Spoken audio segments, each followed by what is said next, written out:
Hello and welcome back, everyone. How's everyone doing? When more PoE2 streams? Oh man. We've been playing that a little bit here and there in the background, but not in any session blocks like large enough to warrant a stream. But we should get back on that. I think we're in the low 50s in terms of level. I will become a radical, true. Rats, rats, rats, rats. Morning, generals. Good morning, Ultrabeat. Everybody. Yeah, so we are going to be back here playing, as you guys can see, Realms of Exeter, which is kind of my favorite mod. Really gravitating towards this one in general. We are playing the rats, the mice, the vermin. We thought it would be kind of amusing, you know, because the people who, generally speaking, the way that we're the wizard rats. Shout out to us. I love that all of our character. Oh wait, I thought they were all too short to appear in frame. That was way funnier. I thought all of the mice were too short to appear in frame, not just that their avatars weren't loading, but this guy's too short to appear in frame. This is our ruler, the shortest of the mice, but truly the tallest of the mice. He is going to be leading our nation, the leader of the wizards. We are mice wizards. We have even become a magocracy, as mice do, of mice and men, but the idea is I'm hoping we can just cover the world in rodents, in vermin.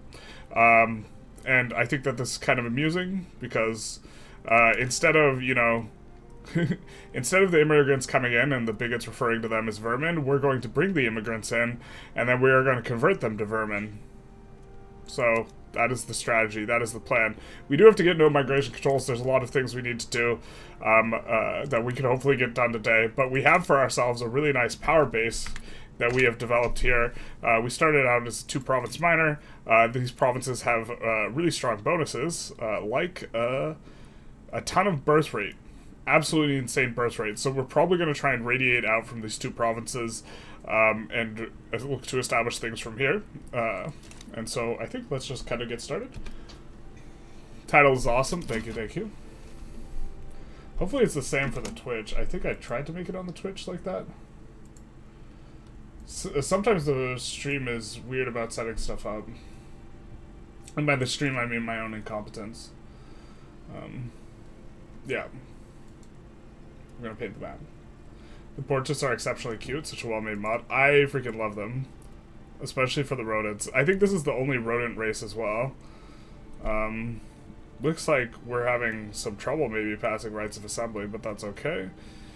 Kind of getting our bearings here a little bit in regards to what's going on in our nation. Looks like we're building up some bureaucracy. Now, why are we building up bureaucracy? Did we want to push an additional level?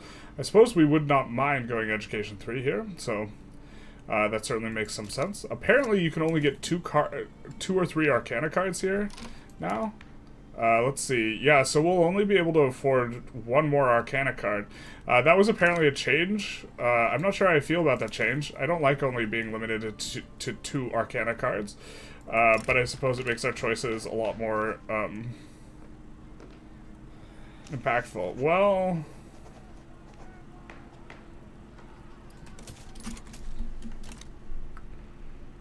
we're going to get the stall out thing. Now we are going to need to see who actually likes passing rights of assembly.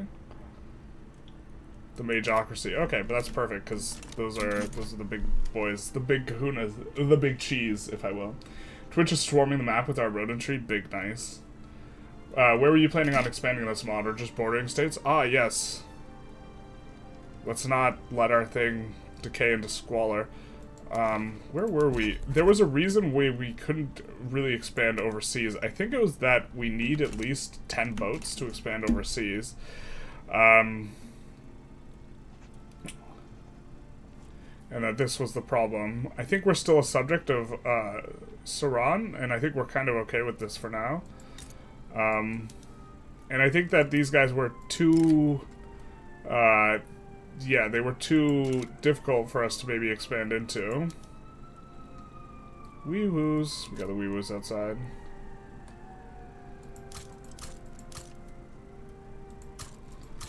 So that would get us enough boats to expand, but we are obviously also experiencing the very significant issue that is our budget balance. Now we are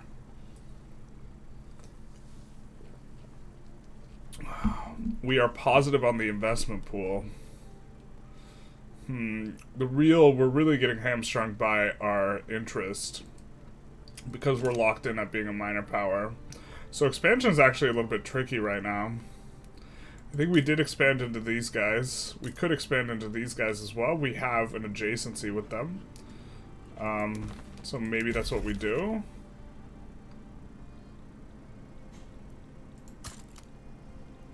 We need...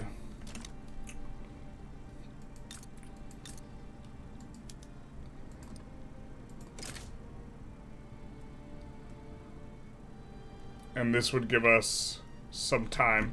Let's see. I don't think we can really maybe fight them. If they're using... Yeah, so they're using line infantry. I'm not sure we can maintain... I'm not sure we could fight into that, actually, honestly. Unless we had a little bit more ports. Because we only have a 30 stack, and, they would raise up an army that would be bigger than ours. I mean, we could raise up conscripts, too, though. And this would give us some time to evaluate. It would not give us an additional native interest, though. I think we would like to be acquiring a native interest, and so it would be preferable that we could go for something like these guys instead.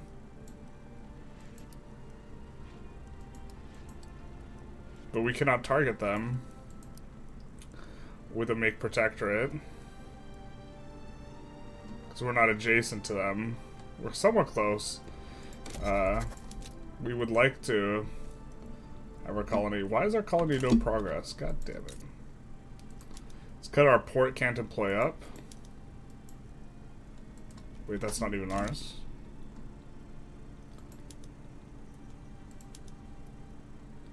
We have a port, my guy. We also have an interest down there. I'm insulted. So yeah, we do have some problems in regards to adjacency. Hello, journalists. Can you help as to how I can generate qualifications in colonies, especially with this mod event? I have like 3 uni in every colony, and they won't fill up a logging camp. Incorporating is like one way to do it. Increasing the literacy, you could use promote social mobility. Promote social mobility would increase both the education access and the qualifications. It might be a lack of education that is the problem.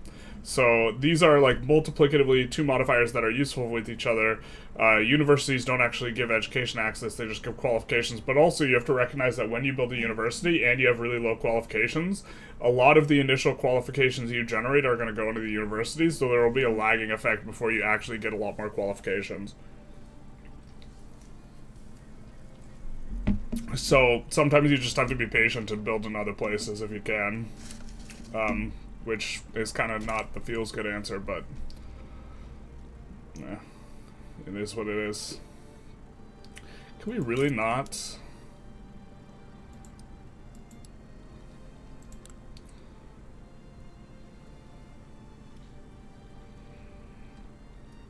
Can we really not do a profitable war right now?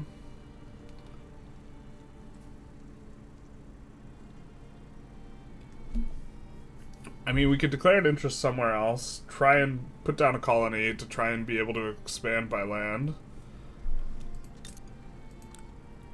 And maybe this just comes down to not having, you know, sufficient knowledge of the mod to really know where we could expand. Like, this area looks really soft if we could colonize just one little snippet here.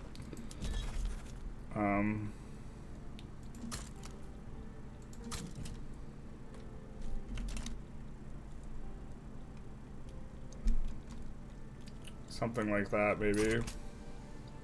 We also could use more interests. Maybe the thing is to just actually protect these guys, and that's, like, just...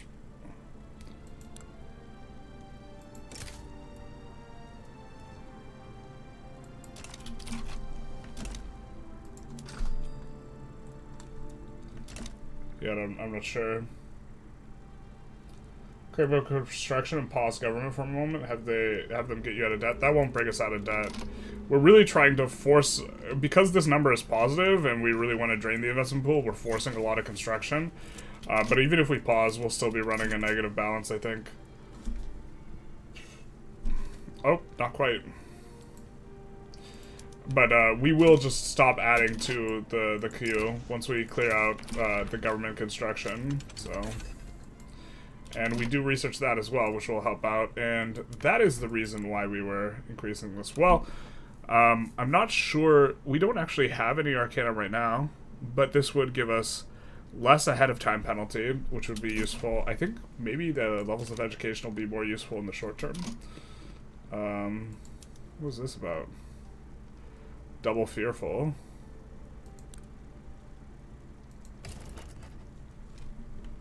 Hold the phone, pump the brakes. Pump the phone, hold the brakes. Can we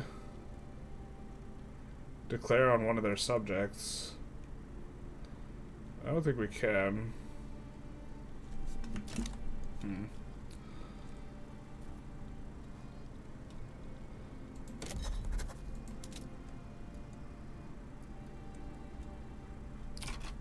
Alright, we'll get our interest up here, and then we'll see if we can bink. Do we not have an interest there? Alright, I guess it's not going to give us what we want, which is the ability to do stuff. So we'll just go for these guys, I suppose.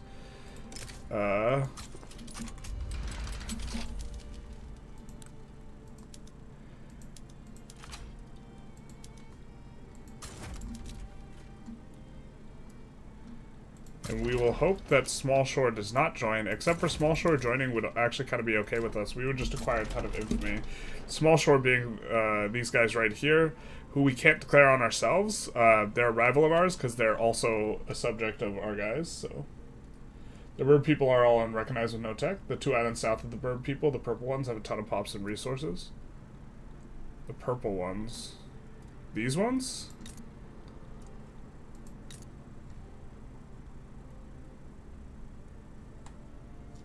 Surely you must mean a different purple people eater. The Burb people. The Burb people will be over here. Do you mean these islands? These islands have a really large amount of pop, yeah. The thing is, we can't declare on, we can only declare on people adjacent to us currently. Do we really, can we really afford these universities? Look at how many convoys we're actually having to have a deficit of. Maybe we actually lead with this. It's kind of painful. I assume we kind of need that port wherever it's at. Maybe that's a mistake. But yeah, the... Man, oh man, I wish we could import some freight from other countries in order to be able to afford to send out our guys. That would be neat. I love Rainmoot. It's my favorite time of year. Big nice. Hello, journalist nation. Are you ready to spread our mousedom in the name of our RODENTRY government? Yes. Yes, of course. We will spread the vermin across the land. The vermin aren't coming to you. You're coming to the vermin. Please tell me you're playing as the rat people or something. No, we're just... We're playing as elves. We're just spreading rats as elves. This is our leader. Just a normal elf. It would be bigoted of you to say that he looks like a rodent or some type of vermin. That's just an elf. I don't know what you're talking about. Clearly an elf. Here, let's even ask YouTube. Is that man an elf?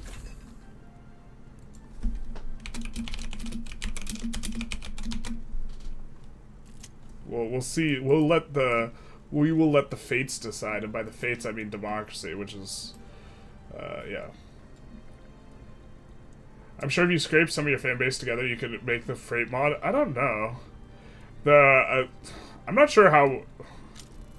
If there was people like, I don't think there's enough modders that specifically just want to implement like what I'm interested in implementing. Generally, modders like kind of have their own vision for where they think the game should be, which is why, and it's the presence of this vision which is like what made them a modder to begin with, such that they wouldn't want to like just make whatever I kind of want implemented. I know I am talking to one modder right now who's messaging me, who's trying to implement freight specifically, but I think that's just like a larger portion of stuff that he's interested in. He just likes the idea. But if there were several modders that were interested in implementing ideas, then I would probably try and make like more of a comprehensive packet of changes I think should be in game. The most substantive change before would have been like the buffing of the chainsaws PM, or the most immediately like pressing, because that's something that takes basically zero effort to implement and is kind of a big deal. So as our government admin employs up, I guess our government administration that we just finished is actually having a hard time employing. That's unfortunate. Actually, maybe now it's better to radicalize the officers. That's actually kind of an interesting change. Usually, before you would just always radicalize the people. Now things are maybe a little bit different. It's so weird for us to be, like, building universities while hemorrhaging money, while also wanting the construction queue to, like, finally pause out.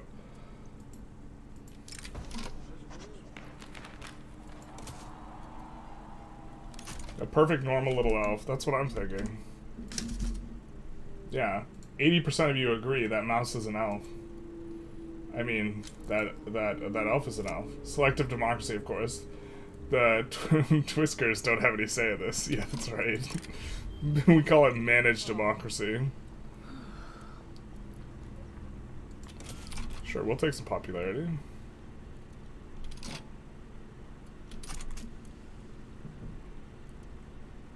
We're not too concerned with that national movement.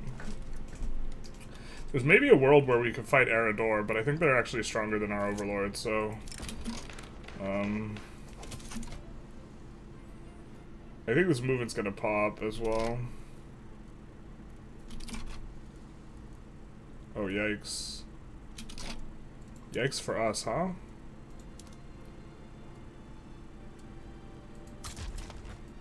He's too short for his thing. Aww. He's too short. He's too short for his portrait thing. Alright. Actually, where's the capital here? Let's make sure we land the right one. Alright. Because we are getting gummed up a little bit here. To be fair, we should have done this before. Why can't you reach that C node? God. This mod's got some weird things sometimes regarding states, so we can't land. We can't land anywhere.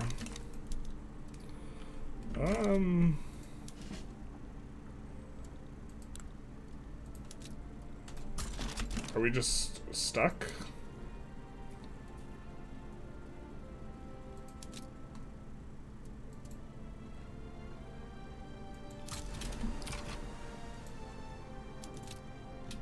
Okay, we unstuck ourselves. Perfect. Cool. Cool. I think you generally have good takes on the game, so hopefully people take up the cause. I mean, I think this is the first...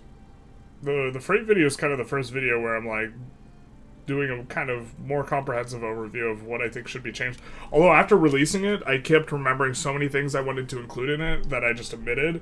And I was just like, it should have been a 3-hour video, to be honest. There's, like, so many different, like, emergent types of mechanics you can, like, use from the system. And I do think it's a lot better, and I also think that, like, you can handle the performance issues. Like, people are talking about calculating, the amount of states you had to go through would be very performance intensive, but you don't have to do it, that frequently. Like, I think one of the responses I gave was that, you could, instead of having it be, you could just calculate only 8% of the states, calculate, how they should connect their market capital each month. And if it's just 8% are doing that, then you should, every quarter, renew all the states. So it should take roughly a quarter to do that. We'll send these guys back. I don't think that's necessary, but we'll do that anyway. I'm pretty sure the guys who are landing just get in there for freezies, good dealsies. Here. Alright, that works too.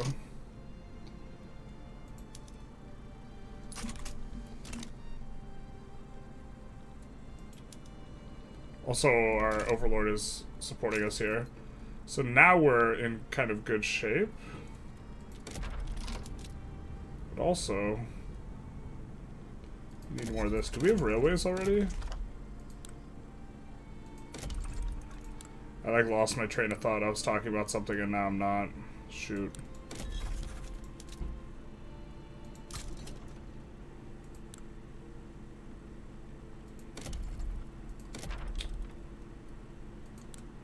I feel like I'm never gonna remember. There's something about freight or something. Shadow Realm Fleet, basically. This question is a false question because you're giving away that the mouse-looking elf is allegedly a mouse. Yes. I thought you misspoke in a way that I could call you out humorously, but you didn't. Imperial should be weaker than Eridor unless they are allied to the Raw. Imperial, yeah, I'm pretty sure these guys are weaker. Do part 2, I'd watch it. Exclam mod. This mod is Realms of Exther. It is a fantasy mod. Sorry, I don't have the mod command going. You have to have some extra cost for hopping on land and going back to sea, otherwise trade will go through Suez even without the canal. It's just one land province. I mean, you could also make it so that you could only go out to sea once, if you wanted to avoid that thing. Airship yards? True. Can we build airship yards here? I mean, there's a cloud silver mine.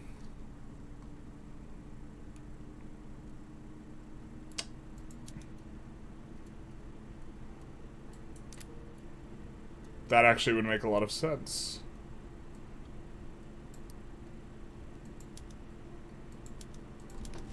Because we need cargo ports. We need more convoys anyway. Hell yeah, brother. We do need a more pragmatic approach, though.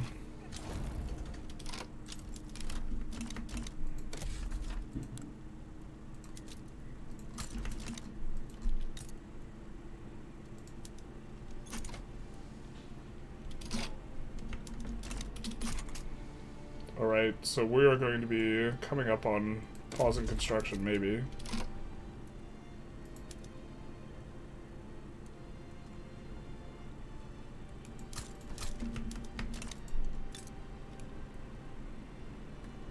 I think we add another railway here, too. Kind of unfortunate our overlord is building these, but if they build enough, then this will give us a good opportunity in terms of the CB. For taking back all of our stuff eventually.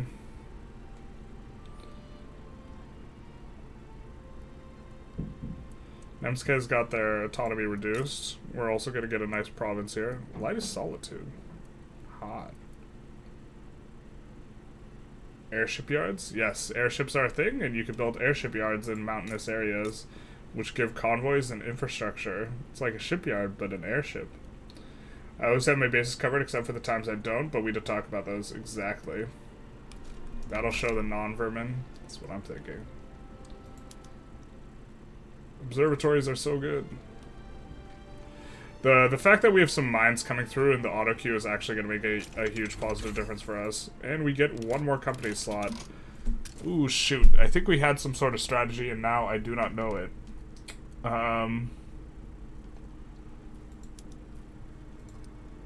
Well, we can only have 2 cards. I think we're probably going to do the mines throughput card, which actually makes mine companies a little bit less valuable in some sense. Of course, we could lean into it and specialize in the mines and look to dump the goods to other people. Why don't we take a look at the attainable companies that are not quite present yet? So, state construction efficiency is always kind of good, huh? Loyalists from political movements isn't as good as we really liked. Gold is good in the short term. In the long term, I think it just maybe doesn't cut it. But maybe actually getting 50% throughput on gold mines would actually be so ballin'. This company just like situationally really good. The problem is there's an upper limit to what you can do with these companies. I really wish there was unique companies in this mod. That'd be super dope, but I understand why there's not.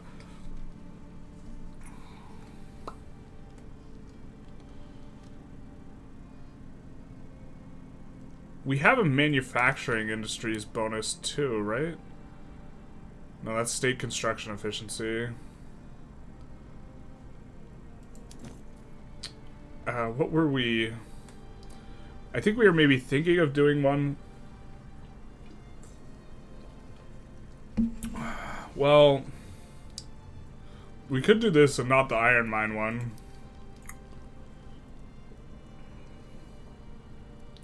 Could also just do the birth rate.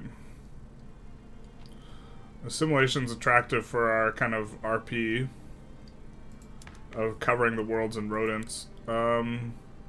Except now we can't convert in homelands, which is a significant negative effect.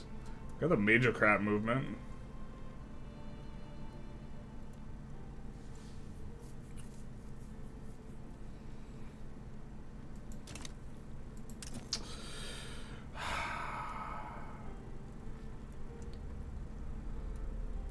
It's probably just steel, which forces us onto a more manufacturing track, but I think that we like the manufacturing industries more than the...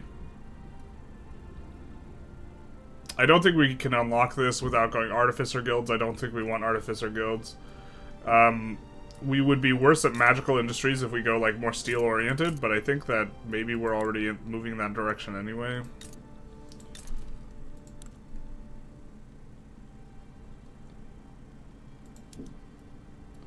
Oh, and steel's getting constructed here. How many steel mines do we need in order to make the steel? Just because 5% state construction efficiency is so good. Do we need 3? We need 5. We need 5. And we don't really want to be constructing that much, but we do need 5. I think we'll make it so that other countries cannot purchase these. Oh, it's forced? Alright, fair. So we'll try and do that, and maybe go steel. I feel like maybe we wanted to do a different one. Cloud silver is also better than iron for the purposes of construction yards. Before we get iron bonuses and stuff, I think. Is there a common bug in Vic 3 related to armies? I've conquered a country that had 5 barracks. After disbanding them, my troops are still recruiting from barracks that don't exist. That might be the case. That sounds like a detail that is kind of easy for us to overlook. Magical assistance. Well, we do have gold that it seems to be appearing in our places, so that makes Nitro kind of attractive. We're not playing in Morgan Road, so we don't necessarily have to move that far on this stuff. But we want to eventually colonize up here. And I think these will have some sort of thing that affects colonization speed.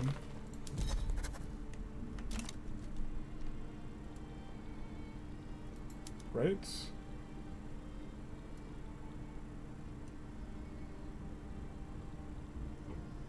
Please lock tooltip. Tooltip, no!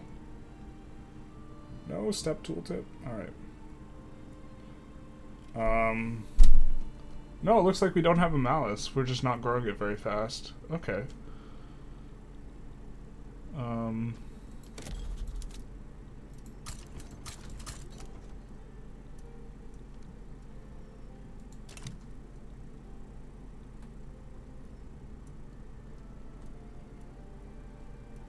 We'll actually build a port for these guys because it'll connect 2 of them. Hot damn.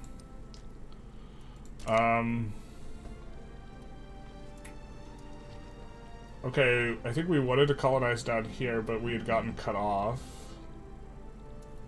So maybe we don't need to research for purposes of allowing more colonization just yet. Central Archives is a little attractive because we're having some bureaucracy issues. Nitro if there's more discoverable gold. I think there might be. Don't really know. Let's just go Nitro. Nitro is probably just the more consistent one. Something like that. That's probably okay.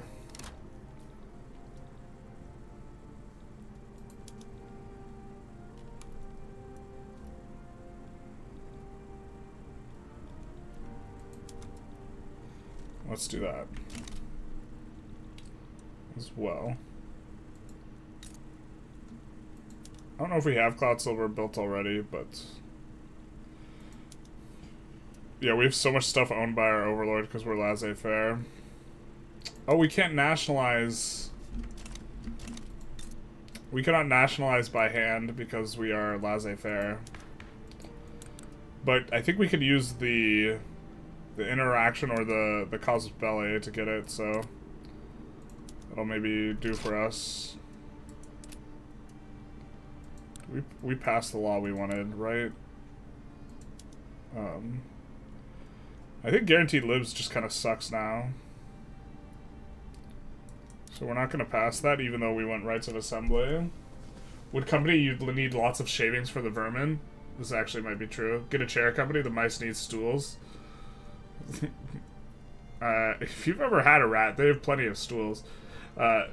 Manufacturing will lead you to having low birth rates, though. Rhyme root is dealt with the condensed pump. Got it, got it.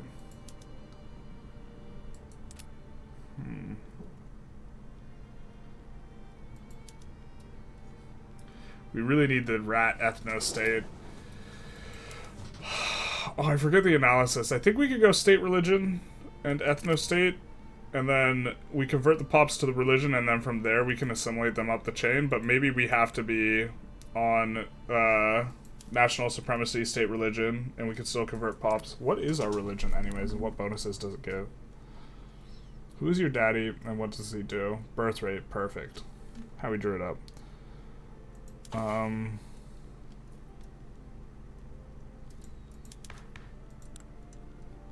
guess we want to change mercantilism and migration controls kind of most out of these.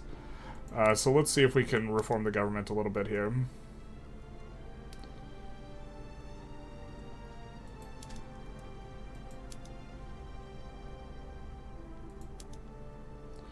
Well, I think we like doing this because loyalists are actually really hard to generate, just generally speaking. And so I think if you could get over 90, that's actually like a pretty big deal. This will give us some options here in terms of what we could do. We could do state religion.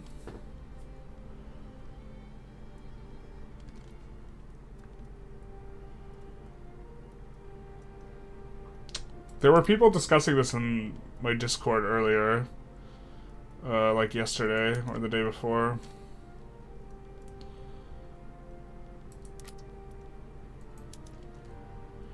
In regards to what you do, or what the minimum level for conversion. So I guess let's look. If we were on ethno state, who can we assimilate? We can assimilate cultural erasure.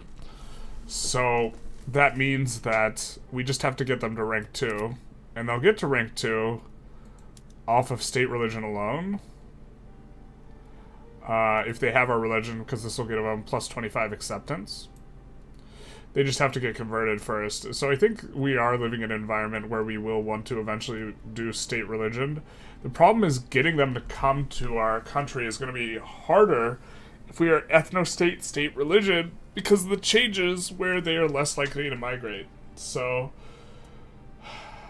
why guaranteed liberty sucks? Because you don't really generate very many loyalists from political movements. Friendship with libs ended. Now National Guard is my best friend. Yeah. Get slavery too for the premium Scavan experience. Everyone will pray for the great horned rat. Industry banned. Not like this.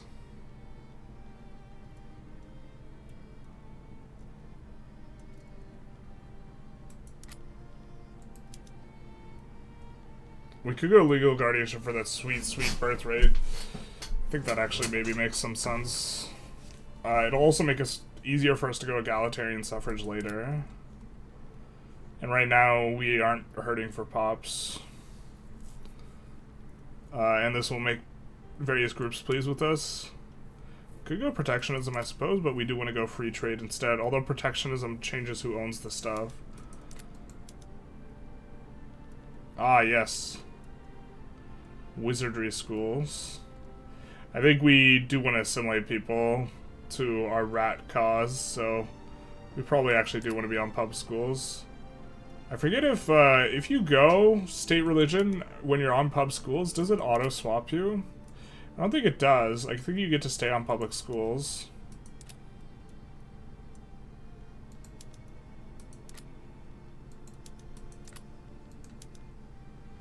Oh, we could go tenant farmers too.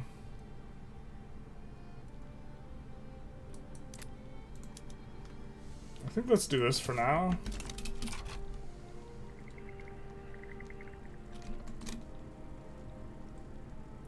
We will likely want to go in the other direction sometime later, though.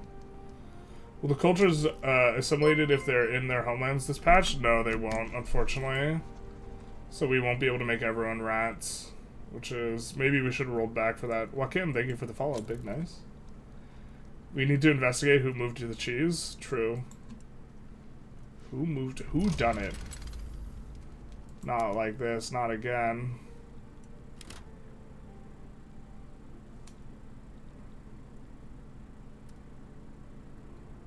Liberate Whisker Fields. Ayo.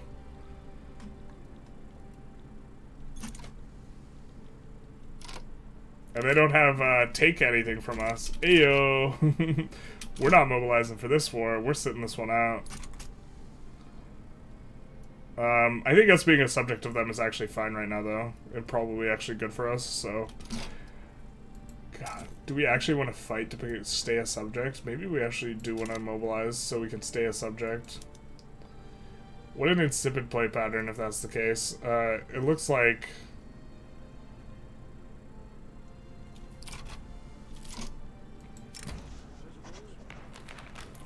Well, maybe it's not insipid, but I feel like liberate non-consensually is kind of the crux of the thing.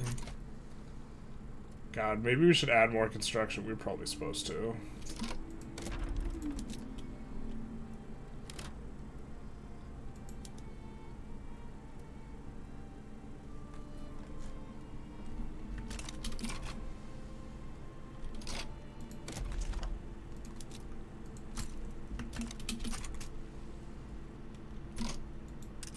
No airships.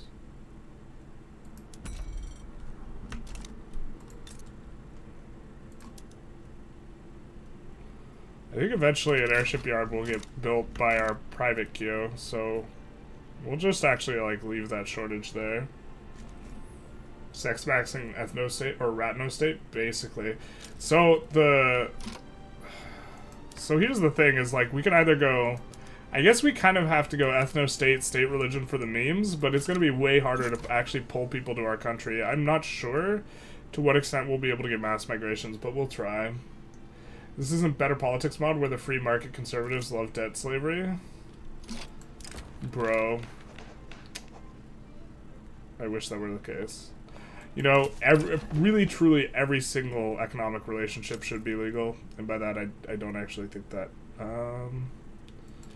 Well, we can get this to the back of the queue because we're not running a malice anymore. I'll look to finish the steel mills and Whisker Fields. It looks like we're going to be getting our independence, boys. Would it be absolutely worth rooting states you conquer by wrecking their market access and have them all flee to other states within their homelands? Yeah, so this is bringing back the pillage meta, although perhaps it never left. Is this different than the vanilla numbers? I don't think... Is it? I know the vanilla numbers changed somewhat recently. Yeah, you used to... Or, like, technically speaking, I think you're actually supposed to pillage really, really aggressively sometimes in order to promote migration. They have insane base birth rate? Only in the 2 states, right? They don't have anything racially oriented that does it. It just, specifically in these 2 states, they have insane birth rate, but not elsewhere. No need for immigrants, just breed more. Is the rats or 1 province? It's the 2 provinces here. I think the bonus is tied down here. 15% is a shitload of birth rate, though.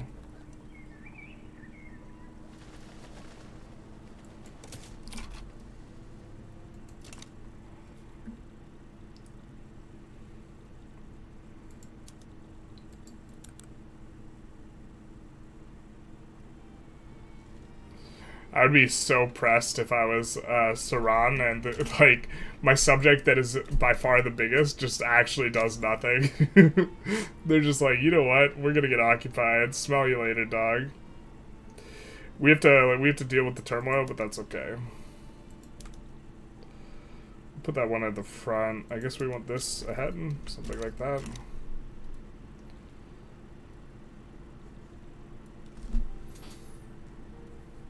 Grabbing the grocery company would up that bonus a lot. Yeah, but the grocery company otherwise is going to be like not that... It's not going to feel very good. And one of the problems is you have to hit the prosperity bonus. And I'm not sure the company is going to hit the prosperity bonus. I forgot there's more Mappy available in this mod. Big airships, big nice.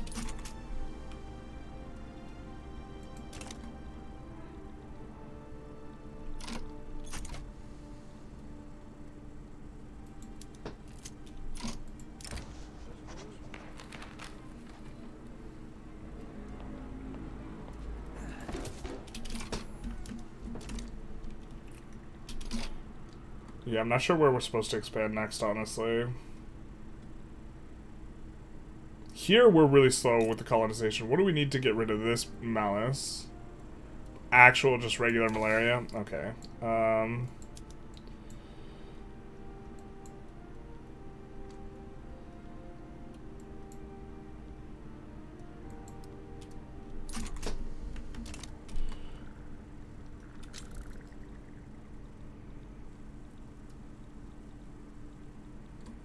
Front spaghetti, you love to see it. You love playing Anbanar when it comes up. You're going to lose your mind from labor-saving PMs. Do they have super aggressive labor-saving PMs? They'll sue you in the Supreme Vermin Court. Not helping your overlord fight is illegal. I would be so annoyed. I'd be like, what the hell is this? They're not fighting and they're getting occupied. Do I have to do everything myself? Incredibly profitable to run and axe all your labor is very early game. Tech 1, I think. Tech 2 slash... Wait, what? Is Abanar almost out? The ideal birth rate is even a 5%. Bonus is a 20% increase. What are rats obsessed with? We're obsessed with transportation. We love scurrying about and investing.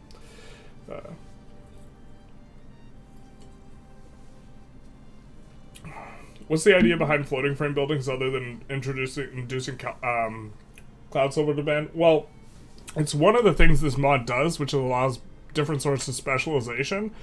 You can get a really big cloud silver throughput in some cases, or a really big iron throughput in other cases, and you would, whatever you are tending to be better at, we're better at iron.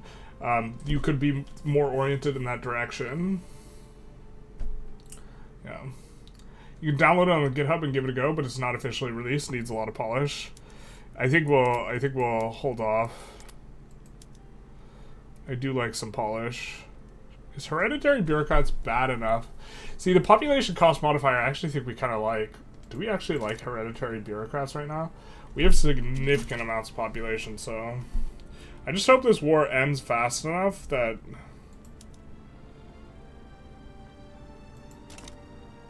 I mean, it looks like...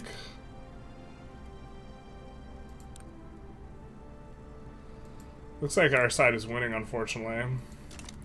We're just gonna get full occupied and not be able to do anything. We certainly can't declare any wars if we're full occupied. Because we can't use any of our troops.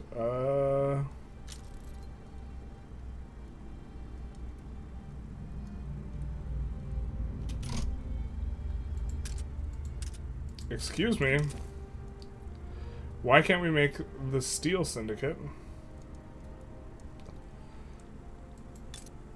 We can only transfer 3 to the company. God, that's so crazy. Okay, so we can't transfer the ones that are government owned. We gotta wait for them to get purchased by something.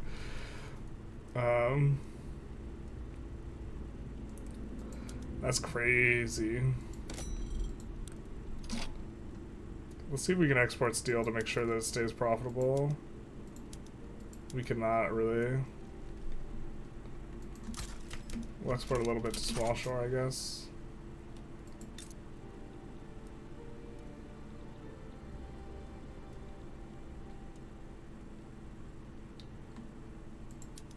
So these need to get bought up because we can only transfer... The government can't transfer the government-owned buildings. No!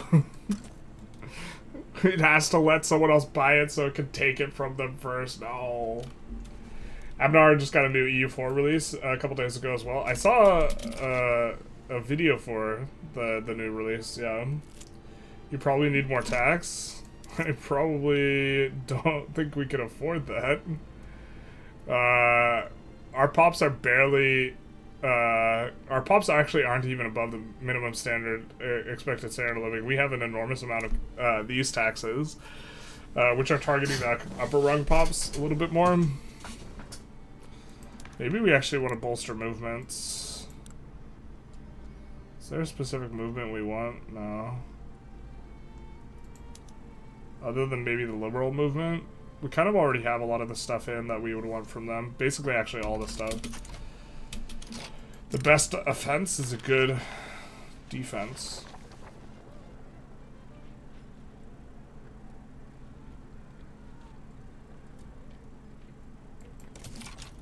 I don't think we want bad relations with Eridor, so.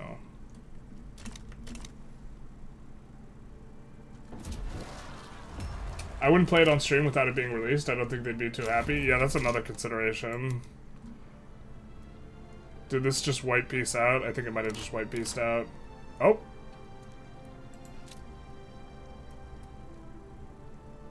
Nope. We are liberated. Okay. So... Now, we are going to suffer the immediate issues of needing a whole bunch of convoys. So let's do some of that, because we're almost certainly going to need stuff. And we are going to...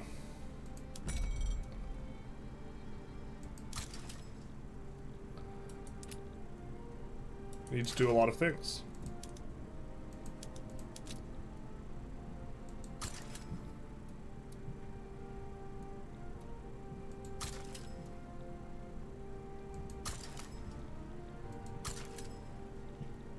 Or do we have an adjacency to the Demonian Empire? I don't really know, but...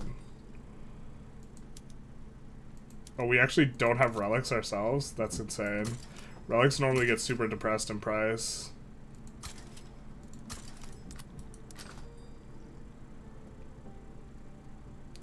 We can produce that ourselves. We can let our cloud silver get produced ourselves. Why don't we import this?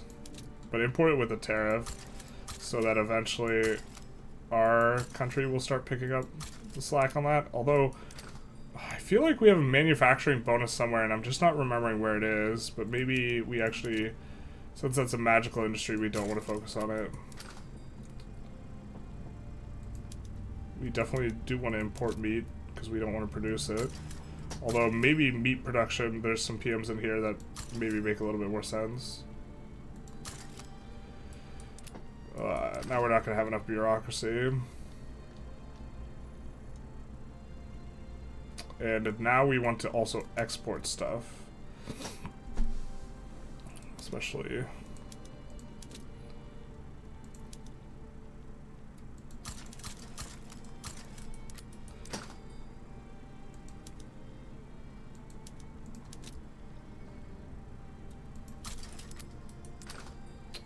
maybe try and get the trade agreement with the Dorite. Really? There was another run where we were fighting for ectoplasm, so it's weird that we're exporting it now, but I guess that's just the way the cookie crumbles.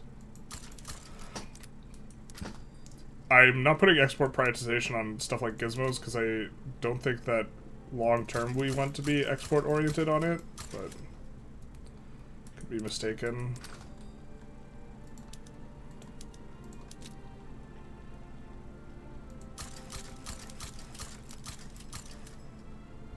Alright.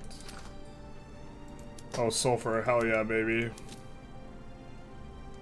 Sulfur, baby. Step aside, Santa, baby. We're all about the sulfur. Gladshire is a new victim. Shout out to victims. That actually sounds so dark. Let's not do that. Jesus. We'll only export one of these. We don't really want to encourage these agrarian industries, but we do want to benefit a little bit. So I think what we'll do is we'll export specifically to like the diorite market. Maybe one where it's really profitable. Which is our old market, which makes sense. And just like kind of leave it at that. And just let the root build up and be really profitable rather than actually trying to pull the price of our thing. I think that that's okay. Other than this is not okay. Shoot. So we're gonna need to get trade agreements from this happening.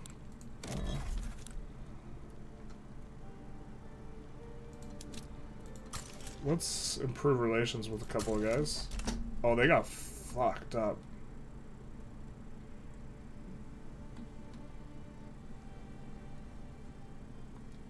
Oh, and we eat Gladshire. That's what you were referring to. Got it, got it.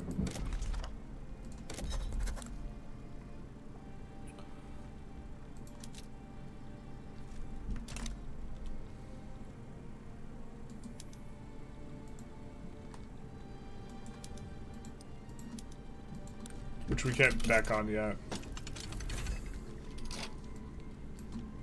I'm not sure we can make use of this yet. I think we... Oh, what's the base price of cloud silver? I think this is efficient. Shoot. That means we're gonna want to do it.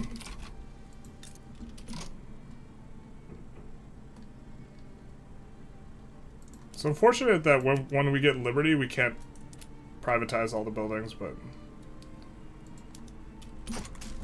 for the love of God, someone buy these buildings so we can create a company.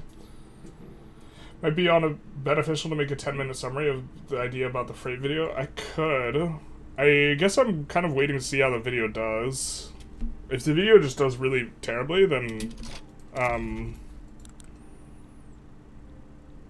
we maybe scrap the idea of doing videos like that to some extent.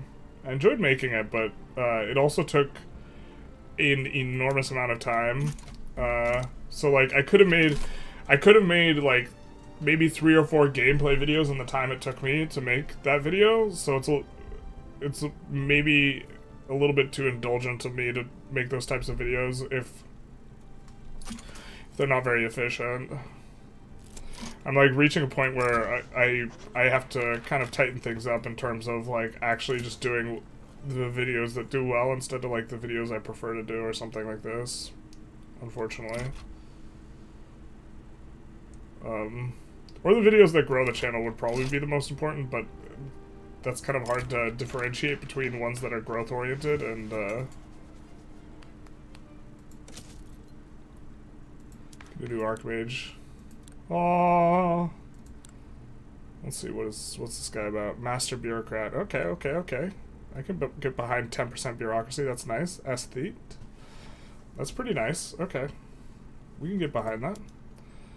This would also be more legitimate, so let's do that.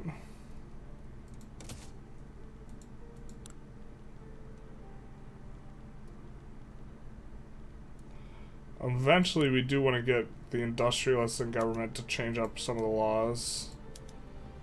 I mean, I can wait, maybe.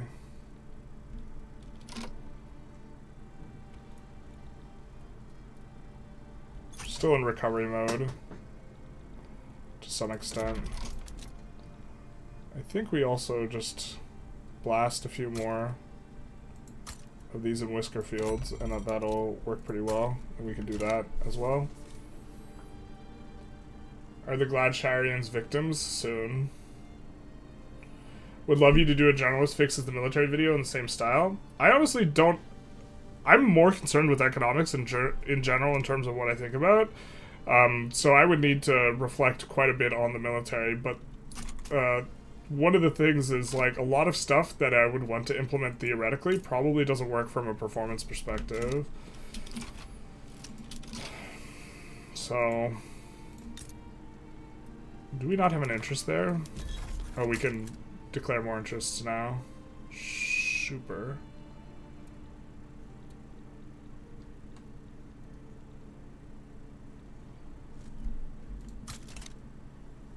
I think it's them that had the really high pop states. Yeah, these guys that we could maybe ingress into.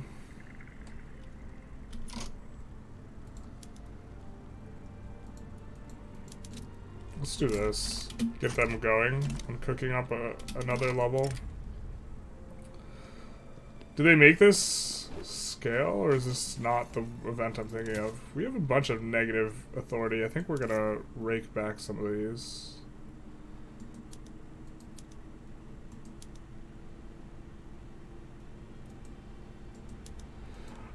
Lower class pops eat the potions. Maybe we can remove consumption tax there. A little painful to remove all those, but it will stimulate the economy a little bit. Extradition. Wait, it went away. They extradited the event. No!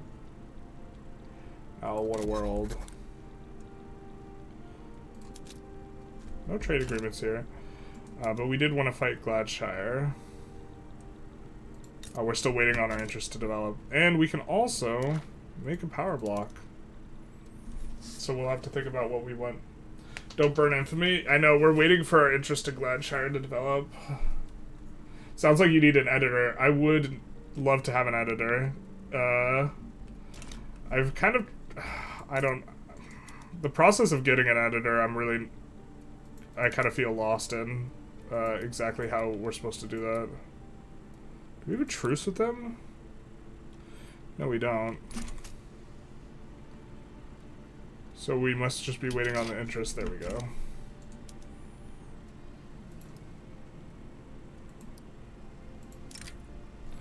That's a lot of infamy.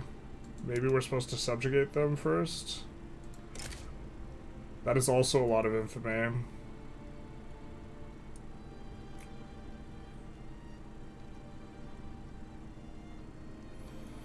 But we've been having trouble finding wars. Let's just go for it. We've been having trouble finding wars anyways, so...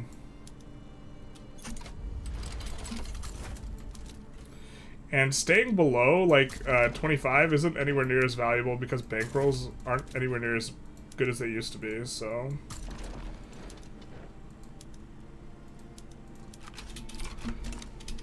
I don't think we could reduce autonomy on any of our subjects. Yeah, we can't.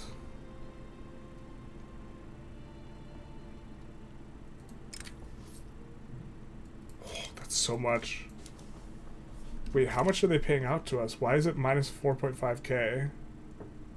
That completely eliminates, if we reduce subject payments, it completely eliminates what they're paying us. Wow. Clearly you need Rat King to make a Rat Dominion. Oh, we do need a Rat King. No.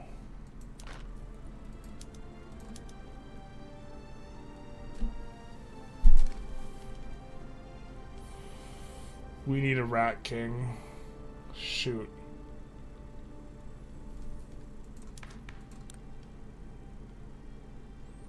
Well, the mages are kind of happy with us now. Maybe they will not mind us going monarchy for just a little while. Just the tip.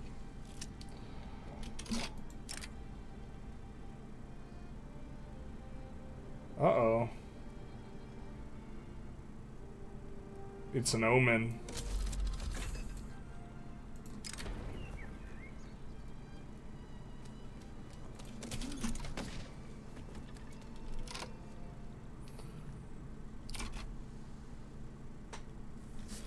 You could ask some of the other Paradox creators about it. I reckon if you dropped a few, they would get back to you about it. I kind of have, and I don't know. I've asked a little bit. Maybe I just need to follow up and follow through a little bit more. It's also weird because, like, so here's the thing, is, like, in terms of hourly, I make less than minimum wage, making videos. This means that if I'm going to pay an editor, it would be really hard for me to pay what I would think would be a fair wage. And generally, editors actually work for less than what a fair wage is. And hey, thank you for the raid, Richie. Big nice. But if, the nature of the relationship is also, like, somewhat exploitative. It's, like, not fully, because, like, the idea is, like, very much the same how I eat the cost of making a very low amount, but I get to make money playing video games. The editor would make maybe not so much, but then get the benefit of, like, enjoying the content, or getting to doing the content, and, like, be more oriented in that way, or something like this. But that's what I was told by some of the other creators, is, like, the editors really don't work for very much money. But, like, I anticipate I would actually have to pay the editor more money than I make on a lot of my videos. So, as well. And navigating that, like, discussion for me is, like, not something I look forward to, where I'm just like, hey, I can't really pay you that much, but will you work for it? Like, I don't know. I think Absolute Habibi went through a lot of these pains last year. I remember him talking about his streams playing Abinar. That makes sense. Let's see if we can swap over. Yeah, and so the truth is, I probably just need to, like, I don't know, try and figure it out. I've tried to float out, like, I'd rather pull from the community as well. And I've tried to, like, let's actually just go through all the PMs, because we haven't done that this episode so far. I've tried to, like, see if any community members are editors and would be interested in that type of thing, and put out some feelers in terms of news on the section of the Discord, but I didn't really get any hits from that, so I've gotten a couple people, but then, like, also I maybe just need to follow up with people better. This was not on condensing engine pump? Holy hell. That's a big deal. I think that these PMs aren't actually more efficient, really. Well, I mean, they are if we have a bunch of gizmos, and we actually do have a bunch of gizmos, so maybe we actually do these.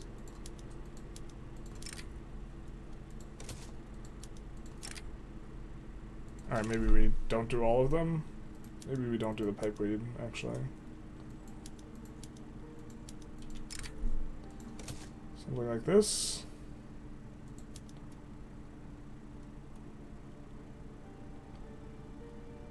Ah, airships, why do you have to be better? Let's maybe consume the airships like that. I think we'll do traditional patronage here. One of the things we had turned off of that PM we want to be turned off. Dive bar, sure.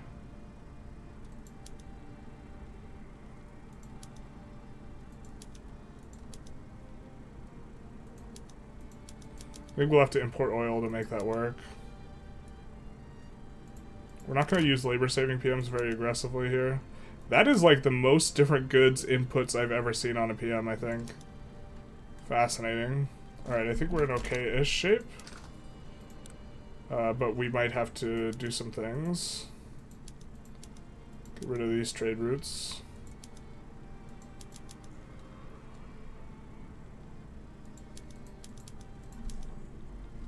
And then let's... Ah! Hey, Will, thank you for the $5. Journalist burning money, basically. Baby video game controller sits in the diaper under the word noob. Wait, what? Baby video game controller sits in a diaper under the word noob.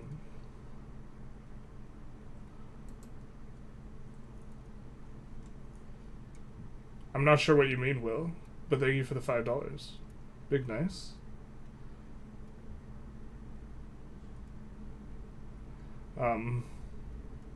Shout out to Loudcar. Yeah, yeah.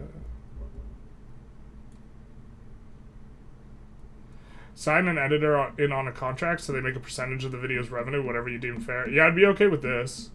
I was actually talking to Tarkus about this, and he was like, he had like mixed feelings about it, which was interesting, which is like, you simultaneously like feel bad because you can't pay them enough, but also like it's also such a large portion of the video's like money that you would be paying them to. I think I'd be okay paying an editor like what the video makes for like a year, like 50% of the video. Especially if they were taking my streams and editing them down into like a 30-minute segment.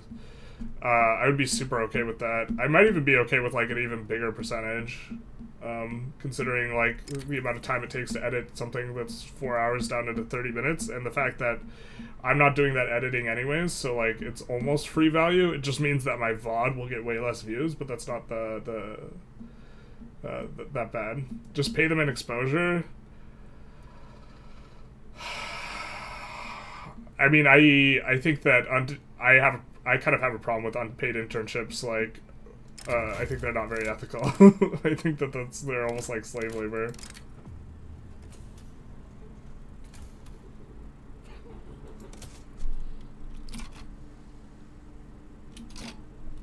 Was this after we... Yeah, so we have to redo what we did with the trade routes. Hopefully we don't recrash. Was this after we fixed the PMs, though? Tell me we don't have to go through all the PMs again. Well, I know we've changed gold. We have to switch all the PMs again. Brother, we're gonna wait until, like, the next tick to make sure it's not just always happening on, like, whatever tick it is. Alright, so it's not. So now we'll go back and we'll switch the PMs again. Like an internship in Hollywood. I know a guy who's living on a couch and has been working in Hollywood for like years now. So I have a mixed feeling about that. But maybe that's just the name of like the YouTube game, which is that you kind of at the lower levels, it's like there's really not a lot you could do, and you're just hoping to eventually crawl up to something more substantive. And maybe that's true not just for the content creators, but also the editors. Like, where eventually you can get a really sweet gig. I don't have a problem sharing percentage, though. I just don't think, like, if an editor was interested in doing a percentage deal with me, and was someone I felt I could trust, and, like, we could talk about, like, the relative amounts of time we're spending on this types of stuff, I think I could work it out. I wouldn't want to pay percentage in perpetuity, though. Just because of the logistical thing, like, issues with that. But, like, for a year, like, that would sound good to me. I don't know. Maybe that's not amenable to editors.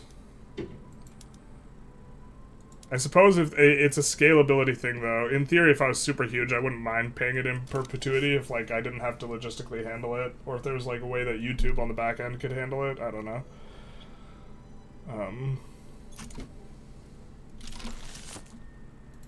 Creates weird kind of incentive structures, though, in some spots. Political strength of capitalists. Buying a rat from a pet store, liberating it from slavery, and teaching it how to make videos. It would be like Ratatouille, but an editor instead of a cook. Jealous knows me. At least call it dumb. Wait, what?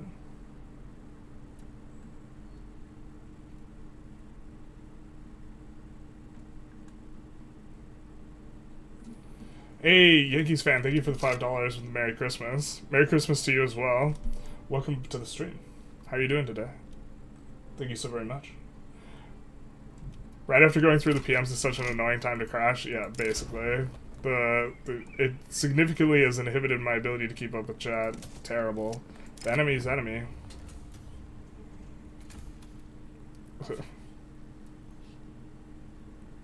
Yeah. Hopefully this coup, we don't get cooed. We really do want a monarchy. We want the Rat King. So... It wasn't a serious suggestion? Okay, that's fair enough. I mean, well, like, so, like, yeah, I don't know. Like, there's a logic where it, like, would make sense. I just, like, there's the other problem. The capitalist platypus would use slave labor? True. Maybe this is actually what I need to do. I need to actually just fully immerse myself, RP, you know, the exploitation of, what I need to do is I need to, like, get editors from a place where, like, the minimum wage is, like, $1.50 and have them edit my stuff. And just pay them $5. They'll be like, $5? That's so much. And then be like, it's a microcosm of the exploitative systems in Victoria 3. Just go on Fiverr. Be like, who's from India? I think the, like, average wage in India is, like, the average hourly wage, or, like, the minimum wage or whatever is, like, under $2. Colonial exploitation is morally correct. True. True if big. Oh, we're in so much pain here, man. In terms of running a negative balance, that's like really big. Someone please buy our steel mills so that we can seize them back and redistribute them.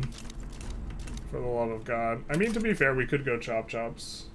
I can't watch Day do holiday shenanigans. Don't you dare play Ethiopia. Alright, guys. It's time to boot up vanilla. We're playing Ethiopia. I think Mars doesn't have minimum wage. You can go there. Yeah. Democracy is saved. What's up? The coup fizzles out. Unfortunately, so is most of our enactment chance, which is a bit unfortunate. Hey, thank you for the new prub sub. Theo... The other coffee? I was like, Theor coffee. It's like, oh no, it's the other coffee. I just need to RPA and exploitative capitalists are. I mean, like, kind of. So this is the problem, is like, if I had an editor, I would probably also grow better too, and then eventually down the line actually be able to pay an editor more. So it's really, it's for the editor's good that I'm exploiting them. You know what I mean? You know what I mean? Here's your starving artist payment. Thank you. Thank you so very much. You forgot you had it. The prime freebies. Semi-freebies. I'm paying for Prime, so I get one free sub. You can make the gold company? Yeah, I'm not sure if it's good, though. I think short-term it's insane, right?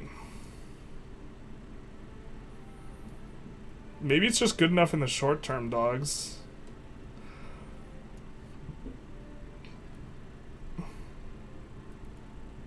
So how much are we getting from minting on gold?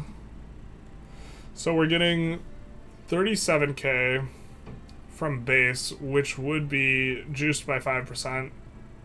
Oh, no, wait. We're getting 27k from GDP, and we're getting about 10k from gold fields, and that would go up to about 15k if we had 50% throughput. In addition to those buildings making a lot more money. I just joined. What mod is this? Would you recommend? It's Realms of X there. I would recommend. You can convert editor to Christianity to save their soul. We can turn him into a rat like ourselves. Gold Company has always been unproductive since 1.8, and I have no idea why. I don't know why it would be either. That seems insane. The gold is almost always productive. I don't know why that would be. Maybe minimum wage will be federally abolished in the US in a year or two. Look on the bright side. Yeah, true.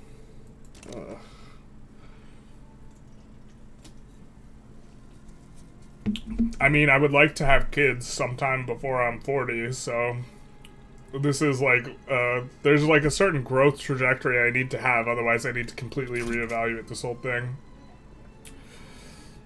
And the last 6 months, growth has been relatively flat. Basically since the bump for, what is it, 1.7. 1.8 bump wasn't very big, so the fact that the bump already feels over is like an indication that it also wasn't very big.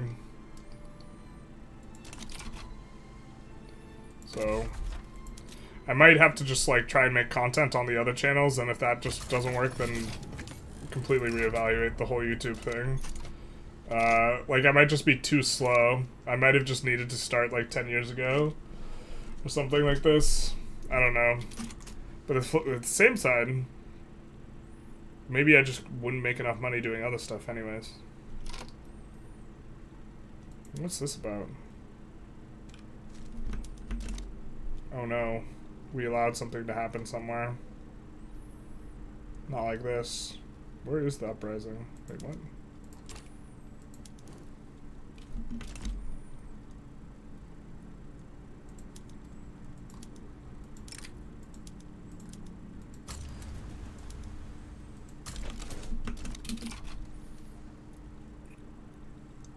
Someone, for the love of God, please buy our steel mills. They're so juicy and profitable. Please buy them. Buy them so we can make the company, please. Everyone knows you have to have the industry be private so that you can seize it. I think you'll be a great Project Taser streamer. I hope. That'd be so sick if we could actually make it in the EU5 space. EU5 looks absolutely sick. I don't think that we will be able to do that though. I think the EU4 streamers will just get an enormous share of like the viewership, and I think it's unlikely that I can get a very large viewership for EU5, so probably just stay on Vic3. Just grow the kids into editor slave labor. True. This is actually the real solution. But actually, that... that's maybe the... it's maybe the play. I'm a bit worried about Vicky 3's future after 1.8. Why do you say that? I mean, people have been, like, worrying about stuff over the course of time, I think, for a while, just in general. Did we upgrade the PM? No, we didn't. I mean, we could build the cloud silver ourselves. We really want it to be produced by the auto queue, but maybe we just start building it ourselves. Oh, it's never gonna auto expand itself because it's on shit PMs. I hate how the game is like it doesn't like it evaluates based on the PM that would be used. And so because Cloud Silver was on a shit PM, it was never going to get, like, auto-queued. Like, because the base PM is really bad. So, like, it doesn't... The evaluating, should I put it in a new industry, it doesn't make much sense. Have you ordered a Capitalist plushie yet? I've not. I'm probably not going to. I might order one for someone else, though. I've been thinking about that. I guess I need to see how limited time that is. Now we have 2 company slots? Well, I guess this changes things. Maybe we are supposed to go wood. Let's actually just check the wood. I mean, we could go gold as well. We could go mines as well. I don't know.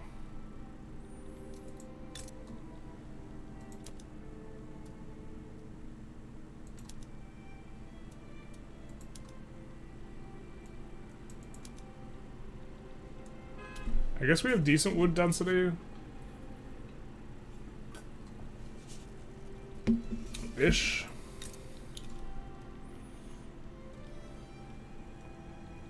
Wood is also just so good. Long term, what do we want? Well, I'm kind of enamored with the 10% bureaucracy a little bit.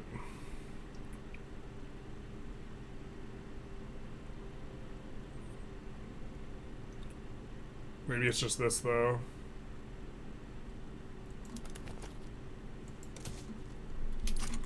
We just actually just go industrial rats.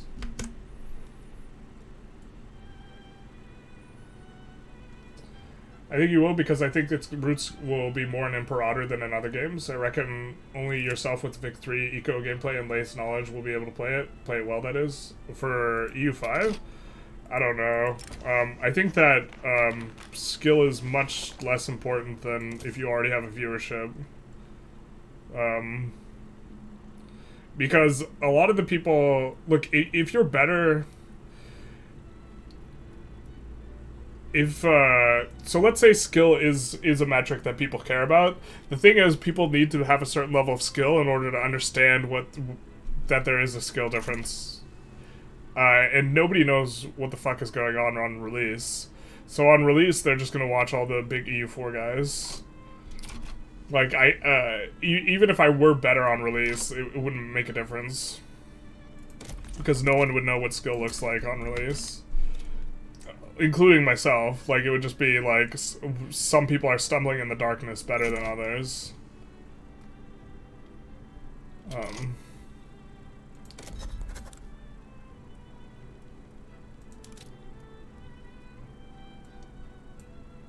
Are they the guys that are actually huge? They might be.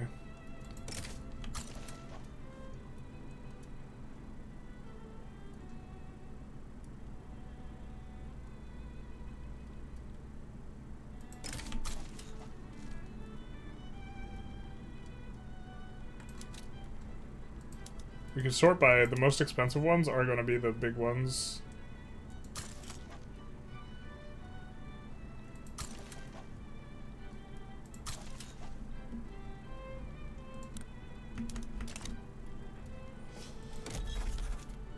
U5 takes a lot of concepts from Vicky though, so you'll be able to bring expertise.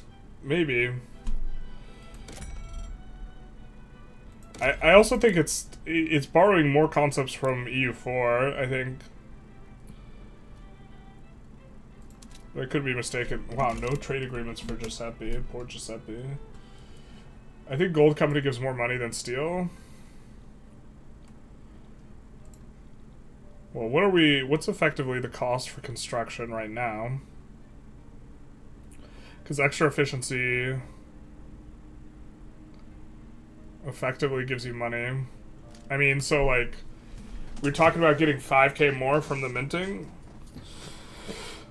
The amount that's being spent on construction goods, which to be fair is being eaten by the investment pool, but we see it's 91k here, and then government wages, you know, 10k going to the construction sector, so that means that 5% construction efficiency is roughly the equivalent of 5k.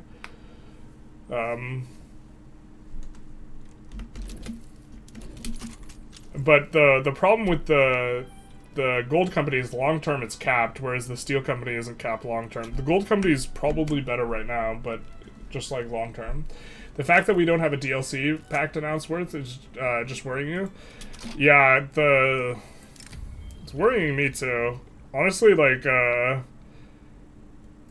if the next major DLC is gonna be in the fall, I should probably, like, pivot and try and do something else. Which, like, feels bad, but... add another one of those there. Unfortunately, I think that they have really... Oh, no, they did a separatist thingy. So they don't have a lot of, things. Or they don't have radicals. Let's also incorporate this, then.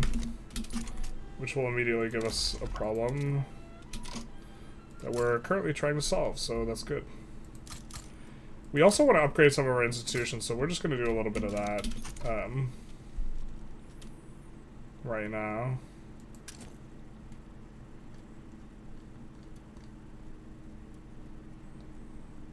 Unfortunately, steel's not on the menu yet. Maybe you should instead marry a video editor and have kids with them. This is actually the real strategy. Just find someone who wants to organize their entire life around my YouTube ambitions. Find a girl who's not afraid to throw her life away. This is a real play. Although, to be honest, low-key considering adoption.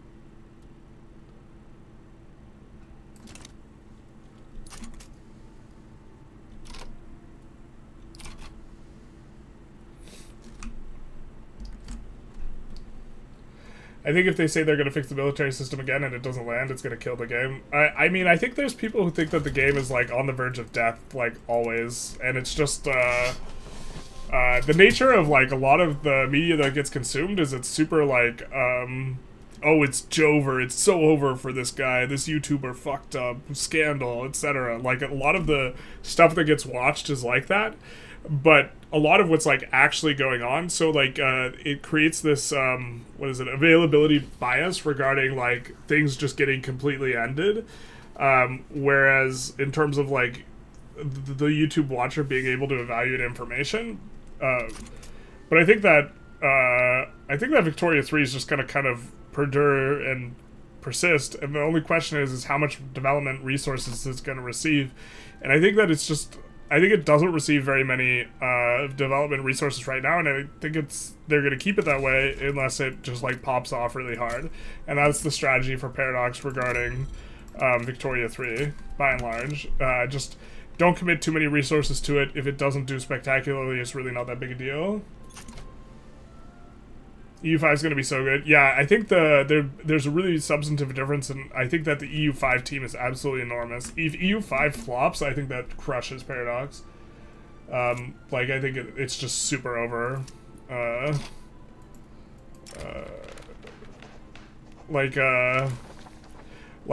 Imperator flopping was really, really bad, and I think they learned from that. And I think that that's why...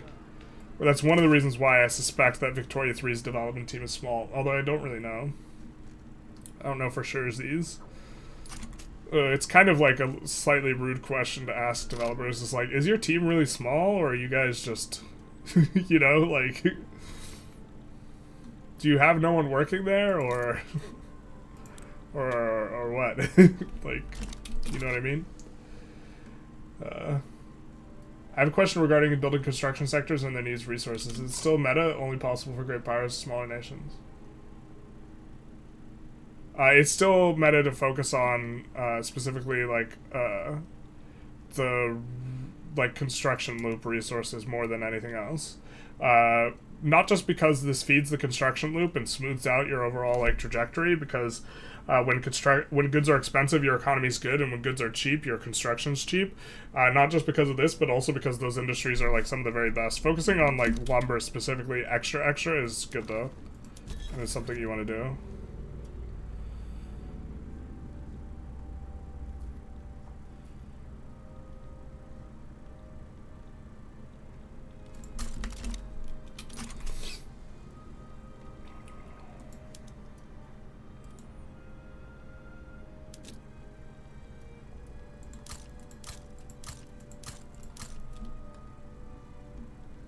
I don't even need that one to hit the 10 threshold. I guess 11's fine.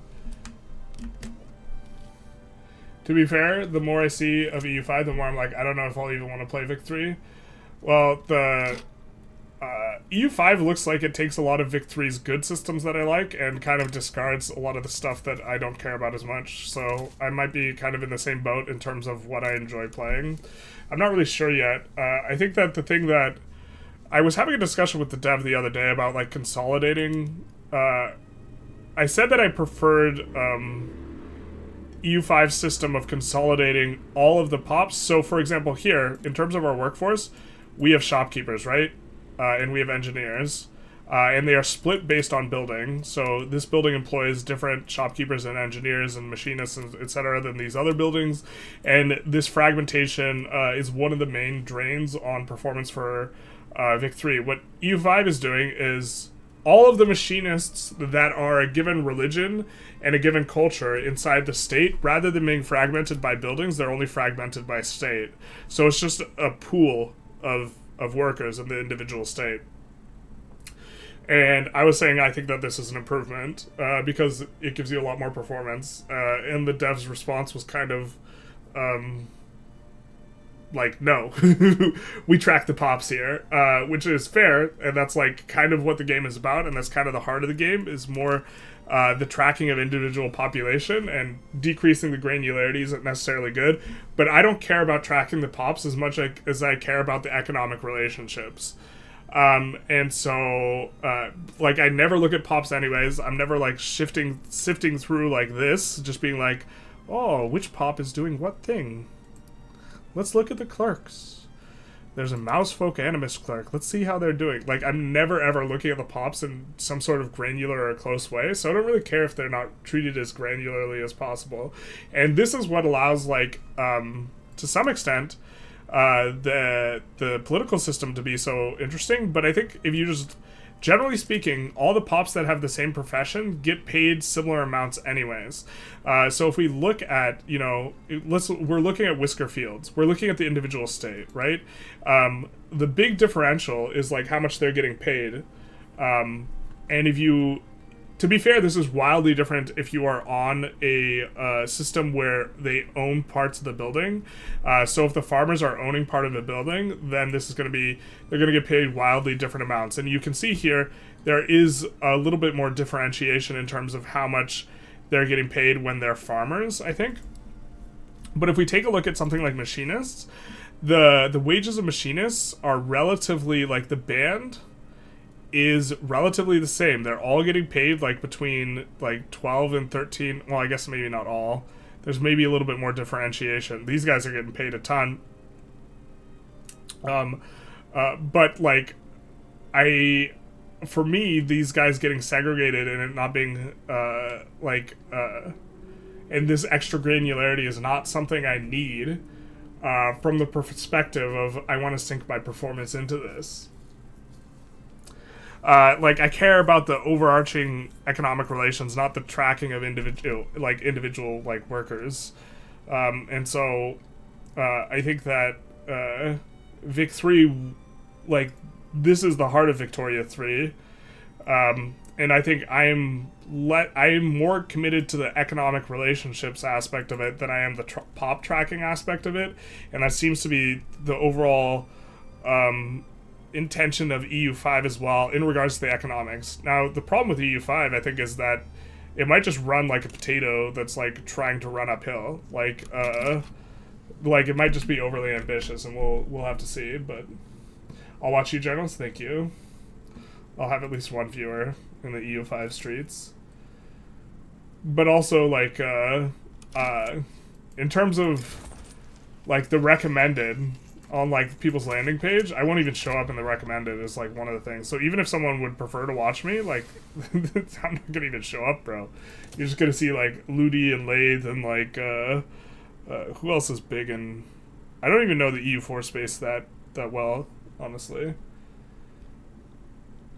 EU5 is gonna be more like Mayu and taxes than Vic 3, yeah. Here we gotta. Let's slow this down and catch up on chat. I can't watch any other Vic 3 streamer, but you as I see how unskillfully they play. Well,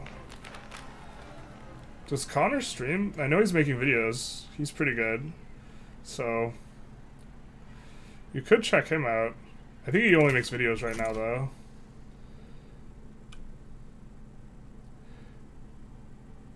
U5 won't be that mathy. We'll see. I mean, they're importing like Victoria 3's price system. They just have local markets instead of globalized markets, which I also think is actually just like a better simulation. Why you guys not want to slot in government? It's because you're super mad because you left the government. Because now you're suffering that penalty. Can we bring you in now? Now you're -4. Can you chill out? Just trying to pass monarchy here, bros.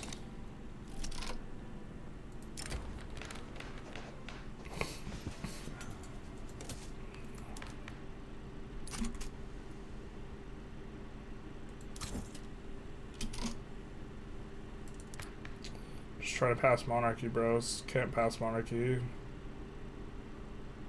The mages were so happy with us, too. Ugh.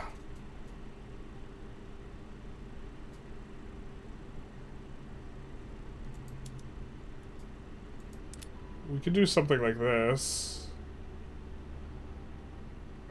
Do the Industrialists like us passing monarchy? They do.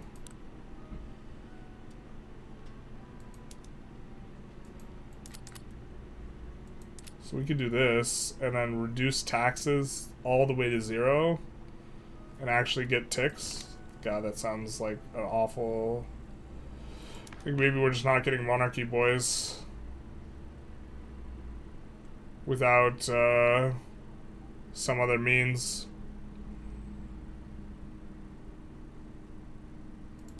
the rat supremacists need to become stronger.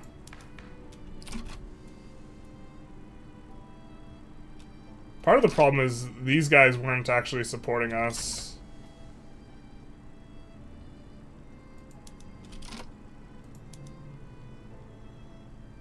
We're supporting the monarchy situation.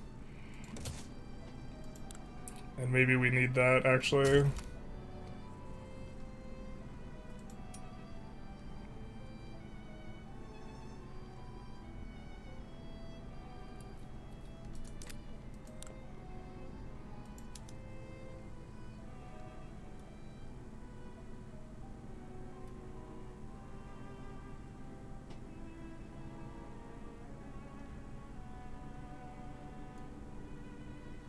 Yeah, the problem is they endorse majocracy. Oh, do we have to do some sort of weird shuffle where we go on to something so that we can go on to monarchy so that we can then go back to majocracy? The strange shuffle.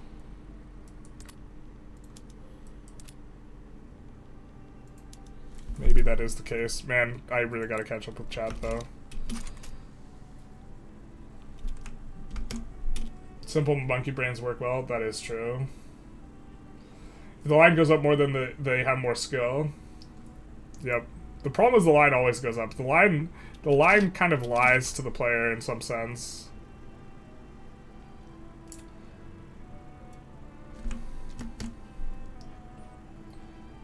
I don't know if you remember at Cams, but when Vicky 3 released, the most big Paradox content creators made vids in which they just filled their treasury to the max, and it was considered an indicator of skill. Yeah, I can't stand the thumbnails which show a huge positive balance, which is actually just something you don't want to do. Or, well, like, I can stand the thumbnails, but it's like, it's actually just like, it's bad to run a really positive balance. Just like, actively super bad. Are we already having some trouble with that? We might be. We added 5 at the end of the queue there. Yeah, early Victoria content was rough though. Like, no one knows what's good. Like, I think that in most games running a really positive balance is a good sign. So, like, I don't fault the content creators for, like, the initial ones. Journalists replace the Iron Company with Steel? We can't get the Steel Company yet. Sadly. Oh, but we should try and export iron.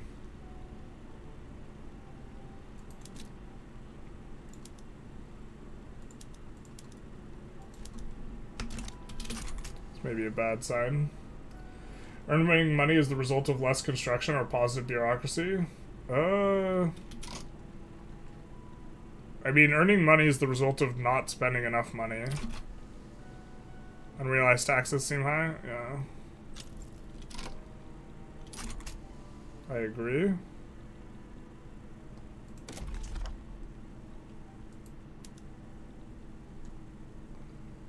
Let's do this. Get the railway finished around the same time. So we are ramping. We really want to start our power block mandate generation is the problem. So we need to get on a monarchy somehow.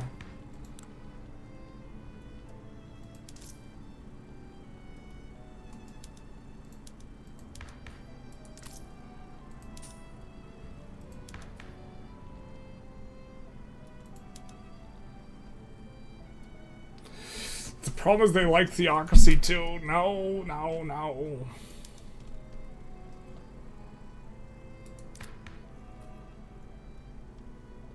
They like theocracy too, yeah. That's the problem. Our pops overconsume transportation, which is actually super nice. Or they have an obsession with it. You try Civ 7? I am going to try Civ 7 as well. I think that the same kind of thing applies, where I'm just not going to do very well, because I think the space is going to be dominated by the people who play the Civ 6ers. I think I'm much less likely to be able to, like, actually get something done in that regard. Also.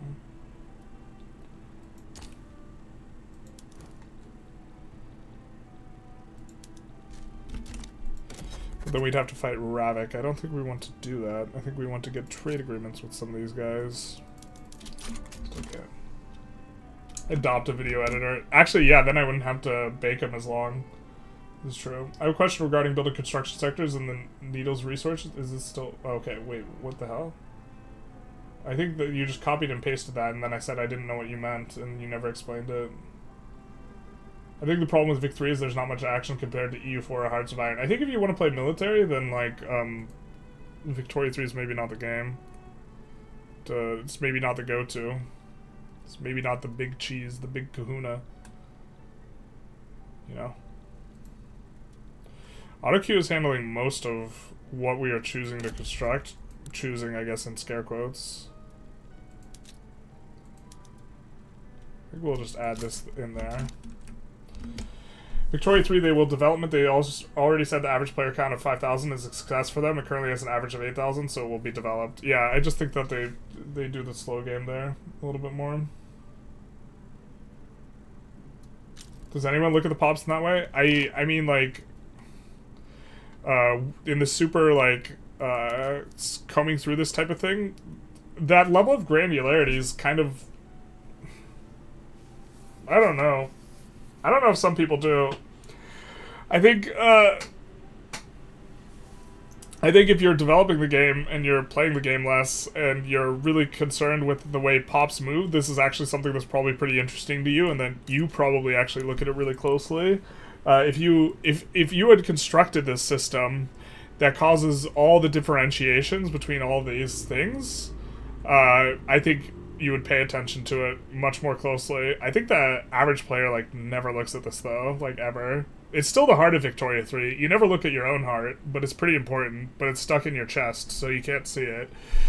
And so, like, a lot of emergent types of behavior in Vic 3 are created by this, but also, like, I think that the pops need to care more about various things. To be fair, they're racist now, which is great. In political movements, I think, are a really good step in the right direction for making these pops more interesting. I just don't know if the performance trade-off is, like, one I'm that interested in. They can track all they want, but I have 30 million country to manage. The main issue of the game is that you can't feel the changes you make. Yeah, so we've talked about this before. If you want to increase research, like, first you need to pass a law, then you need to increase an institution, then you need to, after increasing an institution, you have to wait for the institution to actually increase, then you have to wait for the equilibrium level of literacy to go up. In the meantime, you do have to build, you know, extra universities as well, and then once all that happens, you actually have to wait for text to research, because you won't know until texts are being finished. You won't actually feel that your research is faster, and then you have to notice that your texts are being researched faster. Like, the feedback in the game is not super immediate, and this is something they could improve. I really wish there was sort of tooltips that, like, let you know whether or not a change you made has affected things. Like, for example, we recently passed legal guardianship. It would be very cool if in the tooltip we could see that this is our pop growth with legal guardianship, or current pop growth since we passed it, and this would have been our pop growth had we not passed it. If there were more tooltips like this in the game, it would really help for, like, understanding, like, some of the feedback that the game is giving you. I think that newer players just, like, feel that the game is playing itself, and they, like, don't really feel the effects of the decisions that they're making. And this is an improvement that could be made. Vic 3 has an RP problem. It's not immersive. I mean, that's like a flavor issue, yeah. They've been cooking EU5 for 6 years. If it's some rubbish, they are done for. I think also the team is enormous for EU5. It'd be cool if a lot of things like tracking pops is a settings option.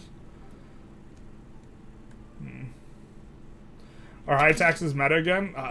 As high taxes as you can manage with your expected standard of living is basically the idea. E4 doesn't have that many big players anymore, honestly. Wait, what? I'm not in those streets, so that sounds crazy to me, though. We got some naval bases and construction sectors coming in. I feel that's the fault of the cultures for making all the cultures exactly the same. This is a design decision point, is they wanted Vic 3 to feel as sandboxy as possible, so they didn't want to give individual bonuses to individual countries, which is kind of a little bit weird, because EU4 has individual bonuses to individual countries, and as a result of the mission tree, so does HOE, but Vic 3 kind of omits it.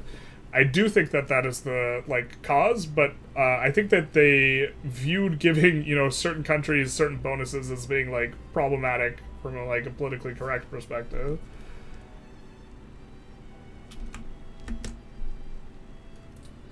Local market is definitely more immersive rather than globalized, or in terms of local prices.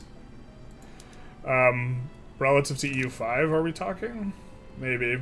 It'll be hard for you to respond and me to read that in a media fashion, though. Connor doesn't know how to use his build queue, but otherwise it's really fun to watch. What do you mean? Like, he doesn't keep stuff in his... I mean, that could just be trying to play faster. If I don't play faster, my queue will idle.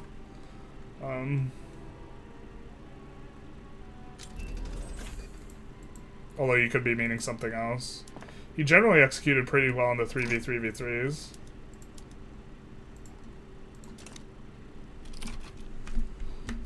And by pretty well, I mean extremely well. In terms of just looking at 3v3v3 performance, which is not like the only metric of evaluating things, he'd certainly be a top 5. It would be nice to have pretenders to the throne or whatever.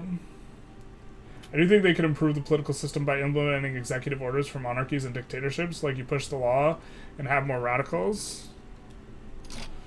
Yeah, there should perhaps be like an executive thing that allows you to do certain actions in a more like, currently authority doesn't feel very good as a resource, and I think they could improve it in a lot of different ways. Let's exile this idiot, actually. I don't think we want this authoritarian, do we? Yeah. We're not really using our exile cooldown to manipulate the IG leader too much, and this is maybe something that we should do. Because if we're really proactive, we can actually force certain ideologies onto generals. Like, if we watch this stuff very, very closely, but we're not, like, watching it that closely as we should. So this is, like, a leak in our play currently, but we're kind of trying to catch up with chat a little bit. That's why I like the total conversion mods. They add RP. Yeah, one of the reasons I like this mod so much is it adds differentiation between a bunch of different races. Like, the actual fact that it's in a fantasy world, like, is kind of close to irrelevant for me. Like, I'm not playing it because it's fantasy. I'm playing it because it, like, adds this, like, points of differentiation that are, like, not present in vanilla. Which, like, I don't know, oof, feels bad, man. We'll go labor movement.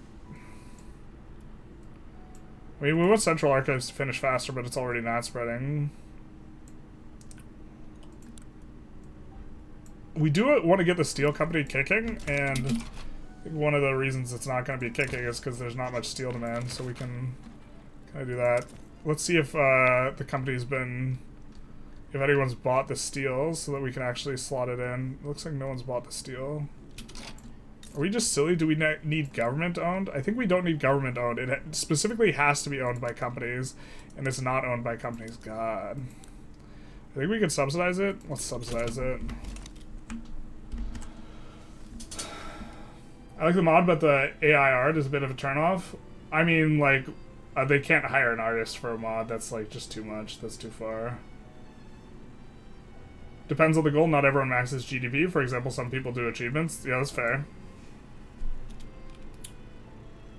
Chat's typing too fast. The truth hurts. It does hurt. There's... how many of you guys are in here? It's not even an exceptionally high number of you guys in here, and you're just like... you're very talkative today.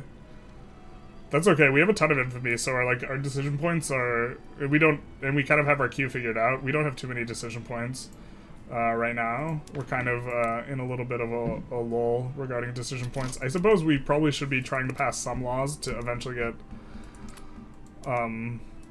monarchy through, because this is something we're waiting on.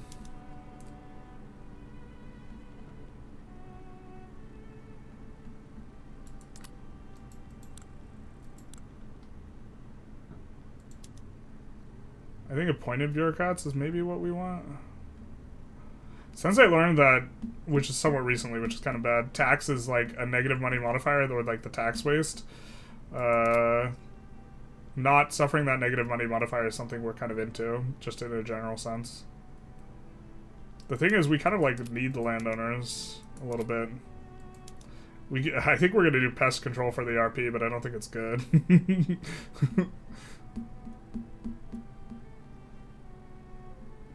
Screw it. Let's do pest control right now.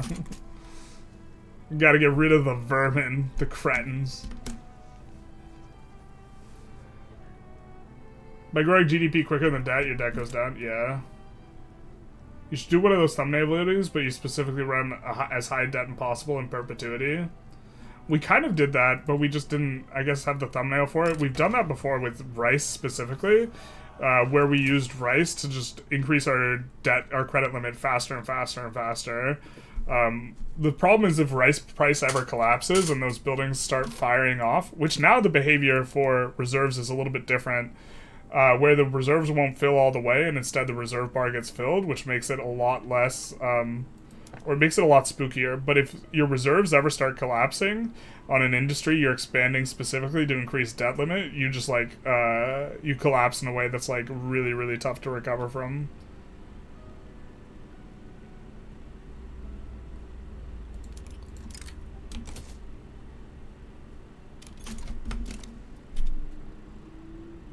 They don't get that they're bragging about misunderstanding the game? Yeah.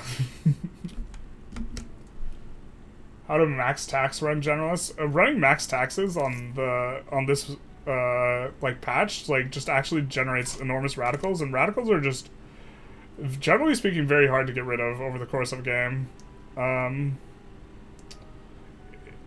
If they're from standard of living, you can, you know, get rid of them just by improving standard of living, because a standard of living now just like it's a 1-to-1 ratio in terms of improving and making standard of living worse and this type of thing. But you just like don't generate very many loyalists. Like, we are generating literal 0 loyalists from anything other than it.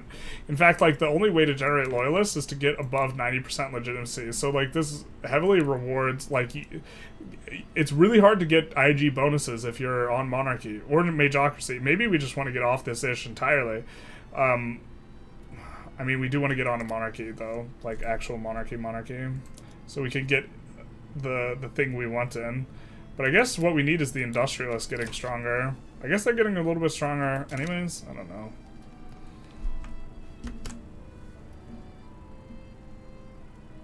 Technically, the large treasury is historically accurate, considering that Keynesian economics only became a thing post-World War I. Yeah, but accurate and being effective are two different things. I guess the AI is playing correctly. Hi to your wife. I've got mice holding a knife. Big nice. Lower them gov wages? Wait, what? Oh, you're right, you're right. We increased them for... Yep.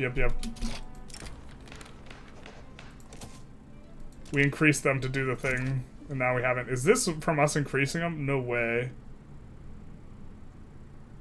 That's from us removing all those taxes, I think. So we could do other things. But this means we can add construction here.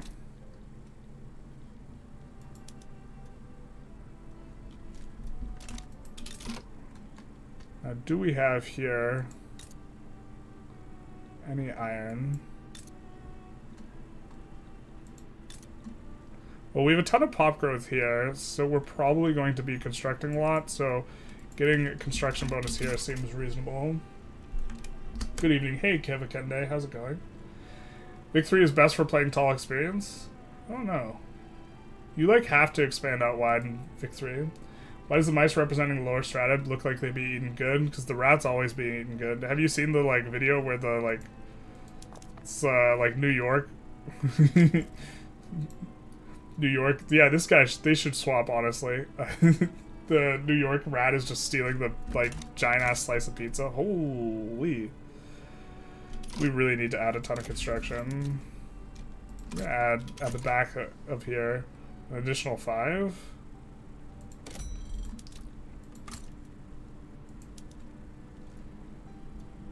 Do we really have... Why do we have poor market access there? Do we not have infrastructure? What the hell? Is that just a bug, visually? How can we have poor market access with good infrastructure? Oh shit, inventory coverage is crushing our SOL. Okay.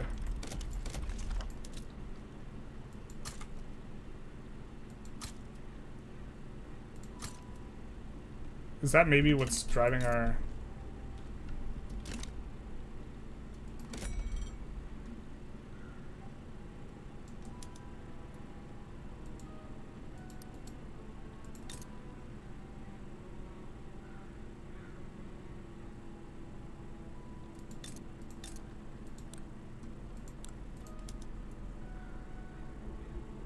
It's not affecting mappy. I think it's just visual. Does the pop multiplier apply only for mice pops or everyone inside the tag? Everyone inside the tag. Or they have to be specifically... It's not tag oriented, it's location. So they have to specifically come here. But then they grow. So the idea is we're going to put down a bunch of edicts in these 2 states and really just run them up.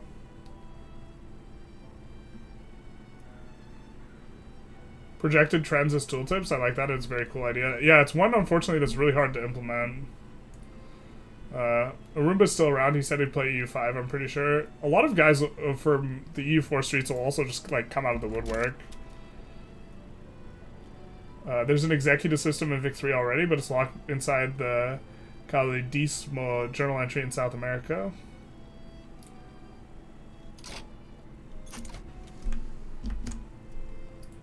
There are mods that do commission artists, but they tend to be really popular ones with Patreon. Yeah, so, like, the Vampire the Masquerade, or the Vampire mod in CK, like, I think has commissioned artists, but you have to be absolutely enormous.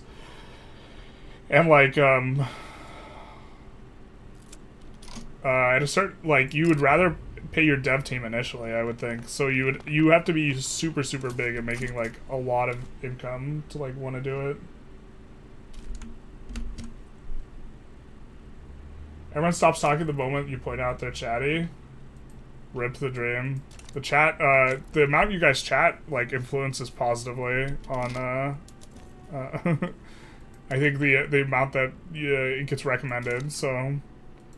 like, so the more you guys chat, the more it pops up in feeds, for other people to join, I think. And so, like, engagement improves numbers, for me. But then I can understand if you guys want me to just, like, play the game, that, like, typing less is a good strategy for that. Gotta get these rats questing, basically. That's why monsters are so good. Turmoil from not having adventurers. Is that actually...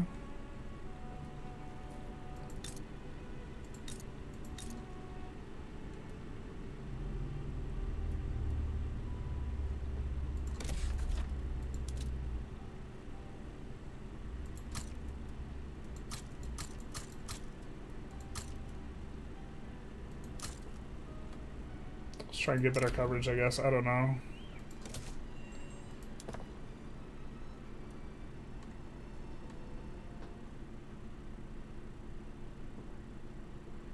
Are they in a different building type? Like they're in here or something? Yeah. Questing office.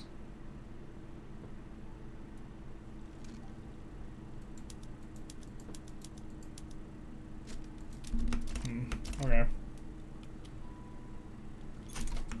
Hit the like button as well, that also does help.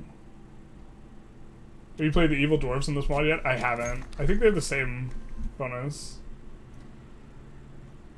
Could be the company slot open, why is that? Well, I'm waiting for someone to finally buy the steel company, because we can't We cannot slot in a steel company until someone... until this is no longer government-owned. Where is it?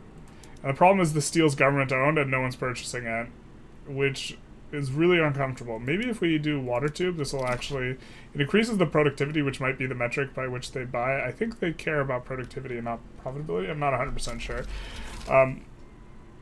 But we need to get that up and going. Oh, newspaper ads. Hell yeah, brother.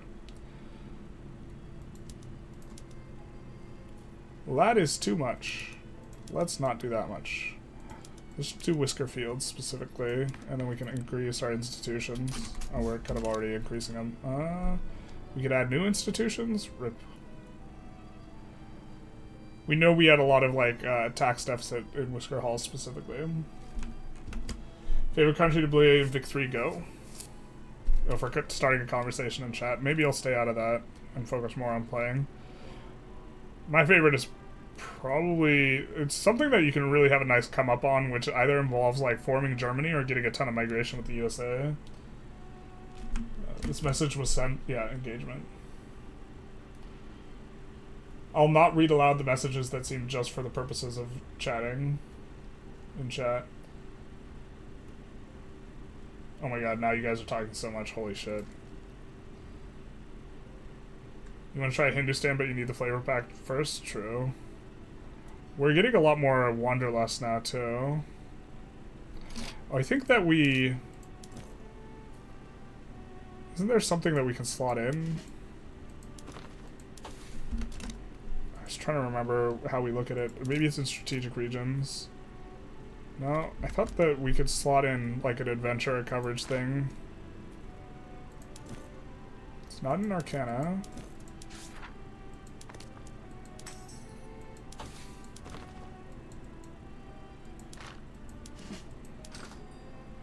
I wonder if there's any mods dealing with classes yet. This is something I've been curious to see.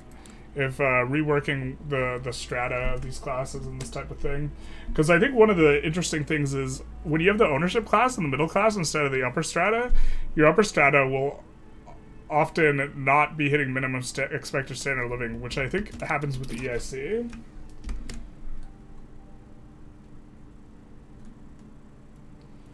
They should add an edict to increase adventuring in a state. That would make sense. Gold mine company then? That would be the one to slot in. The problem is you have to, there's like a 1-year cooldown and you have to like re-privatize / re-nationalize buildings. So I'm not sure it's worth it. What I really want is these buildings just to get purchased and then to do the thing. So... Journalists, I've wanted to play this mod more, but every time I do, there's an update that screws up the states. Does that still happen?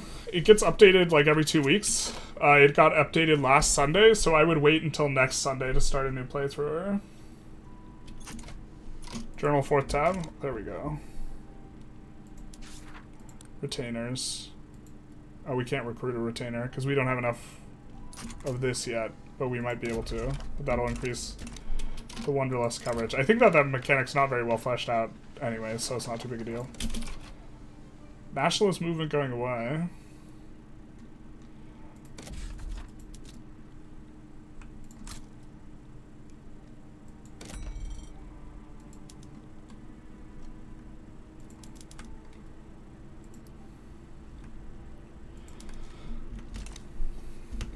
So that should keep us going. We're gonna need to think about expansion sometime soonish. Did Small Shore get released? They did, so maybe Small Shore is our next target here.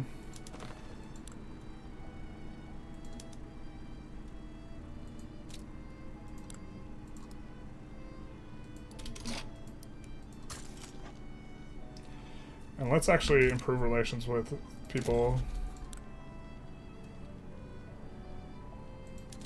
Did we get a trade agreement yet? No. RIP. Let's improve relations with the people with whom we have subjugated. As well as people that are also quite big. While still floating enough to generate as much of that as possible. I mean, we could join someone else's power block as well.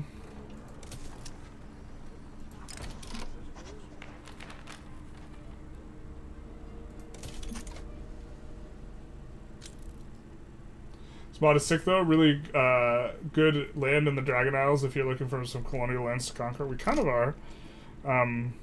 We're planning on maybe ingressing here. I think we need something else first though. I think you can nationalize the buildings to make a company. No, they specifically have to be owned by private. They have to specifically not be nationally owned, and the problem is that they are nationally owned. So we need these 2 levels to be purchased by private interests because we need 5 private buildings in order to do it. It's like this kind of frustrating situation actually. What we could do is we could push tooling workshops to make them more profitable, I guess.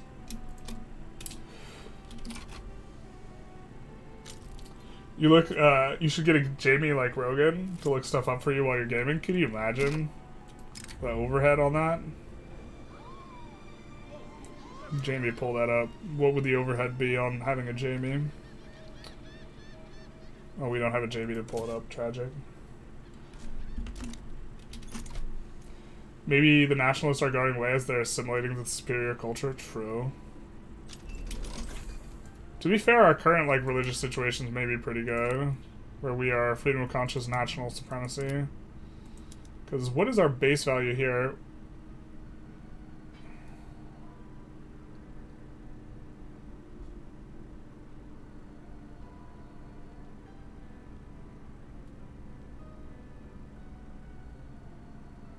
Oh, there's 0 free acceptance from culture.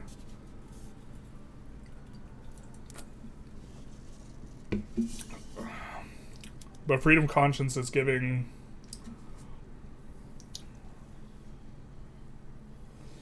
It's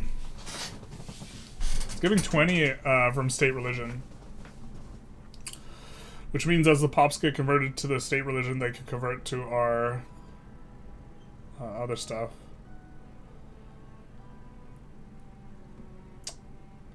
So we can convert the violently hostile ones, and then the violently... once they move up in rank 1 tier, then we can assimilate them. If they're in the cultural erasure. How good is the land in the Dragon Isles? We could take a look a little bit. I assume he's not meaning these lands specifically. Because these are like a little bit more developed. He means more like this stuff.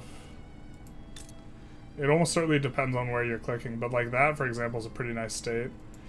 I think we do want to go after countries like this, which are super weak and they are next to the super high population center. Don't know why we can't deck on them.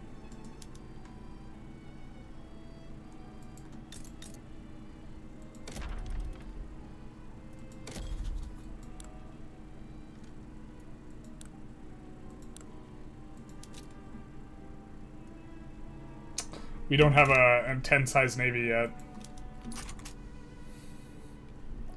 That's like coming up in our construction queue. We can't declare overseas wars yet. Adopting a personal assistant might be the cheapest overheads are concerned. True. We just need to adopt some 12-year-old non-wage slave. The ones suffering from violent hostility are not the violently hostile ones. You're doing racism all wrong, my guy. We accuse those guys of violent hostility in order to justify our reciprocal violent hostility towards them. Try and keep up. This is the Whisker way, my friend. We accuse them of the violent hostility in order to justify the violent hostility we held towards them. God. And this guy calls himself a rat. Terrible. Need to marry a Jamie to pull that up. Yeah, I mean, if we're adopting anyways, we can just swing for the other team if we want. Marry your whole channel staff? Bro, think of the tax implications, though. Poggers. All under one banner. Competitive versus casual racism, basically. It's like, we got a fucking casual in here saying that the people we're discriminating against are not the violently hostile ones. Come on. Come on. So China's goblins in this mod? Yes. I hate phrasing it like that, but yeah, the goblins are China, the equivalent of Qing. I'm not sure I like the implication. I suppose you could do worse though. I'm not a big fan of the representation of you know, goblins in Harry Potter being the you know, the money grubbing ones and then having huge noses and just kind of being, it's a little bit it leaves me a little bit like squeamish as to whether or not that was supposed to be inspired by, you know, like Jewish stereotypes. So there's yeah, this is the way, yeah, basically.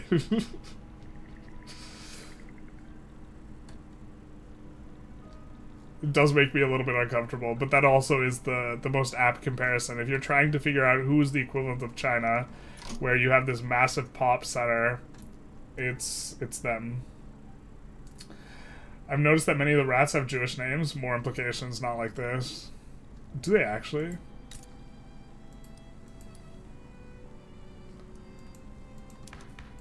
Not like this. Benaviste. Saban. Sassoon. I actually don't know. Are these Abrabano? Not like this. Benami. That guy's not a rat. Maimon? Cohen? Are these really are these really Jewish names? I don't know. Where's Mouskowitz? Kalmeeks are canonically goblins in Exeter. Kalmeeks.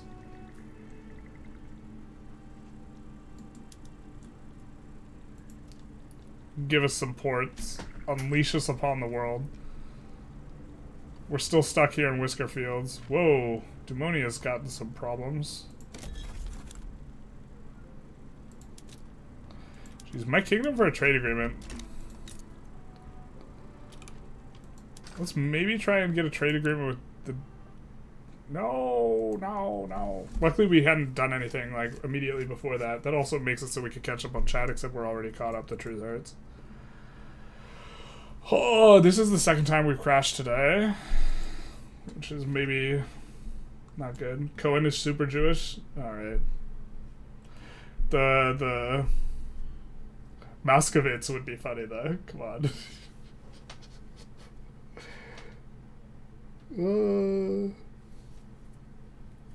Some of them are Jewish. Some of them seem just French. Yeah, that was what I was kind of noticing. That some of them seemed French.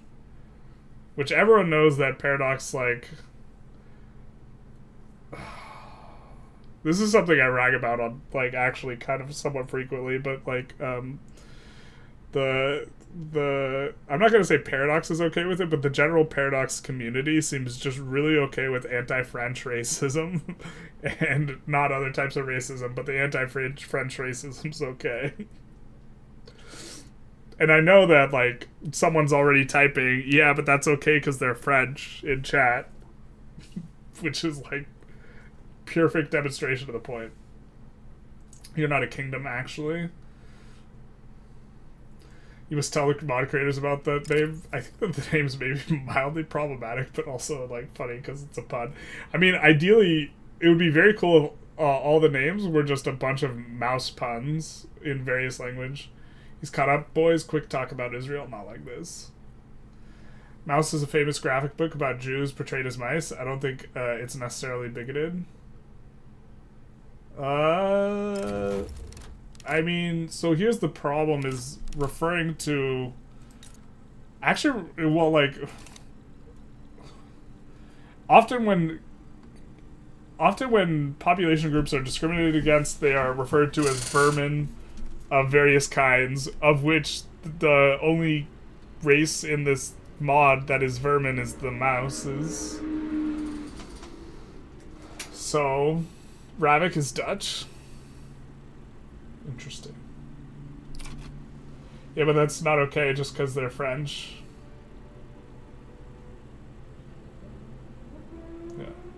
Hey, journalists, love the free video. Hopefully take some inspiration from it. I know some of the devs occasionally watch my videos, so maybe they'll see it. I guess it's because more okay because France is the big powerful baddie in EU4. So the reason that this is super noticeable to me actually has to do with EU4 because the other big baddie in EU4 is the Ottoman Empire, and you are not allowed to have that same type of attitude towards the Ottoman Empire. Now, I think there's very good reasons behind it, and we've like discussed it, but you are allowed to refer to France as baguette, but you are not allowed to refer to the Ottoman Empire on official discords, you know, by their food name, which I think there is definitely like, I think the reason for it is fine, and like I'm okay with them banning it. I'm just pointing out an asymmetry here.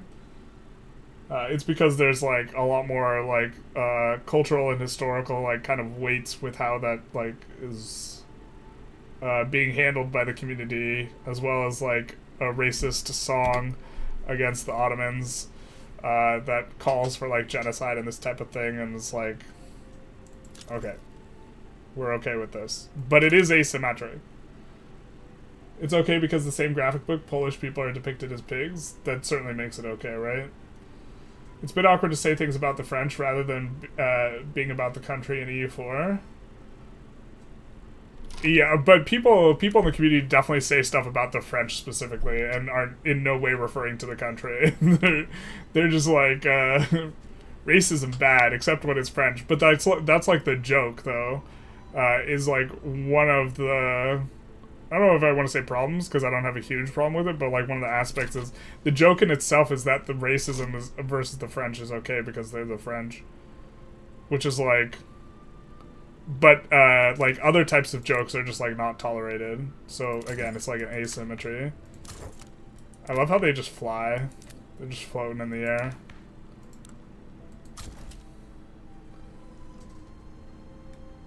I'm about to need some rats similar to the rats from Warhammer. I'm actually not familiar. There definitely was some food name discourse years ago. Yeah.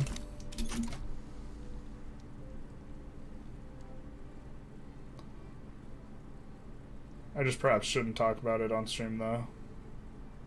This is why I can't get those voiceover deals. The asymmetry outside of the game that needs to be compensated for, but it feels awkward. Yeah, I'm super okay with the way they've handled it, but can we be more legitimate somehow? Alright.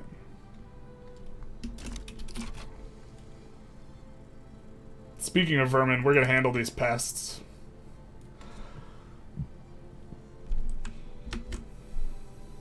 Let's be honest here, the only people who hate the French more than the EU4 community is the French government. Oof. Anti-French is a very Anglo thing. In most of Europe, they are appreciated for innovative legislation ever since Napoleon, imitated by most non-Anglo countries. That's true. I am stuck forever in the whatever information or cultural bubble that is related to the English language is not one I am escaping, so that's fair enough. They want us to Karan. Perhaps we will Karan.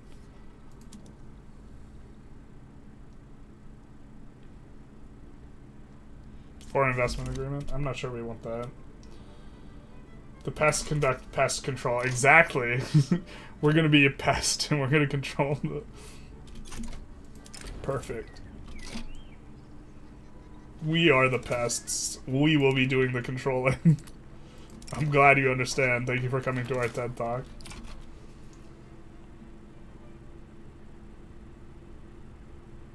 Rats from Warhammer is the Skaven, by the way. Only original species from GW.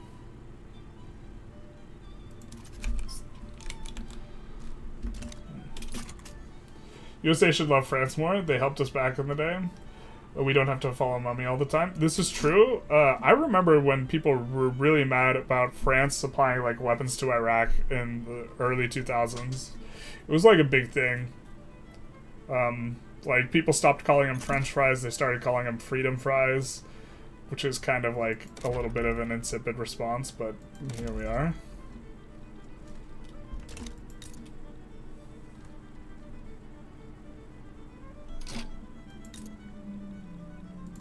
I wish there was a really nice way to see adventurer coverage. I don't think there is.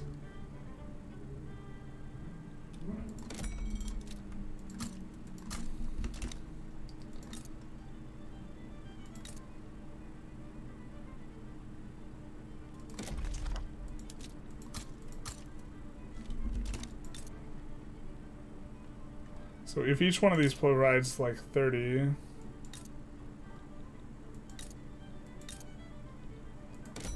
Yeah, we just need way more adventurers, holy shit.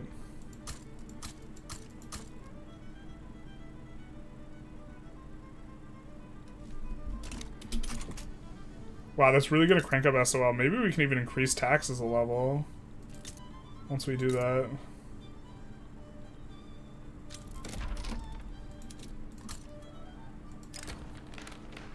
Crazy.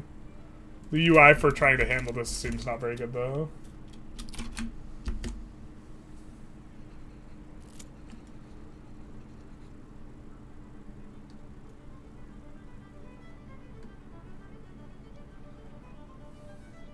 What about combining a rat and Skaven? Raven. Most US uses Anglo common law systems, but Louisiana retains some legacy of Napoleonic laws. Interesting. I need to visit Louisiana at some point.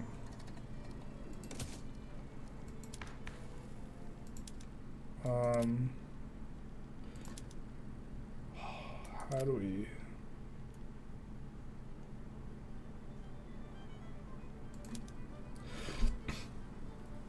We could just go for it again. The problem is, well, these guys actually don't hit negative approval. So maybe we can do it.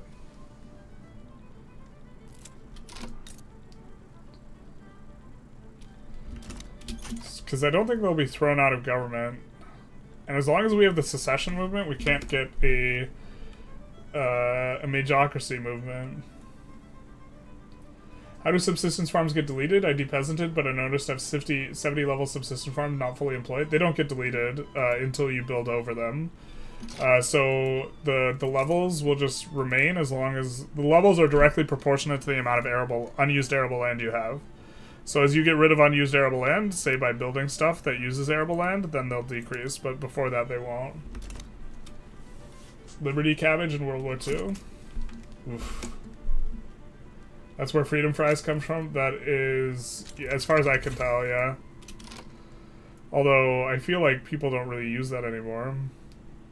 So, beekeeping hives and Leviathan outposts, we gotta take a look at.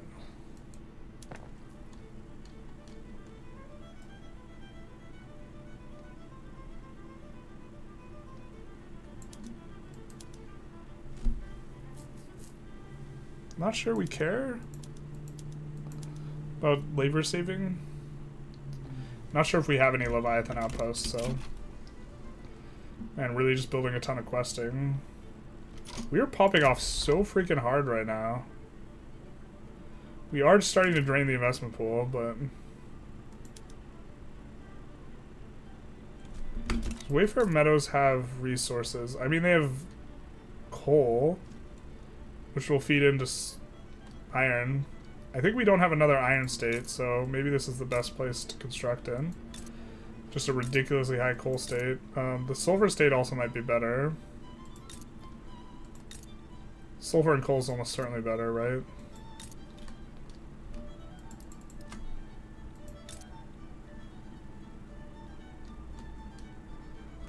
We could just do a little bit in each of them. That's probably fine enough. We don't know the right answers, so we pretend that spreading them around is the correct answer. Did they sell Iraq weapons? Yeah, so they were... My understanding is they were supplying, like...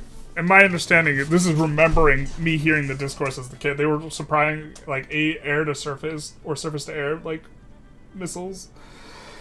Or, like bazookas or whatever that could shoot down helicopters. I can't remember the exact details. But I remember some people were pressed about it. I was a kid when that was happening, though. It's really hard for me to remember. I have high-level subsistence farms that aren't fully employed. If it was like any other privately owned building, they would just delete. Yeah, they don't delete down. They're just correlated entirely to the unused arable land. Are retainers actually usable in this mod? I never managed to get any. They were before. I don't know if they made them harder to get. We don't have enough Wanderlust to get our first retainer, so... Is there a way to provoke a secession movement hovering at 90% and not going away? To be fair, this is saving us from... I don't know if there's a way to provoke it, other than, like, we could increase taxes, and that would almost certainly radicalize people. Here's an event. This is a Basardi national movement, where, you know, if we make them more radical, this will increase the secession. But I think that we actually just like that it's staying there, because that's preventing us from getting a Majocracy movement. Or Majocracy preservation movement. It's preventing the Majocrat movement from doing anything.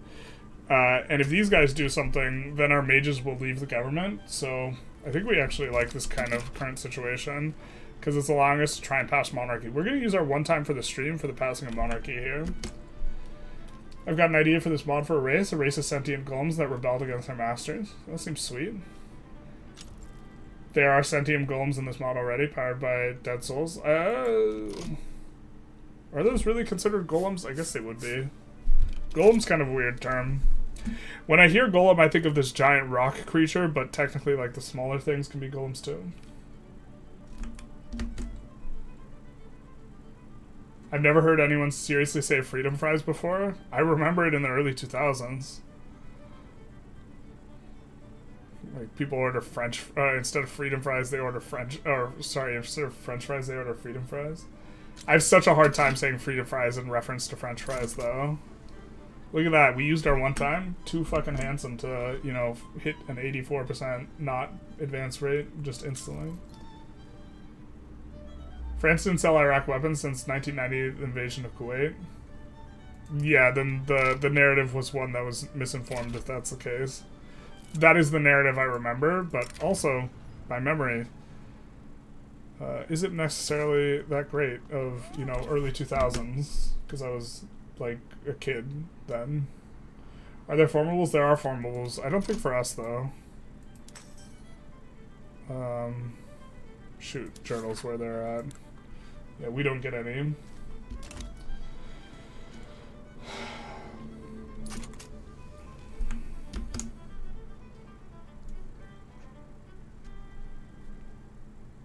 Louisiana was originally all the way up the Mississippi River. The current state is what was left over. Yeah, there was also, like, Connecticut also went inland all the way. Like, they owned, like, all the land on the parallel or whatever initially, or something like that. The menu at the White House cafeteria was changed to freedom fries. That sounds about right, too. Looks like we got a lot of wood in the auto queue. Have these finally privatized yet, or are we just crying ourselves to sleep at night? We're crying ourselves to sleep at night. Why don't we not worry much about the adventure coverage and try and actually get the construction company going? Goblins were originally made up to Jewish stereotypes. Yeah, that's kind of my understanding.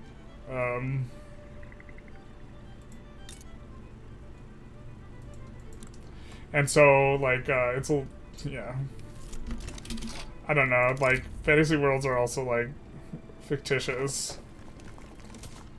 But, like, mixed bag. I know, like, historically, like, they're kind of, I mean, the way they are in, like, Harry Potter is, like, actually just, like, they're the greedy, like, bank-owning, like, soulless, like, big-nosed, like, I'm more okay with, like, the depiction of goblins as, like populist critters, right? Where we're not integrating all of the, stereotypes at once.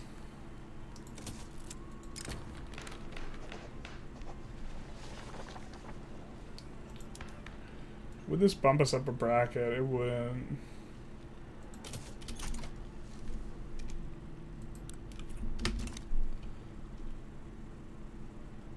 So the process of depeasing is quite literally removing the arable land by building something on top of it. No, it's giving them better job opportunities so they just leave. You don't care that there's a bunch of unused arable land. This isn't really important to you.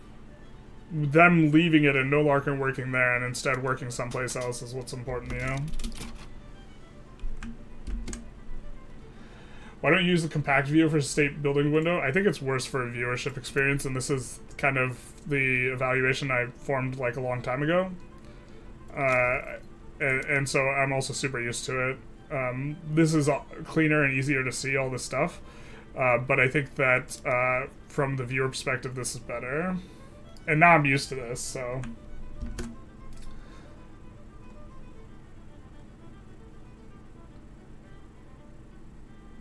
As far as I know, the reason the U.S. was annoyed at France was that they objected to invading Iraq, making it not a NATO mission, but of the willing mission, excluding France and others. That makes sense to me. That makes more sense than the supplying weapons. The supplying weapons, like it wouldn't make sense for France to do that, but I certainly can understand why people who wanted to push anti-French narratives would say that France was supplying weapons to Iraq, but just like it was like a more historical understanding of supplying weapons to Iraq.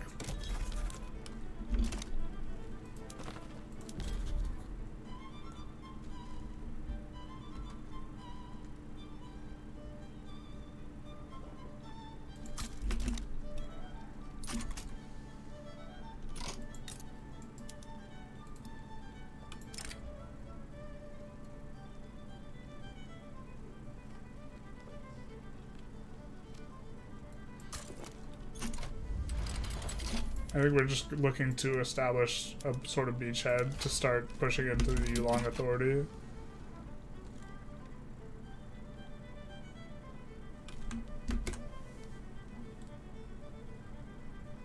I believe construct is the term used in D&D-esque games instead of golem. Yeah, construct to me is like more a term that refers to an ambiguously sized thing, and to me golem always refers to something that's big. So like the little automatons that are humanoid size in Ravik, to me, like I don't imagine them as being golems.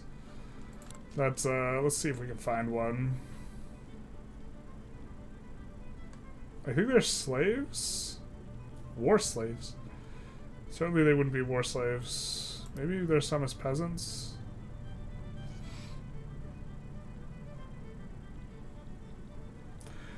Do they not have any? Oh, there they are. Here's some of them. So.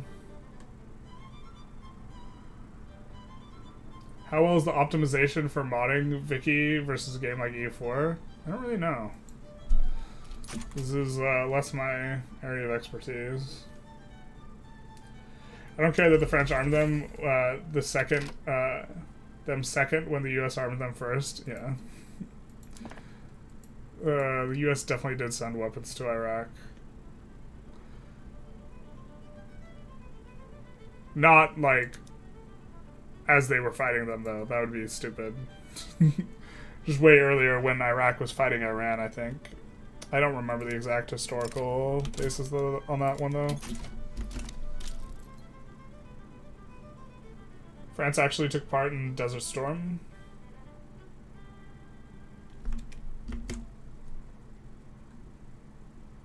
He was talking about 93. Yeah, I was talking about 93, not responding to the invasion of Kuwait.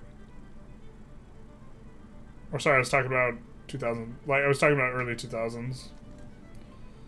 So now things are kind of at a good point where I think we're going to get rid of. I think we have a good amount of construction here. We're going to get a little bit more, but I think that this is about what we want currently, where we're going to get out of debt. Although us being in debt's not as big an issue now that we're no longer a subject, so there's that as well. And that's kind of one of the reasons we're popping off here is because we're able to extract a lot more money better. You know what I'm kind of feeling? Is there another source of us getting another level?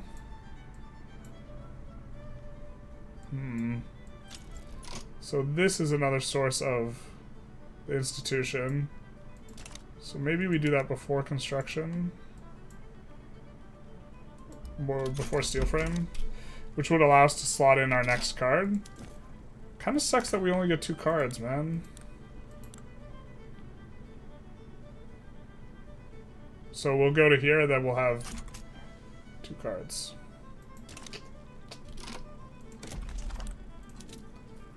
Oh, there we go.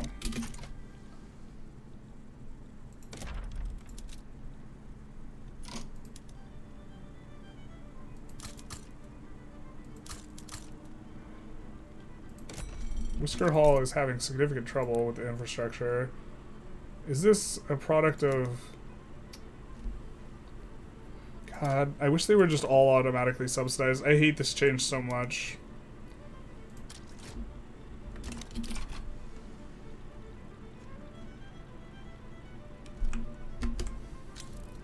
Original golem was from the stories was made of clay and was Jewish.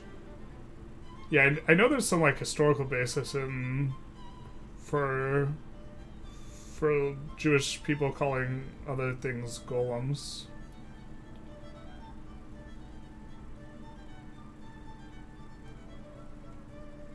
That was because they're European. Racism was used to justify slavery and colonialism. Wait, what? I'm not sure what you're saying that I said that you're objecting to. You're literally playing a game that represents that. Yeah, I'm not sure. I'm not trying to dodge, I just don't know. I think you're thinking of Kentucky. Their land was originally straight west when more land was added west of the 13 colonies. Got it. I knew there was some state that just extended infinitely westward.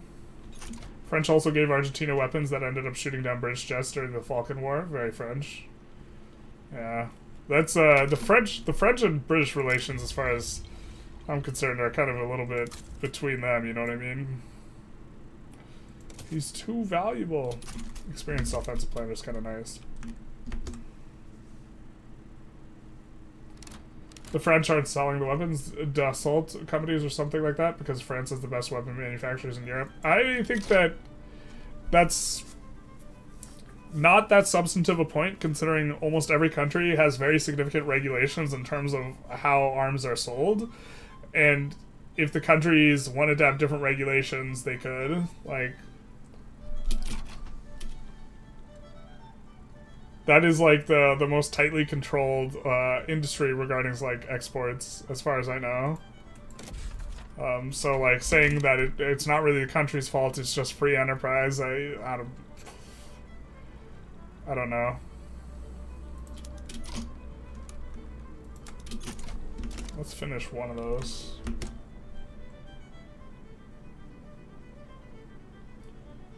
Goblins are a weird thing. The Harry Potter goblins are weird, but before Tolkien's, they were almost undistinguishable from orcs. Yeah. I'm super okay with the Tolkien goblins. Well, I think that... So, I'm a big fan of Lord of the Rings and the Lord of the Rings setting, but also it's just super superficial and oversimplified and relatively insipid simultaneously. Everything that's ugly is a bad guy, and the stuff that's pretty is good guys. And the stuff that's in between, the men, they're either good or bad.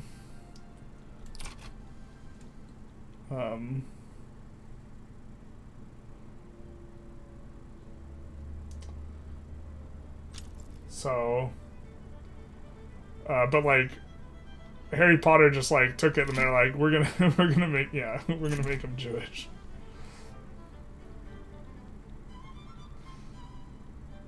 I don't know if that was conscious intention though. I won't attribute that to J.K. Rowling.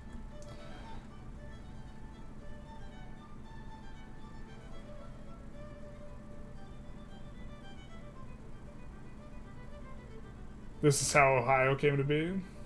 Colonialism was asymmetric. Oh my god, I wasn't live. The truth hurts. Yeah, I mean, you might... that also explains you're referring to like something way earlier in the video. Why I had no idea what you're talking about. Although, I still, yeah.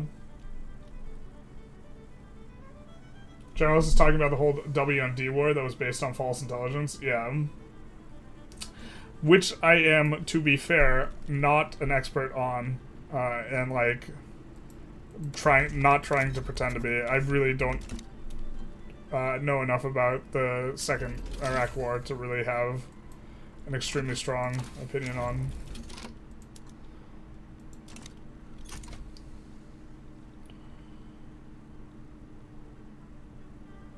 I think we'll push EOS on a uni. I think we have enough money and enough construction where we want to be in this kind of soup now. God, that UI bug where it's giving us super negative, like, market access in the capital is bugging me.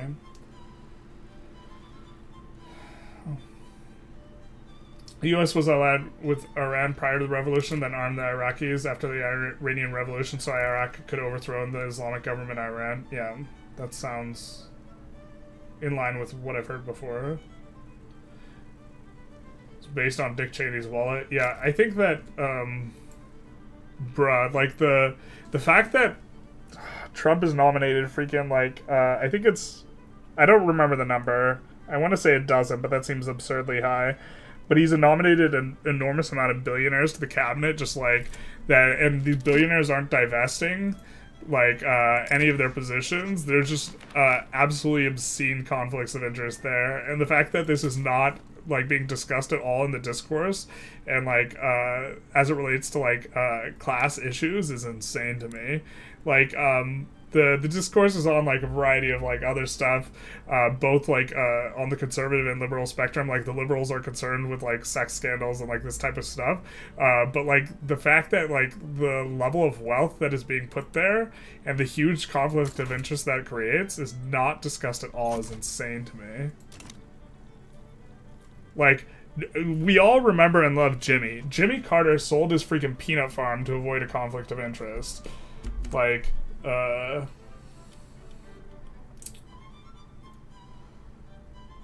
don't agree with the 2-card change. 3 is the magic number after all and it's a unique fun mechanic. Yeah, I really hate the 2-card change, that we're only going to get 2 cards. Also, it really makes the 5th level of the institution feel really stupid.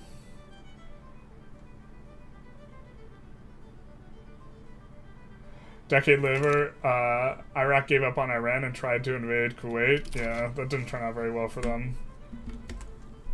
I absolutely, like, or I guess I don't know enough about the first Gulf War, but it seems like one country invading another foreign country is one of the strongest reasons to intervene. We have 22 million in there. I guess it's going to take real forever for that to actually drain out. Oh, and we can add more construction in my main go is to blow up and then act like I don't know nobody. Kuwait held 20% of Iraqi debt. Yikes. Talk about a liability. I hope they don't fall down the rabbit hole of trying to overly balance them on. It's a big give and take, yeah. We used our one time on monarchy, so we're definitely going to pass it.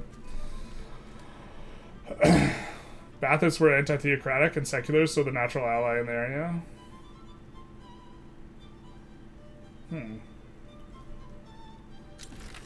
The Operation Room video of the first day air war of the Desert Storm is so great. I don't think I've seen that. We do get an overwhelming conservative party.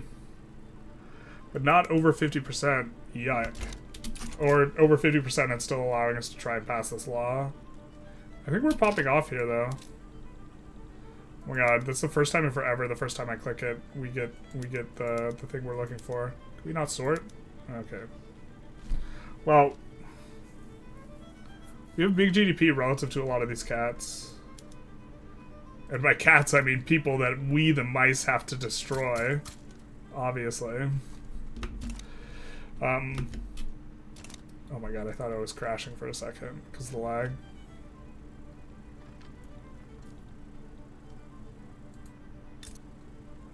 We do have a port there. Plenty of resources there.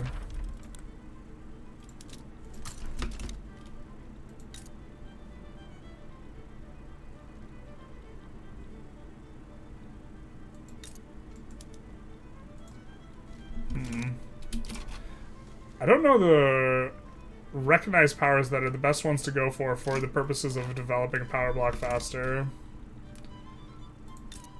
I guess we could go after... Oh, we can't go after Small Shore. Small Shore is actually just behind us in terms of power ranking. Yikes. Can't subjugate those boys.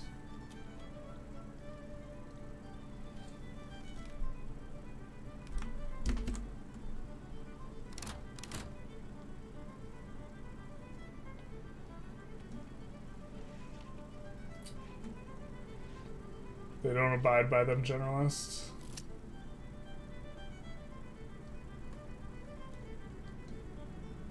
What?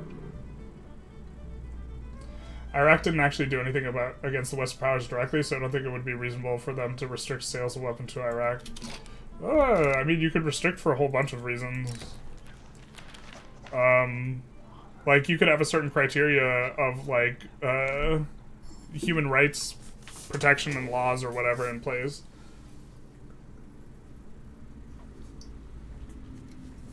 There's a lot of metrics by which you could conceivably want to exclude arms sales. It's just the, like, arms companies will lobby... Ugh. It looks like we're getting that either way. There's a lot of, like, you know, financial incentive and lobbyists, specifically in the United States especially, to, like, maximize arms sales, even if it's, like, maybe perhaps against the strategic interest. I think that in a region that seems a little bit chaotic, that wanting to sell arms there is probably strategically a bad idea, but economically for those industries maybe a good idea, and it creates a weird conflict of interest. That's, like, why lobbying is... The main problem with lobbying is, like... that it creates conflict of interest of politicians catering to the lobbies rather than, like, the people.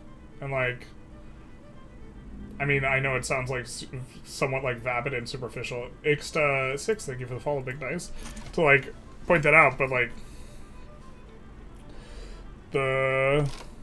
it could be the case that, like, you just generally don't want to send weapons to the Middle East because it's not exactly a stable region in general. I think Tolkien had some theological basis for saying that evil couldn't create beauty. Bro, have you seen Lurtz's chiseled jawline? What do you mean? What do you mean? But he had a theological justification. I really want a Lord of the Rings Vic 3 mod. But, like, Tolkien had a very romanticized view of things, I think. But saying that evil could not create beauty, I don't even know if there's that good a theological basis for that. Because who is the most beautiful of all the angels? It was Lucifer, right?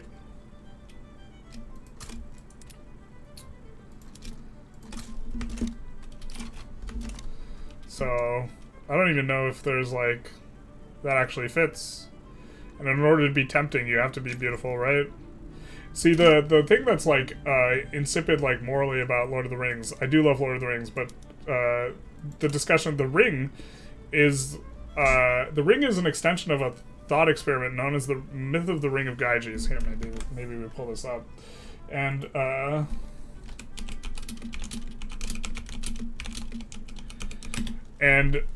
Ring of Gyges thought experiment is...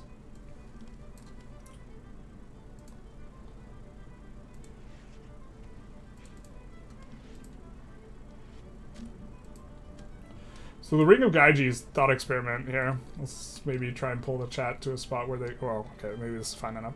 The Ring of Gyges thought experiment is one in which you were asked if you gave a ring that made you invisible, and you had the option to do whatever immoral stuff you wanted but not be held accountable for it, would you do it?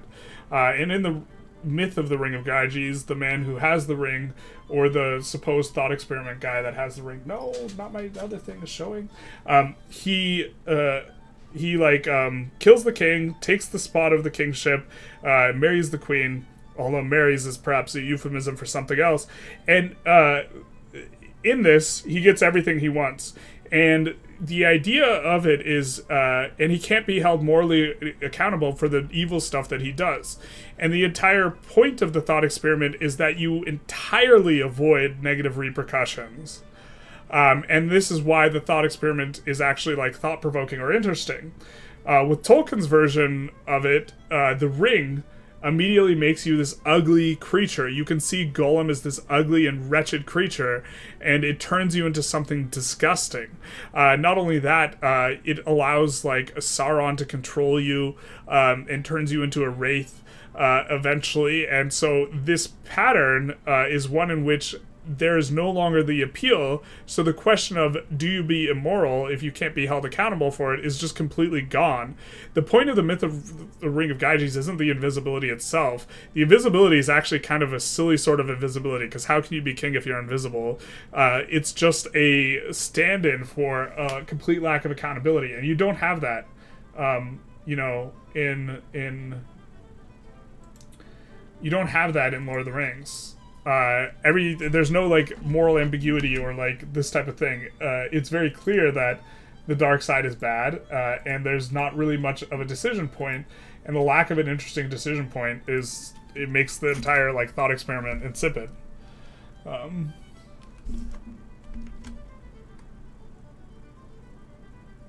Tolkien is an interesting writer with his philosophy. Well, I think he was also like anti-industrialist, but he didn't want to say he was anti-industrialist, or he insisted he wasn't. Family members were smuggling Iraqi oil during the Gulf War. Oh, that's interesting. Earned a ton of money with the threat of being bombed by the U.S. Fascinating. That must be interesting to pick their brains about at family get-togethers.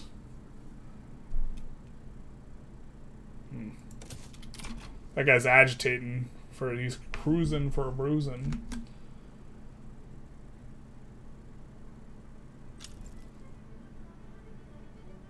And he is seen as the voice of Unheard, while America's clown show now. Oh yeah, with Trump. Yeah, if you think that this incoming administration is like not gonna cater to billionaires when 12 like members of his cabinet are like billionaires, it's like good luck handling the class issues. Media's complicit, yeah. It doesn't stop with Elon. We are only focusing on Elon with the media. Yeah, so the media is like, yeah, the media is only focused on Elon and isn't focused on the overall wealth and the conflicts of interest created by it. Like, new bill time. What does Wonderlust do? It allows you to eventually get some of retainers that give you positive modifiers. So we can make this guy retainer. It costs us a little bit to hire him, and we would lose a bunch of money. And then I'm not sure what modifier he exactly would apply.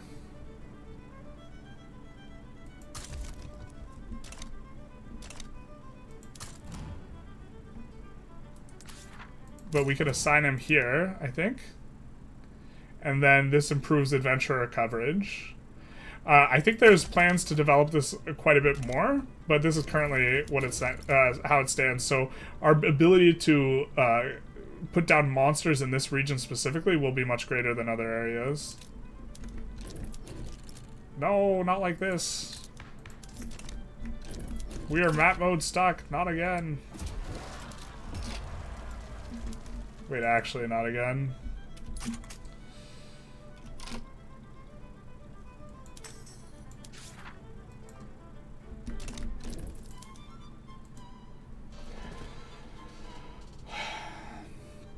Fantasy and geopolitics. This is truly an approved Paradox Gamer stream. For some reason that... yes, fantasy and politics, yes. I think that it's interesting to think about...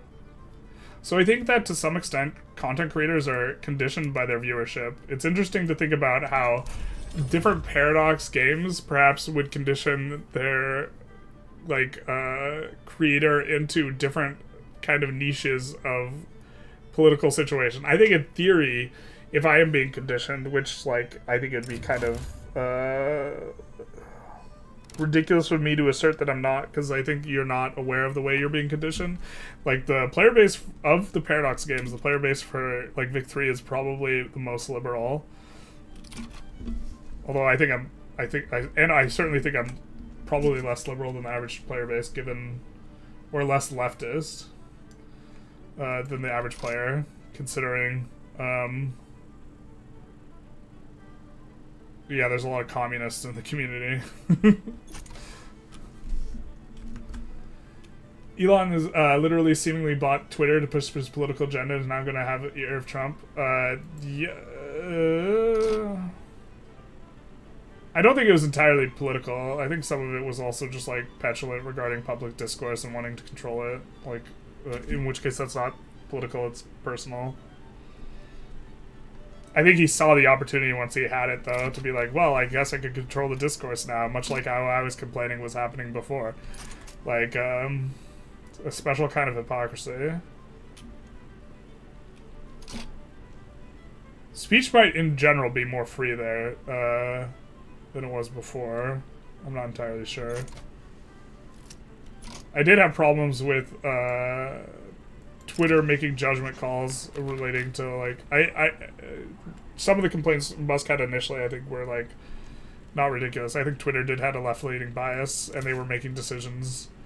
I'm not entirely sure that it was necessarily problematic in the sense that the government should do anything about it, but... and Twitter's a private company. The real problem is that public discourse now happens on a private company's sphere in a way that is like much more entrenched and far-reaching because everyone is on Twitter, and so it being the public square makes it this weird type of thing to regulate, because I think you actually need a different approach to regulation of something like social media, and I'm not sure what the solution is. Iraq was just a diplo play against Kuwait, and then U.S. thumbed the pie. This is true. You want to fix the infrastructure? Do we really have big infrastructure problems? I mean, this was perhaps a little while back, yeah. This is just visual. We don't actually have that infrastructure problem. We're not actually experiencing negative MAPI.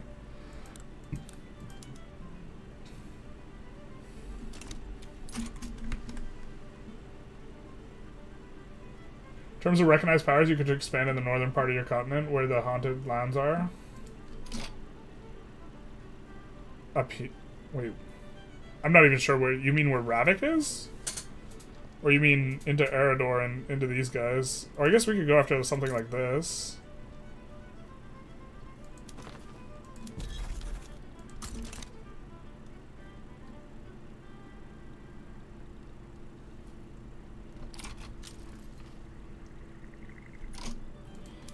Let's see what that... appeared my ass. Looks like he already left. Where are you going? Where are you going? Going nowhere. North of Teferet?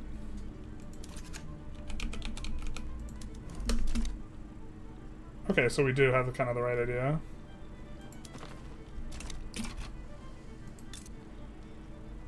I mean, if these guys are...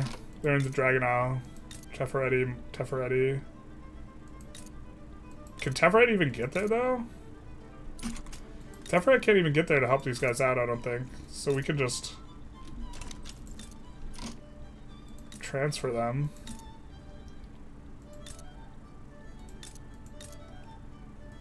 Right? Teferet can't even get anywhere. Oh, Opath is actually huge. Oh, it does connect.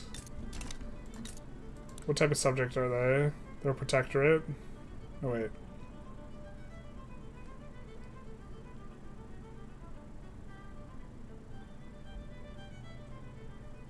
No, they're just in the market.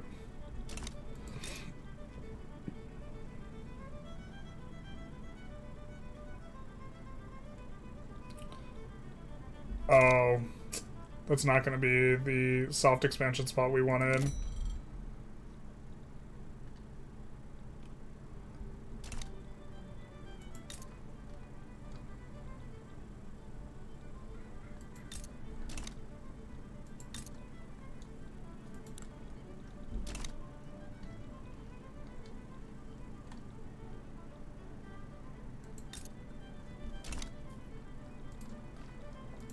I mean, these guys are recognized. No, they're unrecognized. They're also huge. Shoot.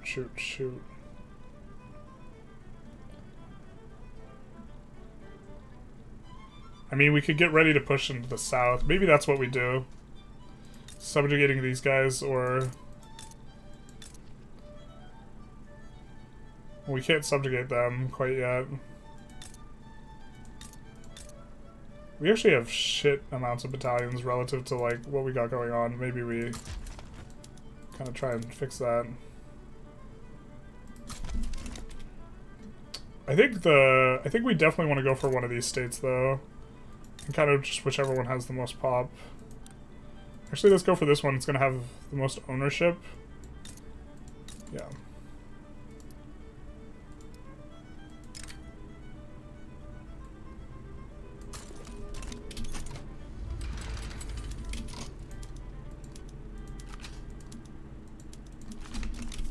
Do that. I know it's not recognized, but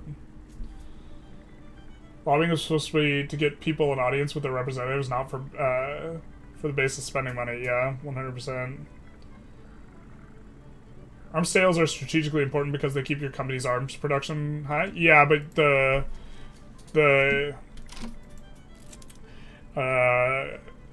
U.S. would prefer to just generally sell to like its allies and not to people who are more strategically ambiguous in terms of whose interests they're gonna help. Like the U.S. sells a ton of stuff to NATO, and that's like a relationship that helps the U.S. both strategically and also helps like the U.S. Kind of interest. I love when you delve into political philosophy. I don't know how it helps my viewership, but from what I know, he attempted to divorce many of the ideological bases from story, though obviously there's some that bleed through. Yeah, I mean, to some extent, I think it's just generally not... Oh, we could have just waited, like, 2 weeks and we would have gotten, like, 2 infamy off on this war declaration. Rip the dream. I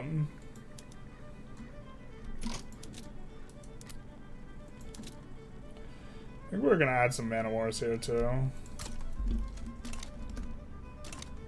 God.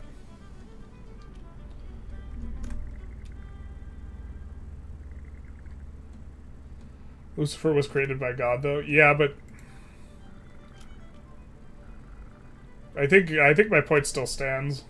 Maybe I'm theologically incorrect. I don't know. That could be correct.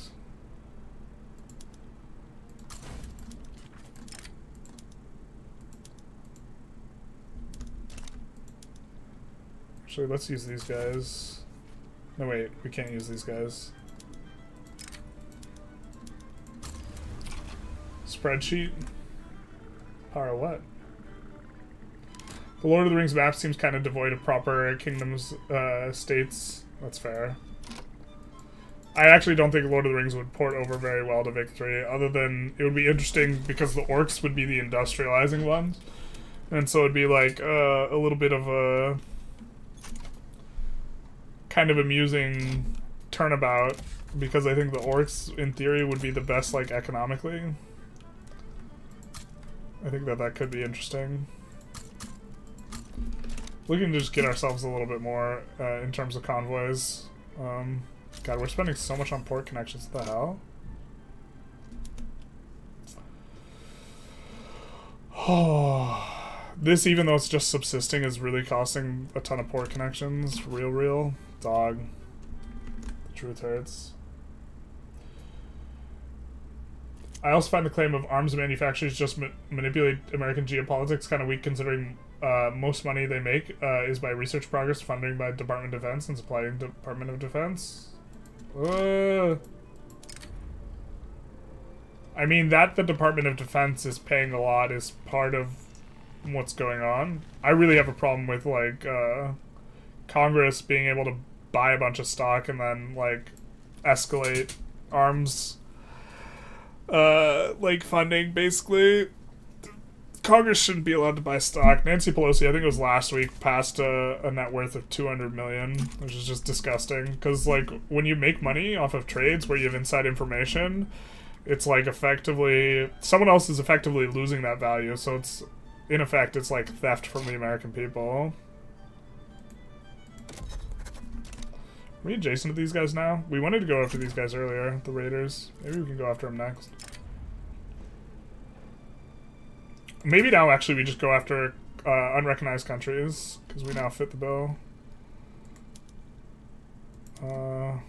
Shoot. Oh, we should have gone after these guys too. Oh, our general just died? God, this is so stupid. I guess we have a flying mouse, so maybe we shouldn't complain about stuff. Our general died, which is why we didn't get in, and now they have way more conscripts. We might have to try, well, we might have to try 2 different landings with 2 different squads to make this work.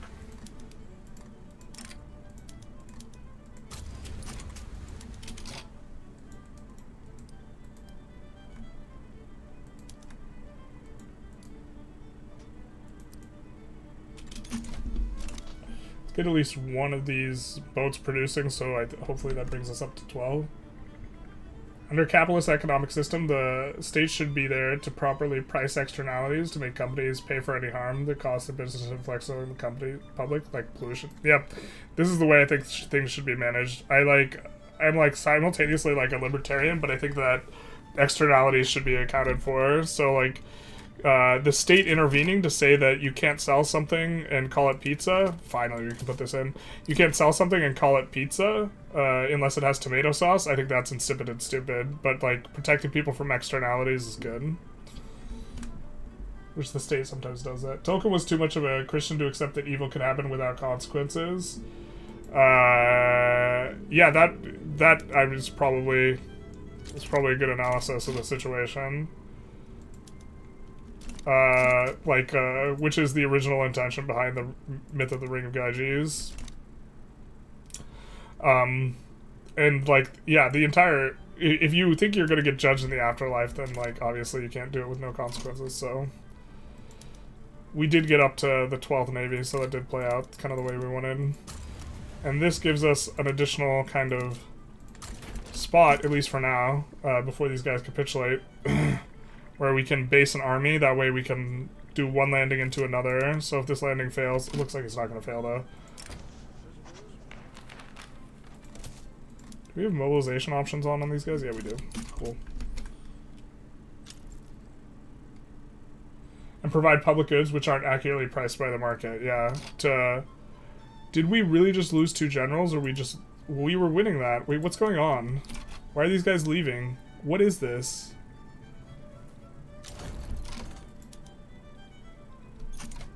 What the fuck is this? How are we landing and not there simultaneously? Why do we have 0 landing progress, and why are they going back? What? Our fleet officer died. God, that is so stupid. It's really stupid because we were in there way earlier. We were in there this guy's real hated. We were in there way earlier, right? But then our guy in charge of the army died, and now the guy in charge of the fleet died. I really hate that someone doesn't just get promoted in, and this instead breaks your military action. Let's actually write this down, because we might make a video at some point complaining about military stuff.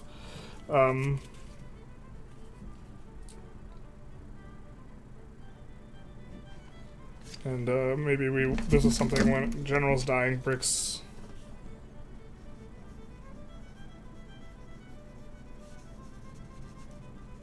Landings. Or admirals. But they should be able to just promote like a temporary general or this type of thing. And not just like lose their action. I just hire everyone because the mice are cute. This is the way. Tolkien was agitating for industry ban. Yeah, but he explicitly says that he's not, but he was. Like, there's like 2 ways of deciding how you're going to interpret literature. One is what the author says their intent is, and the other is like you interpret the meaning of literature independent of author's intent. If you're interpreting Tolkien's work independent of like the author's intent, he was very much like anti-industry. There's a clear map mode button hidden below notifications. Okay, thank you for letting me know. Wait. Oh, well, it's not there right now, but don't call me a liberal. The truth hurts. You're being conditioned to Marxism. Oh, man, we're so far behind in the chat. Or we'll try and be a little bit faster. Technically, Vic 3 should be conditioning you into being either classical liberal or Marxist because it's on the models. Yeah, but not the game, but the community. I think that if you're a Paradox fan and you're a communist, you play Vic 3. Waiting for the Elon Trump meltdown when they get jealous of each other. We'll see how that goes. We'll see who really has the power. I'm not sure that happens, really, to be honest. Brett Duveau is the professor that wrote on what was observed are historical assumptions his students made, which Played Paradox game made. Oh, interesting. Huh. He thought that Twitter was good for communication between planets due to shorter text-based messages, but the message limit was also increased. It seems like crazy. I assume that's an Elon take. Is the he you were referring to. Have you read a book called Techno-Feudalism, What Killed Capitalism? I have not. It sounds interesting. Maybe we write that down too. Running out of Techno-Feudalism.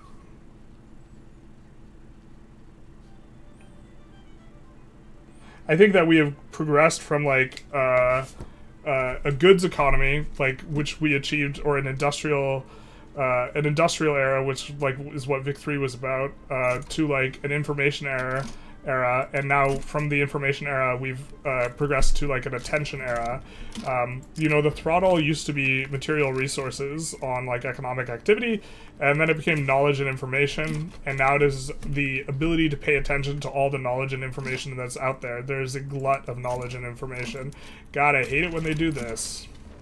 He didn't assign to the front. He just, like, decided to chill there, take a break, go on vacation. Don't know the name of the strategic region, so glad you found out what you're looking at. Something like a common carrier law might be useful, but you still need basic regulation of speech when you could be linking people to malware. Yeah, so... I don't know exactly how you regulate it. I know the EU generally has regulations on stuff that I kind of prefer, or I like the way the EU generally handles things. We're gonna go through these guys, I think, to get to down here. And so the question is, which state do we want to take? Well, this has more pops, so probably this, TBH, unless the resources is a significant difference. This has better resources too.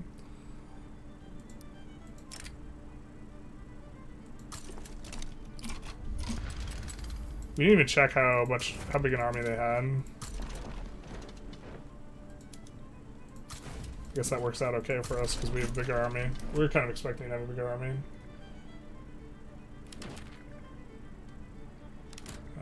Capitalism is feudalism, though, a little bit, as defined by Marx. I disagree with that evaluation of Marx. Marx thought that the historical institution of feudalism was an essential economic system that necessarily eventually progressed into capitalism and was distinct from capitalism. Like, I think Marx is actually pretty clear about differentiating the two. It's been a while since I've read a lot of Marx, though. I did read a lot of Marx, but it's also been a while. Feudalism with extra obfuscation. No, I think he thought that the system of was fundamentally far more extractive, and feudalism didn't alienate you from the value of your labor in the same way capitalism did. And under feudalism, you could engage in a subsistence producing activities in a way you can't under capitalism because you're divorced more so. You're alienated more from your labor. Like, if you're trying to be, like, more technical with Marx, if you're trying to just rip on capitalism and it's like, haha, then, like, maybe that is fine, yeah. Wow, are we really gonna fail to pass monarchy? If we fail, we might just save scum it. I don't know. We used our one time. Well, no, Marx makes a distinction between capitalism and feudalism. It's just that both exploit the working class. Yeah, exactly.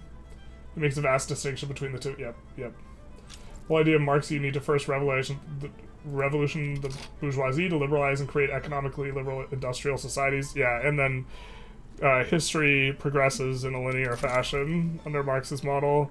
and necessitates that, you know, this industrial liberalized society then in turn will become proletarian society.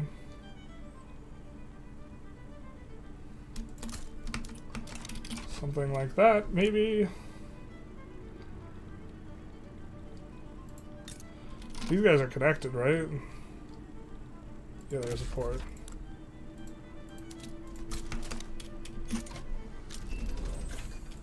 Perfect. Well, kind of perfect. We would have wanted to have enough of this government admin to pay for that stuff when we get in there. There's no difference between railroads and tech giants. Both are self-creating networks that extract value of the commerce from the people who do it.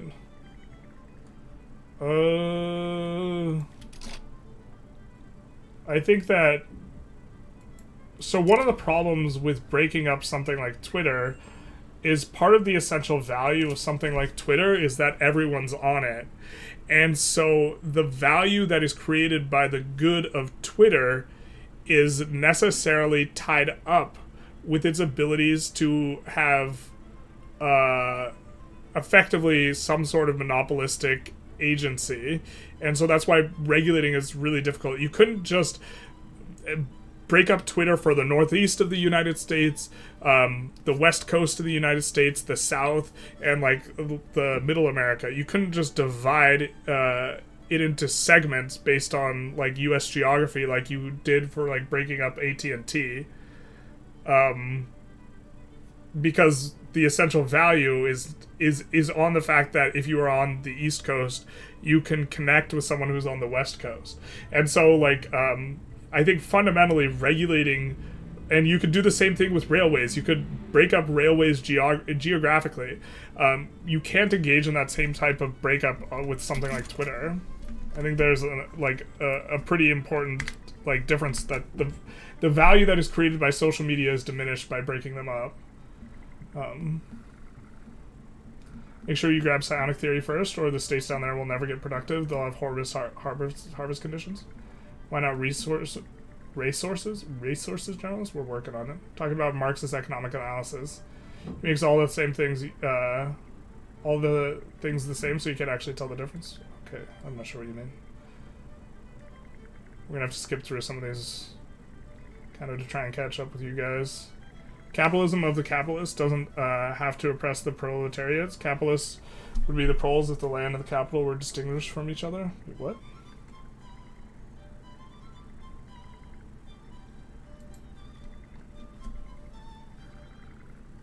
I'm not sure about that, what you're saying in regards to it being like Marxist theory.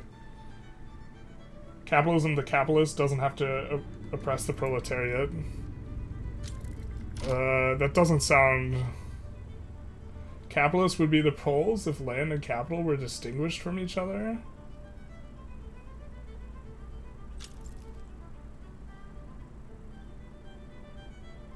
You're objecting to Marx joining up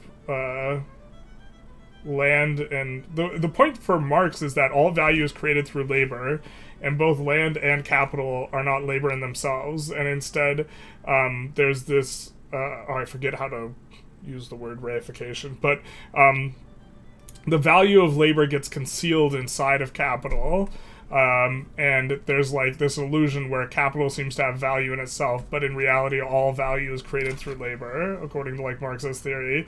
So lumping together land and capital is appropriate because both of those are not labor, which for Marx, he like follows David Ricardo's analysis of labor theory of value. So all value is created through labor, and it's, and like stuff that is capital or land doesn't have value in itself. Just watching your new video on freight and want to say I really loved it. I'm glad people are enjoying that. That took forever to make. That seemed like a little bit of a risk versus starting like the Japan run. And so I'm hoping that video does well, because the video took a really long time to do. I don't think it'll do well enough to like justify the time investment, but like I'm hoping it doesn't feel really like in retrospect stupid for me to have taken the time to do that.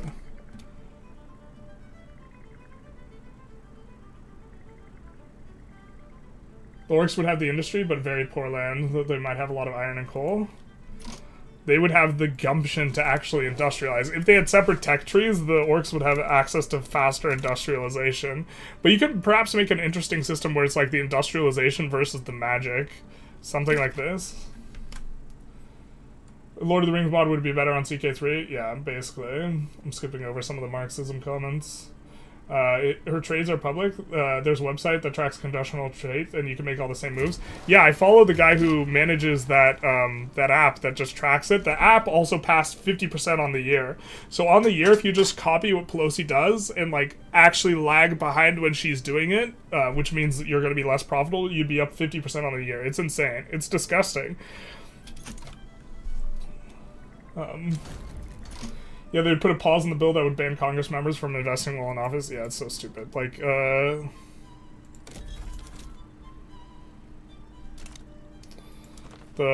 it's actually just like theft from the American people, effectively. We do get a bunch of interests that we can put in now. I think we'll try and radiate outward, and maybe play a little bit themey in terms of our interests. But this does mean that we can go after these guys. Oh no, we can't. Even though they're one rank below us, they have to not be... Well, those guys are hegemons. They have to be minor powers.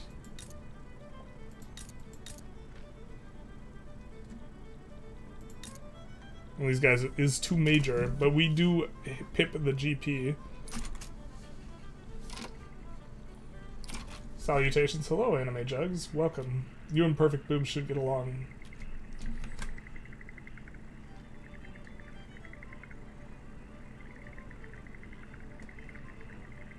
Isn't Nancy Pelosi's husband the owner of a major stock trading company? So this is like partially like one of the rejoinders you should have when kind of evaluating Pelosi. Is that when she entered Congress, she was already the 9th wealthiest member. So if you have more money to work with at the start, a big part of that is going to be the driver of you being like the absolute most wealthy. And she's the most prime example because her net worth is up to 200 million. But yeah, her husband made an enormous amount of money trading stock. To be fair, that probably puts her in a really good position, combined with her husband, to really leverage the information that she has to make the really disgustingly efficient investments. But yeah, Paul Pelosi had already generated a lot of money through stock trading. So singling out Pelosi to some degree, like you could put the asterisk next to it that she entered with a lot of money already, so it's not like she made all of her money. But you know, she's also like made like I think over 20% returns year over year for like 6 years or something. So, and like whenever you win on a stock trade, there's someone else on the other side of that trade who's a loser, and the loser is an American that doesn't have the information that Pelosi has. That's Nancy, not Paul. So, or I guess if Paul's really the one who makes the choices regarding trade, I guess it would be Paul, but you gotta do that one.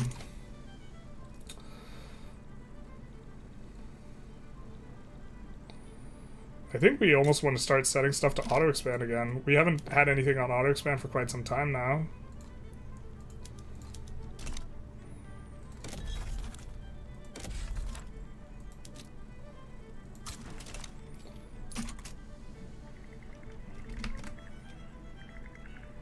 Talking about a classical liberal POV without the US... Well, it sounded like you were trying to talk about Marxism. Anyways, gotta run a holiday party. Godspeed.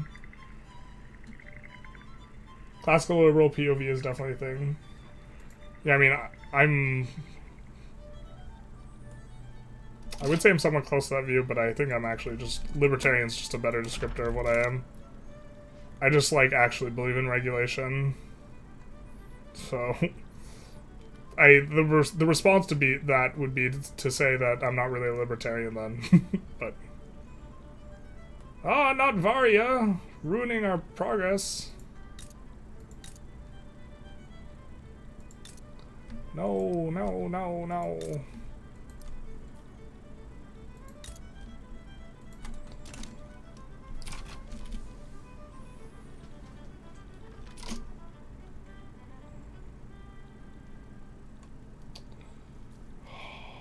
Who are we supposed to go after? I don't know.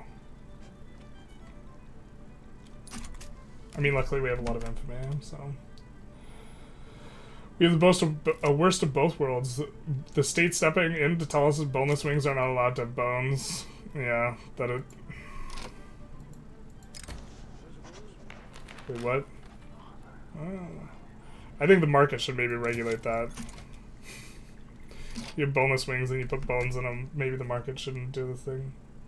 Specifically in Ohio, it was ruled by their Supreme Court. Boneless wings are allowed to have bones, as ruled by in Ohio. I think I'm maybe okay with that. From the perspective that if you go to a place and their boneless wings have bones, you'll just fucking never go there again. FDA regulation doesn't explicitly say boneless wings can't have bones, probably because the person writing the regulation thought it would be obvious. I don't think that necessarily stuff should be regulated. Like, I think, look, there was a regulation that in order for a frozen pizza to be called a pizza, it had to have tomato in it. And this excludes pizzas that have pesto sauce. I think that's like an insipid, like, regulation. Lord Wings for CK3 is very well done and polished, highly recommend. I'd definitely be interested in checking that out if CK3 mods didn't spook me with their nudity. Their naked forms. I ran a CK mod with like the no nudity setting and it still showed nudity, and now I'm terrified to like play those on stream or for content. Cause like, that's kind of a big deal, you know? I don't know if we could beat the Gabos in a war. Probably not.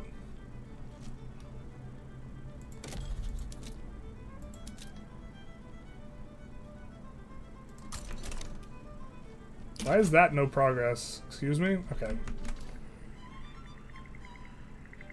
Do mice people have ridiculous birth rates? They do in 2 states. Do they have tiny clothes with little matching prices? Yes. Except they don't. To be fair, I think that this is by a ton basis, the clothing. But yeah, they should have to consume way less clothing. That's a good point. Our population growth is really driven by this. Which, if we take a look at our population, it's going to get more and more condensed in Whiskerfield. Only commies play Vic 3, the truth hurts. The truth does hurt. Some people are communists and don't even know it. Well, that's just been my perception. Like, the amount of, like, conservative people, both on stream and on Discord, seems relatively low. How could Twitter even be broken up? This is the problem. I don't know how you regulate Twitter. I think you just have to regulate it, but that means it requires more invasive types of regulation than anything else. Because other things you would just break up with a monopoly, but the monopoly is, like, part of the product. Twitter also has a whole user base outside the US. Yeah. How stable is Realms of X? Well, we've crashed 3 times today. So. Hope Paradox study your freight video closely. We'll see. I think that that's actually... I think that that's actually something they could implement, because you don't have to calculate the distances constantly in the way you do have to do with goods prices. And I think that makes it so like you could update it like once a quarter or once whenever a railroad finishes or like this type of thing. And I think that from a performance perspective it can be implemented. We might be save scumming here. I really want to pass monarchy and feel like we're getting on with this like production of things. I guess we're okay with the law debate failing. What's the mod? The realm is Realms of Exeter. The difference between industrialization and magic are 2 big themes in the game: Arcanum of Steamworks and Magic Obscura, and a little bit in Shadowrun, in case you wanted some other. I freaking love Shadowrun. The Xbox, like, for FPS Shadowrun, that was, like, one of my favorite games back in the day. They super fumbled how they, like, supported and developed that game, though. Like, really, really hard. That was just uber fumbled. Because they made it so that the free-to-play version was, like, more popular than the, like, pay-to-play, and they, like, killed the pay-to-play, and the lack of popularity meant it was really hard to get a game if you, like, if you played the paid version, which just completely crushed the game.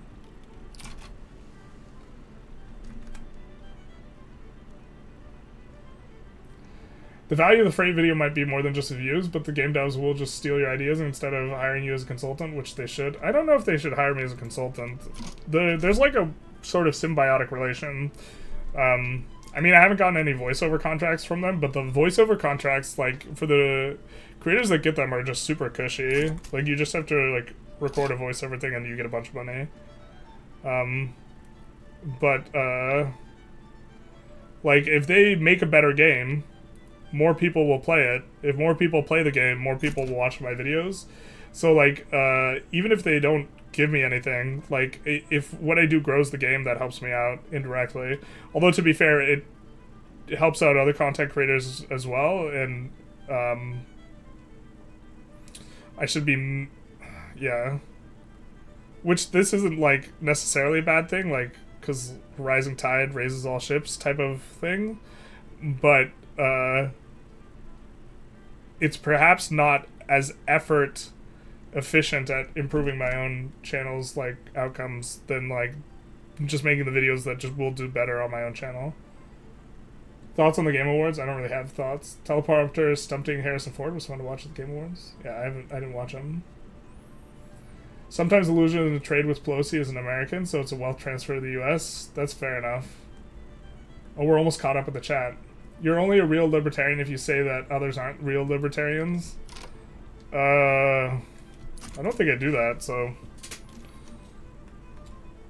I think that in terms of values, I'm very close to a libertarian. I basically have two political values. And that's freedom and meritocracy. I think these are, like, kind of the only two things that should really inform... or these should be the two values that really inform what's going on, with, like, a second or, like, a tertiary one of, if something is disgustingly efficient and it can't be provided by the market, then the government should provide it. And, like, there are some things that can't properly be provided by the market, like lighthouses, and that doesn't mean there should be no lighthouses. That means instead the government should provide them, so...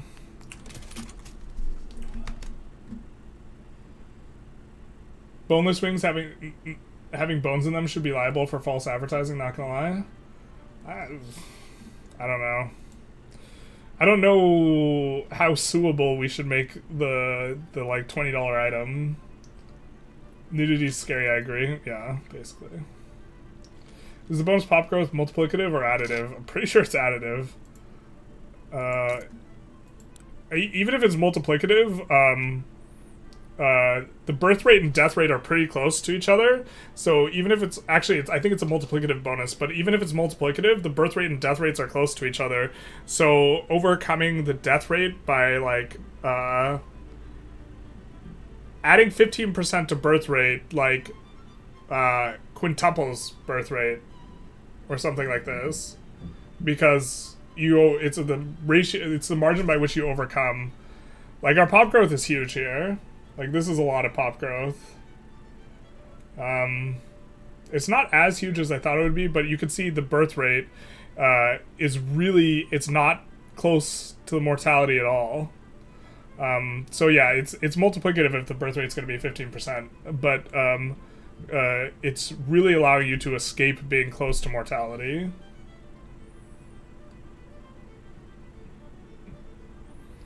There's no regulation, how would you avoid monopolies? Yeah, this is my point. I think the libertarians that are, like, not thinking about things in nuanced ways just, like, ignore monopolistic effects and externalities. I think that you want, like, regulation to prevent corporations for thumbing your pie non-consensually, and I think libertarians are too concerned with merely preventing their pie from being thumbed by the government instead of preventing their pie from being thumbed by corporations. So I think that this is a leak in terms of analysis. Has anyone noticed that subjects are just constantly disloyal in the current version? I always do my usual Conquer South America opening and they all despise me. Have you tried improving relations with them?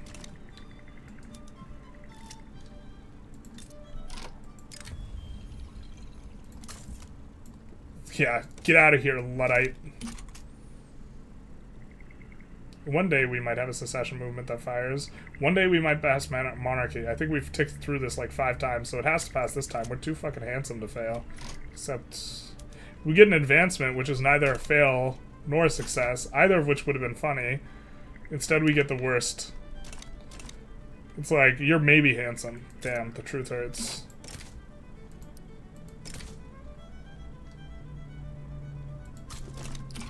So we'll conquer so that we can hopefully get another area of ingress here.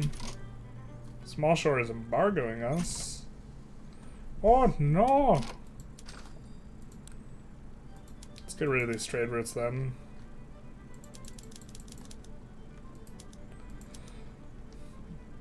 Let's get rid of some of these. Actually, let's just get rid of all the unprofitable ones. Let's see if we can get any trade routes as well. Trade agreements. Still can't get a single trade agreement. That's insane. I mean, if we wanted to sweat it super hard, we could increase our trade with all these guys a ton, but I don't think we want to necessarily sweat it that hard. Let's see about improving relations. Okay. Let's do some of that action.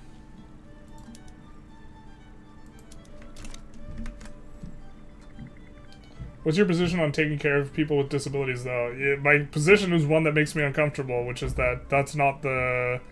the state has a responsibility for ensuring certain outcomes for people under the age of 18, but doesn't have a responsibility... The disability position makes me uncomfortable, because I, on, like, a personal level, don't like the idea of them not receiving any type of aid. And I think that if people wanted to vote for them to provide aid, I wouldn't necessarily have a problem with it. But I think that there's nothing like inherent about the disability that necessitates that they be especially taken care of by the government. It doesn't follow from the principles of freedom or meritocracy. That is exactly correct. It follows from a principle of like, compassion and also a minimum level standard of living for all people and this type of thing, which to me doesn't move the needle on how I think policy should be informed. I'm aware of this. It makes me uncomfortable.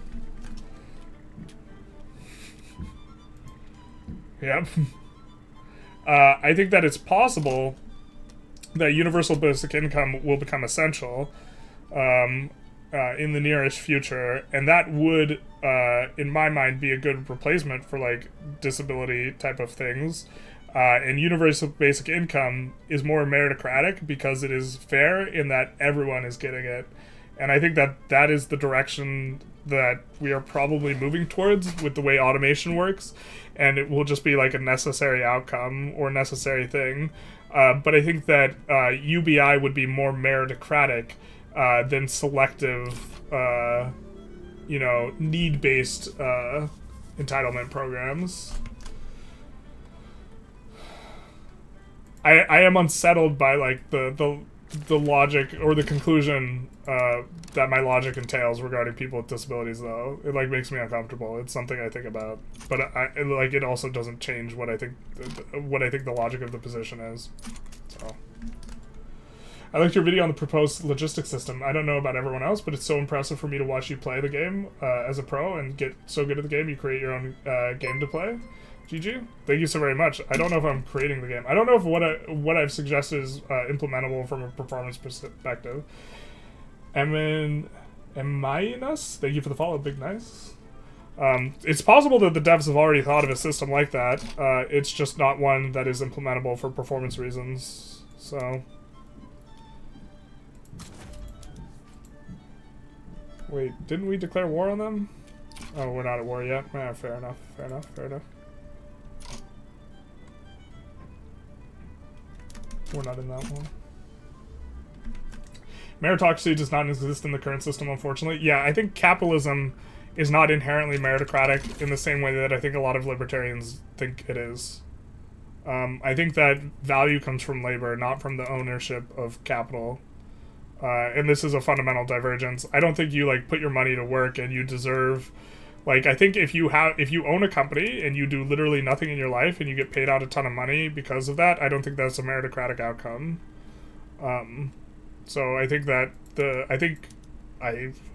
To the extent that I think that value comes from labor, I'm in agreement with Marx.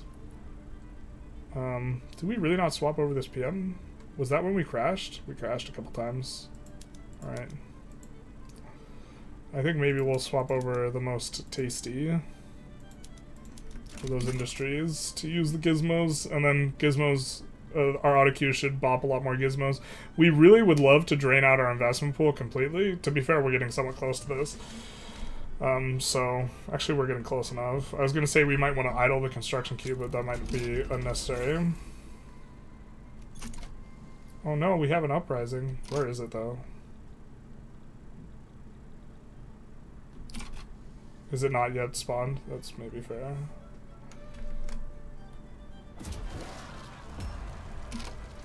No, not the Majorcrat movement. To take the mages out of government to make us insolvent at the last minute. No, we're still solvent. Okay, cool, cool, cool, cool, cool.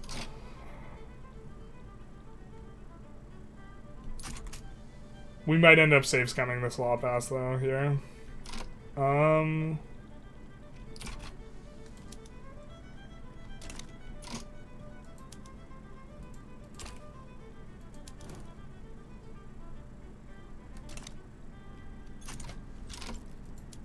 Wait, who's... Wait, how could they have a separatist movement? We haven't even conquered them yet. Am I confused? I mean, I'm certainly confused, but...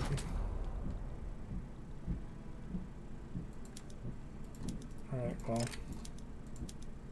Shout out to this working, maybe. The point is that monopolies are a function of the state being captured by corporations. I think monopolies are a natural outcome of capitalism, and the state needs to... One of the functions of the state is to break up monopolistic power so that you can get perfect competition, or you can approach perfect competition. So perfect competition is like a theoretical environment where, you know, there's a bunch of different firms, entry and exit from the industry is super easy and creates a lot of efficiency, and it's like a theoretical capitalism, like, this is what we want to do. It never gets actualized, and it's impossible to actualize, but you can try and approach it easier and easier, so I think that's discouraging monopolies, because monopolies lead to bad outcomes, so the benefits of capitalism are not achieved if you have monopolies. I've heard libertarians say that no monopolies would exist without states. Yeah, that's stupid.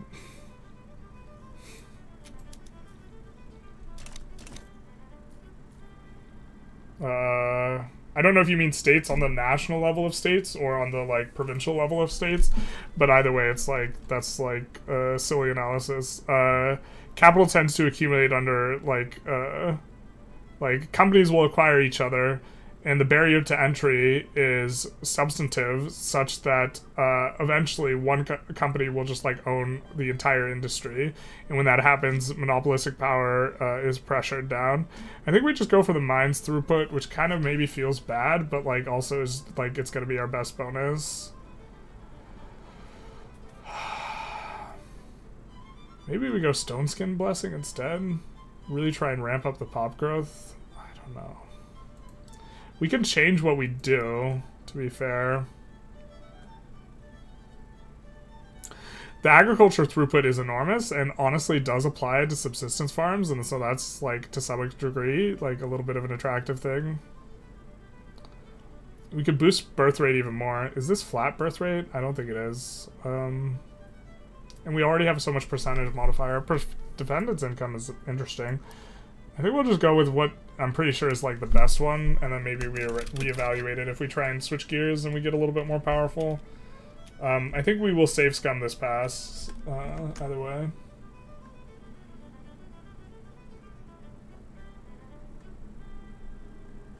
Hey Playa, how's it going? We're a little behind in chat, so... Well, if you're still here, I assume. What do you think about turning the U.S. into Somalia by dissolving every civil institution in the country and live off the charitable donations of other Muslim countries? I have a sneaking suspicion Muslim countries will not be scrambling to donate to the United States. I could be wrong. I could be mistaken. This is fair. But I have a sneaking suspicion.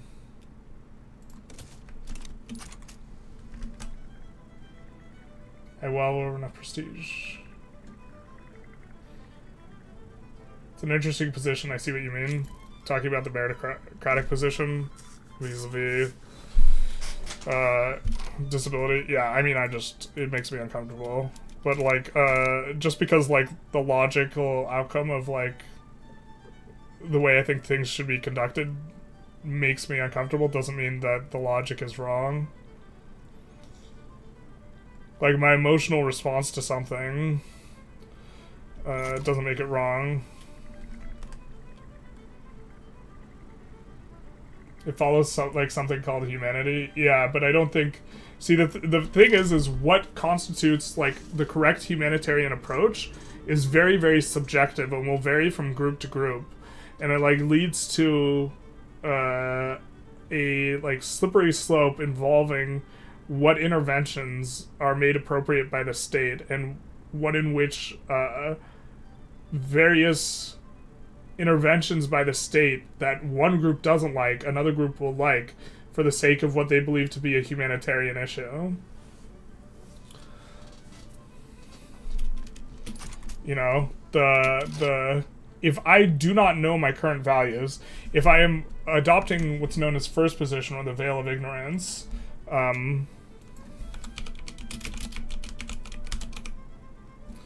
or the original position, rather, sorry, or the veil of ignorance. If I don't know who in society I'm going to be or what my values are going to be, the system that I would want would be one where freedom is maximized and meritocracy is maximized. If I don't know what my values in a society are going to be, if I don't know what I'm going to think is good, because a lot of people, from the perspective of humanity, will believe that the state should take evangelical positions and should aim to convert its population. Or they believe that, you know, they should make their population have certain values in regards to the way they conduct themselves, how they treat different religions, how they treat different genders, and this type of stuff.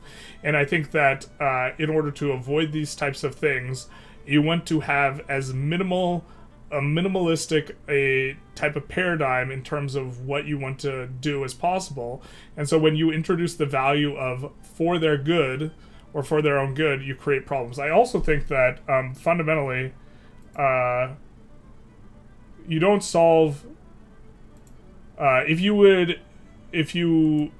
want to help people out for, like, disability, you also have to make sure no one starves to death. If you make sure no one starves to death while not doing anything specifically to limit population growth, I think you just push the can down the road, in a sense. I think that when you don't solve population growth and you solve starvation, what you instead is just create more population. The way that ecosystems work, like if we have a field that is supporting deer, and then the field gets more grass, what will happen to the deer population is the population will grow. And it will always grow to fit the ecosystem, and it will always grow to a level where some of the deer are occasionally starving to death. And I think that when you just solve the hunger issue without solving the population growth issue, which would involve top-down planning by the government, which leaves me mildly uncomfortable, then you just create more population. And so you would also have to take up this project as well. I'm also, like, a humanist, so I don't think that the government should care just about its own people. And so it's one thing to, afford outcomes for people on disability and this type of stuff, and it's another to project it across the entire world. I don't really have a problem with disability programs to the extent that I'm not going to, like, shake my fist at the air on it, or, like, it's not, like, an issue I'm going to cry out about, but it is, like, one where I don't think that the government should, like, have an asymmetric entitlement program for people who are, like, disabled. They provide abstract incentives for people to work in dangerous but necessary jobs. I'm talking about I'm thinking more people who are disabled from birth. I think that people who are hurt in dangerous jobs, the danger of that work should be, the cost of that danger should be properly borne out in the price of the goods that are being produced in that labor, and should be paid by the company. So that's a different, like, I'm talking about disability from birth, not disability from... yeah, so like the companies that you know, a lot more people get hurt on should have to bear the cost, or companies in general that are high risk should have to bear the cost in some way. That's a completely different like ballpark for me than the people who are like born disabled. The ideal would be a society that is run freely and meritocratically, would not disadvantage the disabled people. The problem with today's society is being too little freedom to act and too much nepotism disadvantages I think nepotism disadvantages disabled people. I think that, of course, it advantages disabled people who are, like, beneficiaries of that nepotism. I guess, I think that's might just actually just be a wash. It's just some people are disabled and benefit from nepotism and some aren't.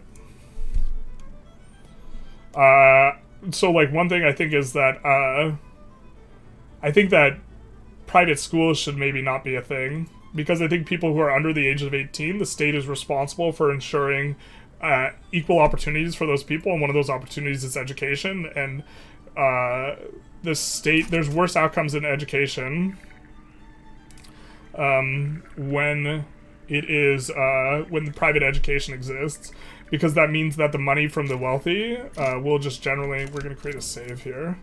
The money from the wealthy, it will generally flow into these private schools, and it is to the detriment of, you know, public schools.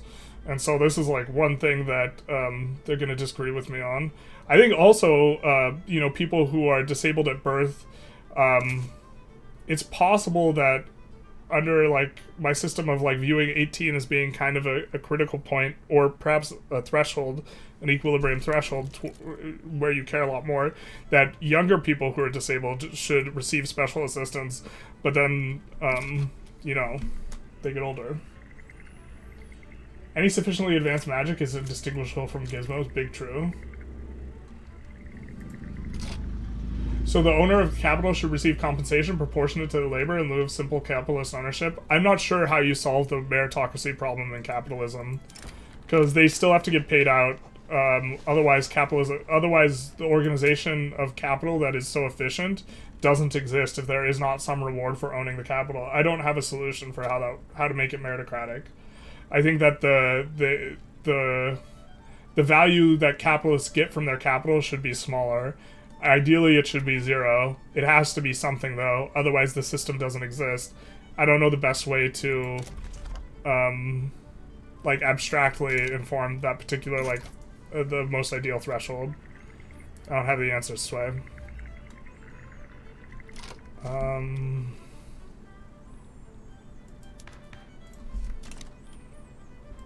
Bruh, do we just expand our rat army? I think we do. We project on the world stage. Finally, they will respect the rat.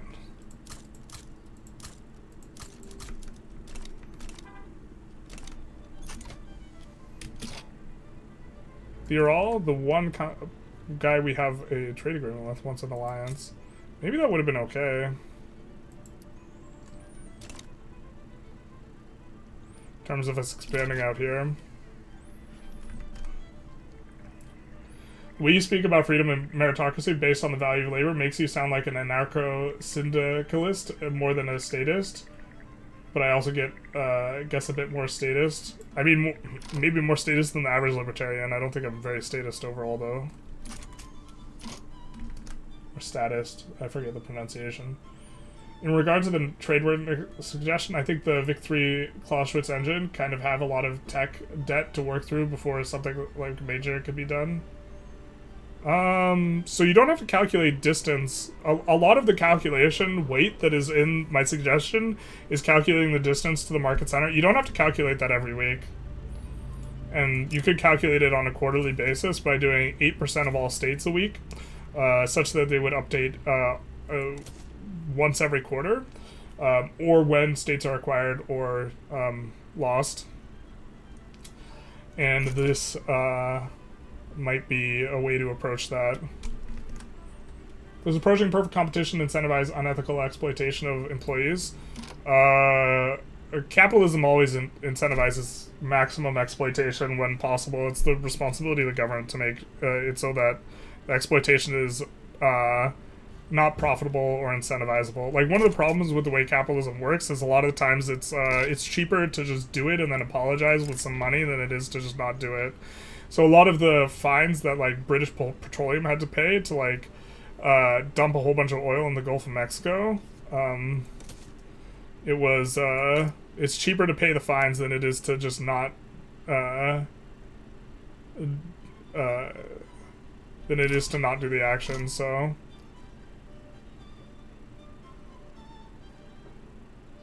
an alliance.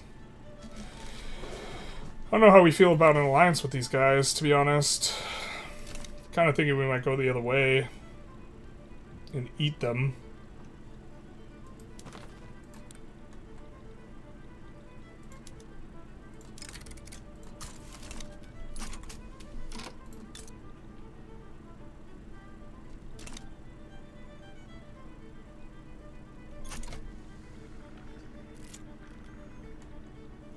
Us having a bigger military is going to help a lot. There's the assimilation card.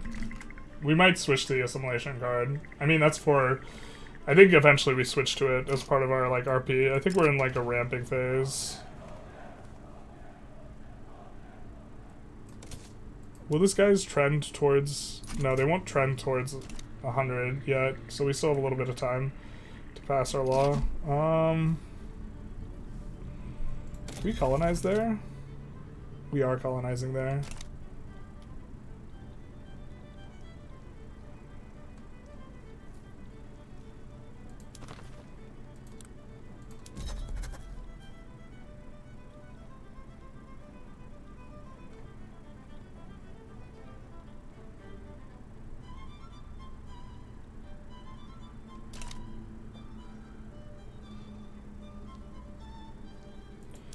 Maybe try and sink our teeth in over here. At least that's my perspective as someone who wrote an eco-sim game before. I managed to get each market to be simulated on its thread in your design. Yeah. What do you think of the 100% tariffs on super cheap Chinese EVs? So I think I think China, if it's going to subsidize, China wants to be a part of the global economy and, you know, be a part of the WTO and trade with a bunch of people, I think the site of their stimulation, because they want to stimulate EVs, because they want to encourage development in EVs, and I don't have a problem with that.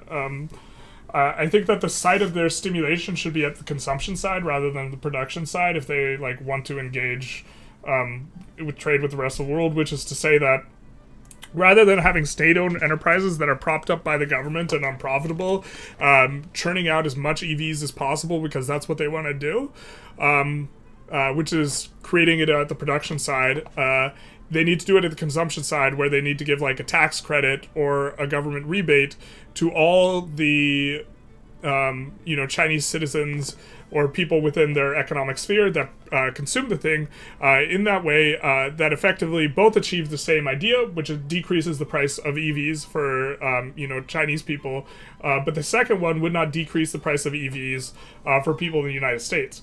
The problem is that people in the United States have significantly decreased EV prices, which allows China to dump goods into the US's market, which makes it such that it pushes out US industries.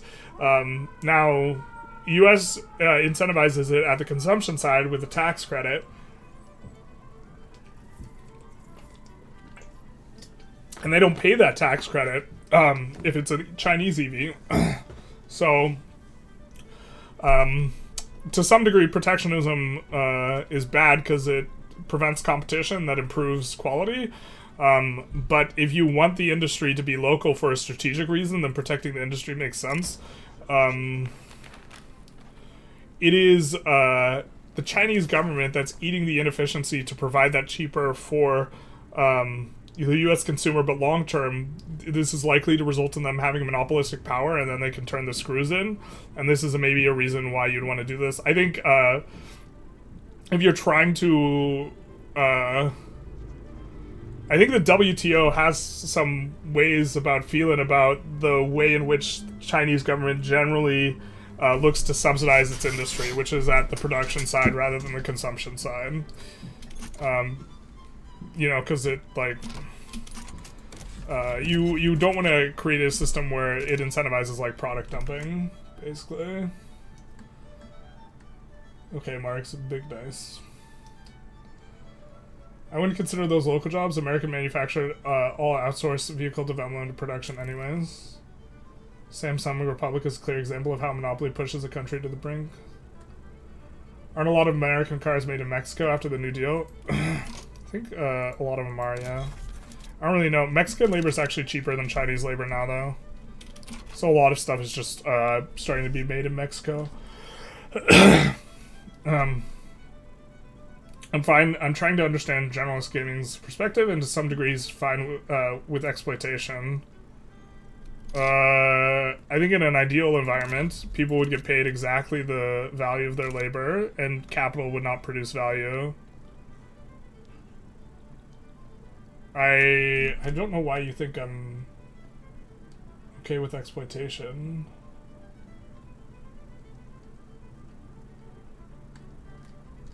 Or that's why how you would characterize my position. I mean, I'm out here saying that ownership of the company shouldn't give you any more money. Like, in an ideal situation. That seems a pretty anti-exploitation position. I don't really know what you're expecting from me.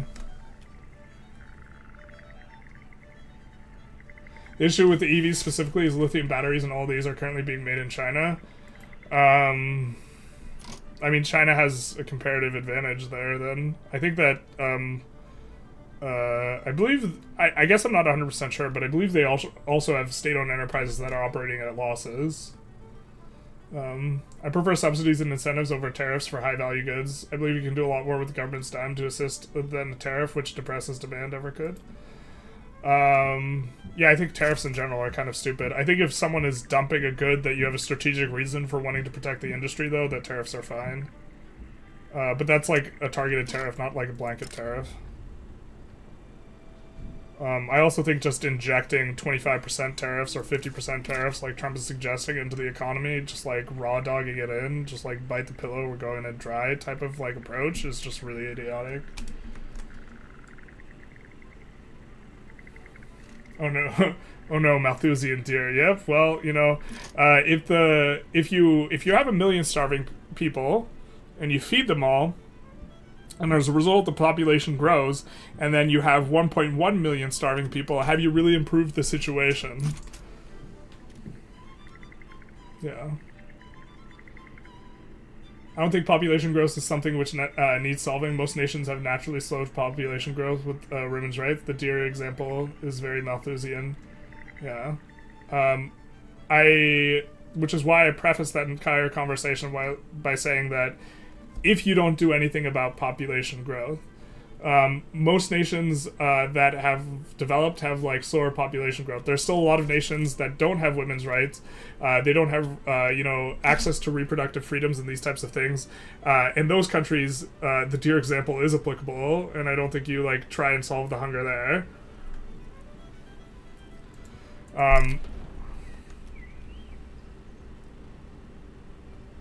Or I think if you solve it, you probably just create more hungry mouths to feed. So what do you think that should happen then, specifically for people who are born disabled? An inconvenient truth, man. Jesus. I am super unwilling to dedicate a lot of time and effort to the undoing of current programs that help the disabled out. Like, because, like, on a moral, like, emotionally, I don't have a problem with this system. I think that, what should happen is that, like, charity should be responsible for fixing things, or whatever benefit you're giving to people who are born disabled should be given to everyone. And, you know, if you want to give healthcare to everyone, and you want to give, you know, UBI to everyone, I don't necessarily have a problem with that. But the economy fools. That's true. It's the economy, stupid.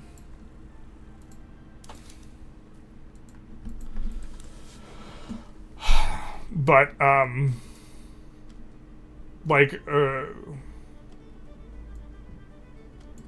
are we at the point where we could finish socialism? And then, yeah, we could probably do this. But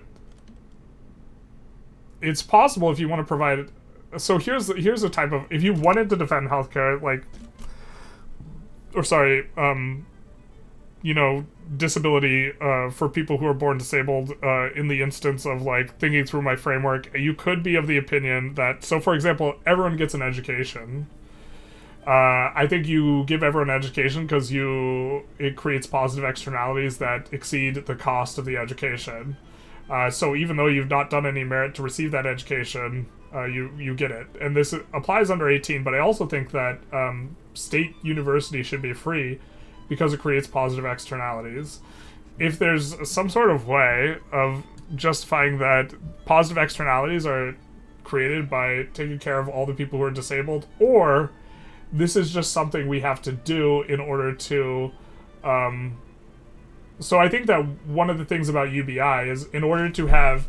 I think that we're reaching a period of automation where almost a majority of the value that is being done by workers is going to be done by a smaller and smaller percentage of the workforce. And it could be the case that just to encourage having that like workforce be as efficient as possible, you take care of the entirety of the workforce as a whole. And so maybe there's something there, but I really don't think that, like, by virtue of need, people should receive stuff. Because I think it creates systems that incentivize, you know, behavior that is... So, it's complicated. Like, I think a lot of... I really dislike a lot of, like, the conservative narratives about all the people on, like, welfare are just, like, you know, like wretched, like, cretins who, like, are just, like, parasitic and, like, these types of things. I think those narratives are, like, wrong. I think, like, a lot of people need help and, like, this type of stuff. And if you want to have a safety net system, you can. But the thing about people with disabilities is it's a bit different because they're not going to be as productive members of society. Generally speaking, well, I guess it depends on the disability, but I'm thinking about people who just, like, look, if you have an IQ of 50, you're not going to be as productive a member of society, and I don't think that there's a way to feed you resources in a way that, like, justifies it, everyone having to pay for it. If you want to have, like, private, if you want to have people privately decide to contribute money to that, that's okay. And if everyone agrees, because I like democracy, that you should take care of those people irrespective of what happens, then I'd be fine with that as well. But we have to decrease taxes.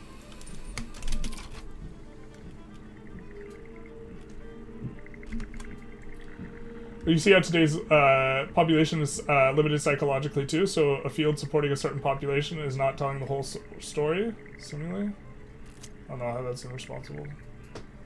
I think one could imagine they would be able to create more value laborers since they own more capital, but I misunderstand the relationship. Well, so I think that, let's say I am a farmer and I have a hoe and I could get a tractor. If I had the tractor, I could turn my labor into something much more valuable, and you're saying that the capital creates the value. But the very production of the tractor itself, in my mind, does not have value, but it is instead something that contains all the value, all the labor, all the value of the labor that was used in the creation of the tractor. So ideally, and the person who invented all the technology used to create the tractor. So in an ideal environment, the people who would be rewarded when I use the tractor would be me using the tractor. I would get some of that value, and then everyone who is involved in the process of the production of that tractor with their own labor, as well as, you know, creation of the technology for the tractor, would also be rewarded, and that those people would be rewarded because the tractor is a collection of labor that was used to create it initially, and not only is it labor that was used to create it initially, but the labor pays dividends over time, the longer the tractor stays in existence, or the longer the technology used to create the tractor stayed in existence. But there's not a way of distributing resources like that. It just fundamentally doesn't exist. You don't solve meritocracy under capitalism, I think. I think that is... you can approach better outcomes, but yeah, I think capitalism by its very nature is not meritocratic. Does a return on capital go to 0 in a perfectly efficient market, so it's not incompatible? It does go to 0, but such an economy is not possible. I don't think it's possible to have perfect competition. It's it's a theoretical thing. It doesn't exist. If you're talking about practical implementation of policy, such a thing doesn't exist. We need Josh Norton, we do. Who's being defined as capitalist? People who own stuff that is... people who own companies or portions of companies. Yeah. People who are generating wealth based on the ownership of a company rather than their own labor. When polled on how many kids individuals in industrialist societies want, they tend to average around replacement level. Any fall below replacement is based on economic or societal pressures. Anyone believes the capitalist system is a capitalist. Wait, what? Oh, that's not even aimed at me.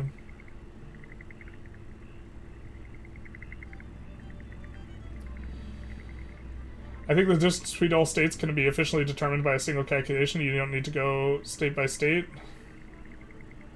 I don't know if it can be a single calculation, because there's going to be variables that change from one state to another. I don't know, but I'm also not I don't program games, so I don't really know. Large southern islands are very good because they have oil. Really? These big ones? Or these ones? Or these ones? Man, there's a lot of southern islands, man. We were hoping that we could colonize here, but it looks like someone has claims in these areas. I think this is a subject of Ravik, yeah. Varia is kind of stepping on the toes of where we want to expand a little bit here, which is a little bit frustrating. We still have some infamy decay, though. Wait, what mod is this? This is Realms of X there.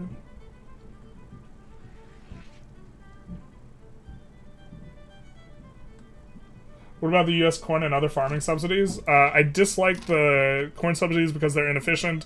I'm fine with some amount of food subsidies because you strategically want to have domestic food production. I think corn specifically is over-subsidized, and this subsidy is a large result of the lobbying of the snack-based food companies because of high fructose corn syrup, and I don't like it. I hope that answers the question. Especially ethanol, any sort of argument on the basis of ethanol is especially stupid because sugarcane based ethanol is way more efficient.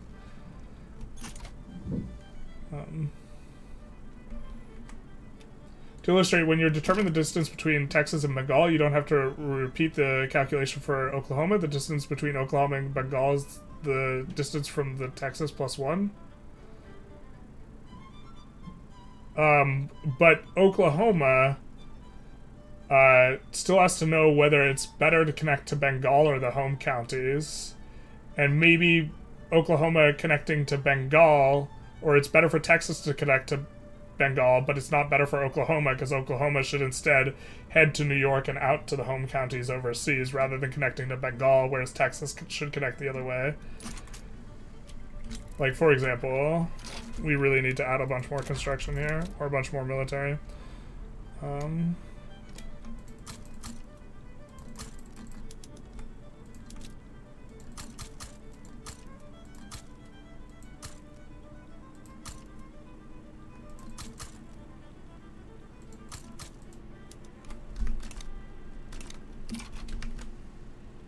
Isn't the whole idea that we should encourage people to abort their genetically disabled fetuses instead of letting them come to term and leech off the state?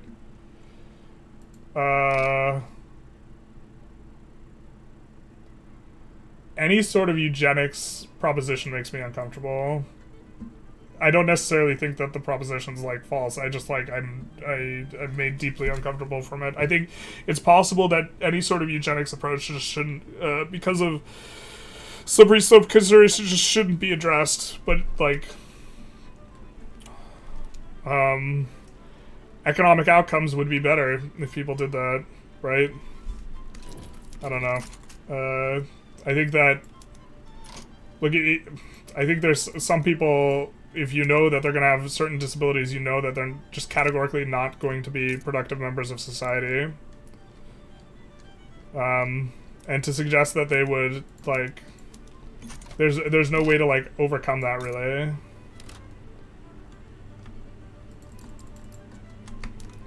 Let's get on our cloud silver game, baby. So, like, but, like, to the people who are offering up questions and objections to my position, I 100% share your, like, sentiment emotionally.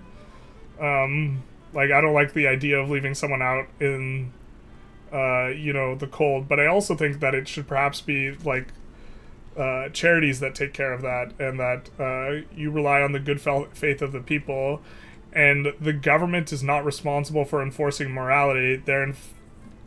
Because morality is subjective to different people, different things are moral, but instead the government is responsible for enforcing or creating a sort of playing field through which morality can unfold through, like, private, you know, kind of things. And also, I believe in, like, an economic system where people get paid the value of their labor. People would have a lot more disposable income under such a system and could support a lot more charitable, you know, contributions. But it does make me, again, uncomfortable. It's way too expensive to give disability to everyone. I don't understand what's wrong with targeting the benefits who needs them most. Because the point isn't...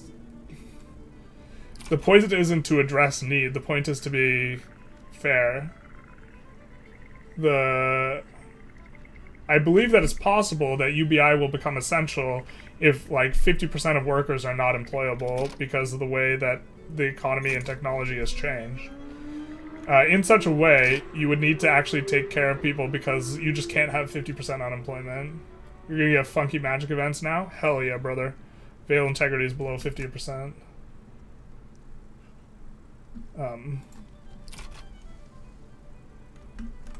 Rate class best, TBH. UBI is so expensive, who else is going to pay for it? So if you created a value-added tax of 10% on all goods, which, by the way, value-added tax is kind of... I think it's a better way of taxing because it's harder to evade value-added tax. If you create it by 10%, and this is what was proposed by Andrew Yang in his book, although I don't really like Andrew Yang anymore. This will make it so that, and then you give everyone $1,000 a month. This will make it so that it increases the buying power of everyone who makes less than $120,000 and taxes, you know, everyone who's making over $120,000 or spending over $120,000, I suppose, a year. And that would be the idea. I generally think that value-added tax is a preferable way of taxing to income tax, though.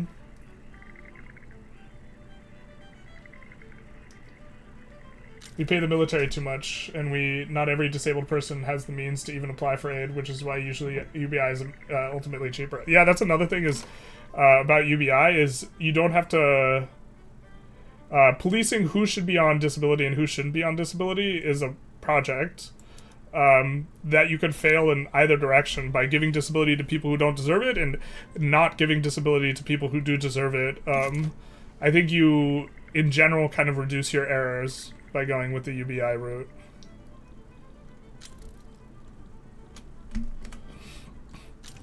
I don't think your argument is your arguments are inconsistent. I think there's some merit to the thought exercise.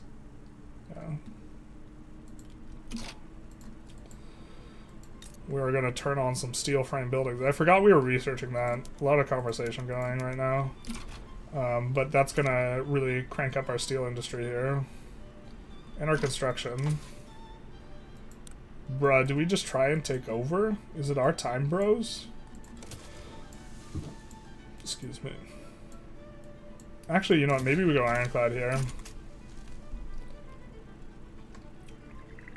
We really need more coast.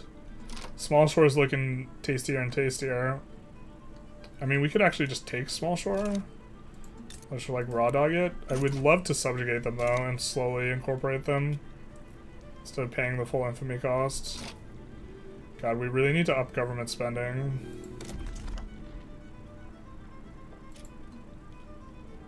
We, like, just added more construction. I guess we're going to be break-even soon. I guess this is fine, because we're also switching. We also have a bunch of construction sectors in the queue, and then we're switching on to different things. So I think we're good. I think we're good. Cutting the budget of the U.S. military wouldn't fix much. It's not a big enough difference. I mean, it's enough to pay for everyone to go to college. I don't think you should pay for everyone's college who are going to private unis, though. Absolutely not. But I think public universities should be free. But it should be free because there's positive externalities. Not because everyone innately deserves an education or something like this. EU countries have more benefits and spend less on their respective militaries. Yeah. Many EU countries don't have large enough standing military to properly defend itself and rely on US equipment. Well, US is also a little bit more efficient because we produce our stuff ourselves, whereas like EU buys a lot of stuff from us.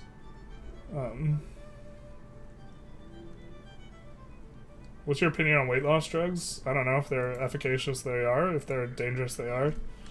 I don't know the data on it. I don't have a problem with people using weight loss drugs. There's a lot of really obese people. I think that being really overweight is probably more dangerous than using the weight loss drugs.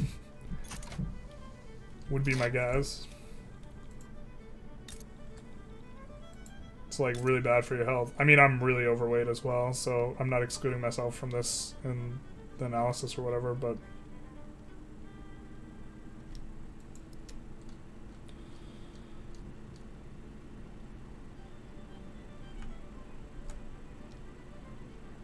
we'll let the private queue try and build those, because we really want to benefit from the construction speed.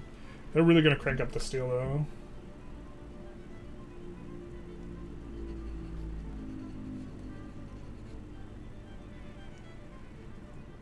Well, import means buying, not getting donations. It's a huge boon to the U.S. industry, yeah. We're going to have to grapple with the genetic editing of human children in the next few decades. Yeah, I'm not saying it shouldn't be done. I'm saying that the entire question makes me deeply uncomfortable. And it makes me uncomfortable because I think that it probably should be done. And I don't like... I think there are a lot of moral implications that go alongside that make me really deeply uncomfortable.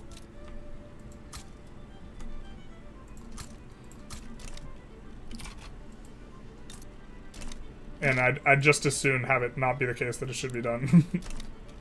Like, it's a more convenient position than, like, kind of following the logic. Disabilities also don't only happen at birth. There are plenty of accidents that leave you unable to work. Yeah, so in terms of the accidents, I think that the cost of an accident should be borne more at the site of whatever's causing the accident, and that you being unlucky to roll the dice of getting in an accident is different than you being unlucky to roll the dice of being taken out at birth. But to kind of bring it back, if this is just like my current position regarding disability, and it does make me uncomfortable, but if you occupy the original position, it's not unreasonable for people to want to live in a society where if they just happen to low roll being disabled at birth, that they think that society should take care of them. So I don't have a problem if everyone in society, you know, occupies the original position they think of. I don't know what my position at birth is going to be.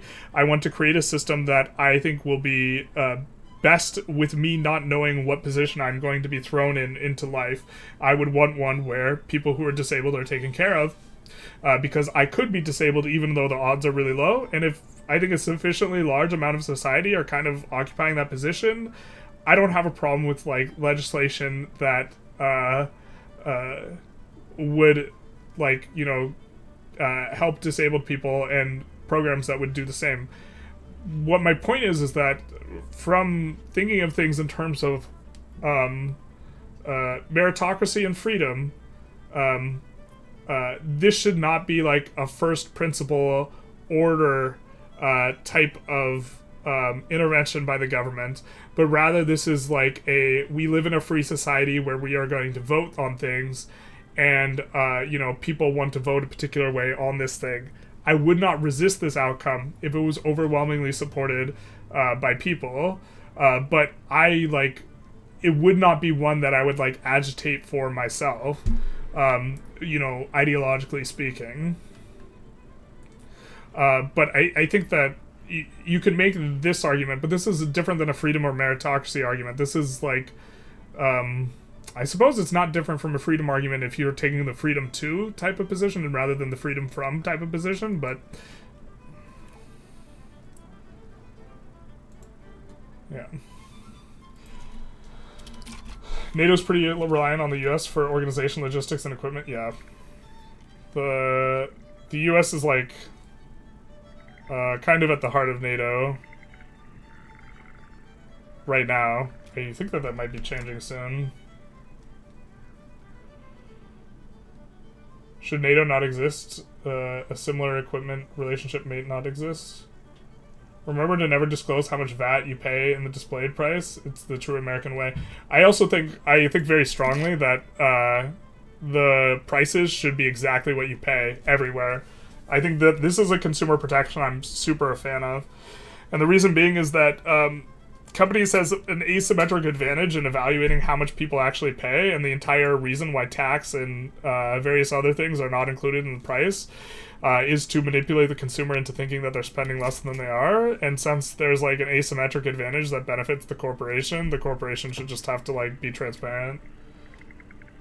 I disagree that college should be free for everyone. Maybe half the population is too dumb to take advantage of college courses that would add value to society, economy. This is maybe true, but I think that if you had a mechanism for sorting them into two groups, that the mechanism would give free college to some people who didn't deserve it, and not give free college to some people who did.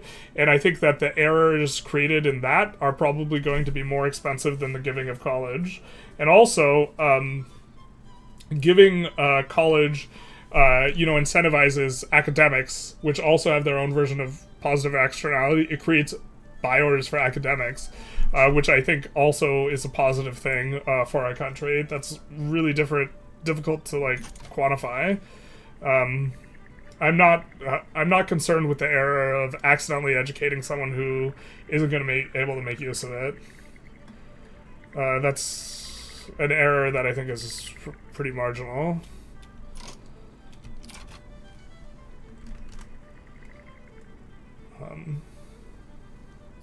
At least not as expensive as it is in the US. Well, I specified that state schools should be free. We're gonna save and safe scum this. This law passed. I want to get this thing in. We've gone too long without passing monarchy. We've been on like... I think we've taken like... We've taken an amount of roles where we've just been really unlucky.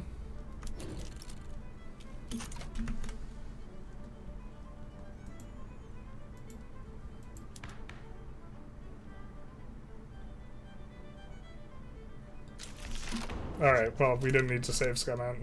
It's fantastic. Now we can finally do...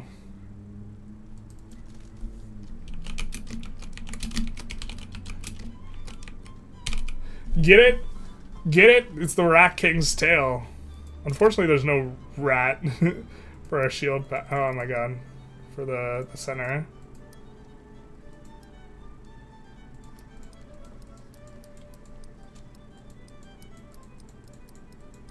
Whoa, ho, ho, what was that?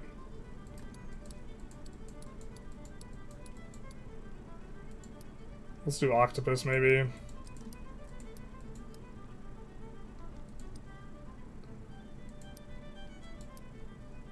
This is, yeah.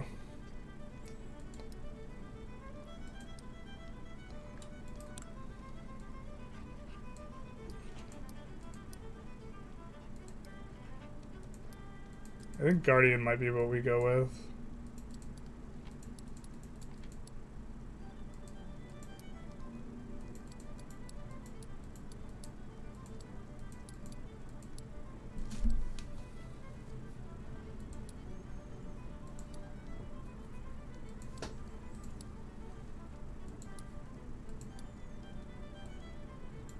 Or is it lion? Did I...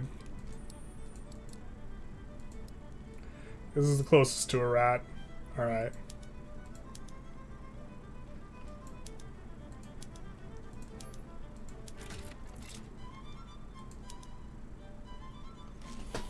A lot of negative relations.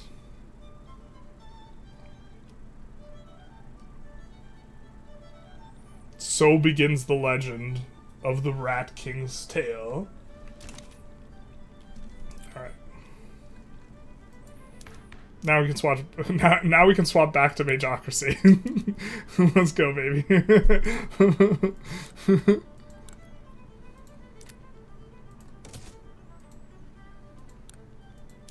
I actually think Majocracy is probably not good because it's difficult for us to be legitimate enough.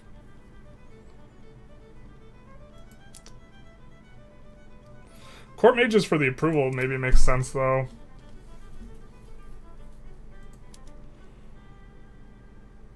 I think once we get once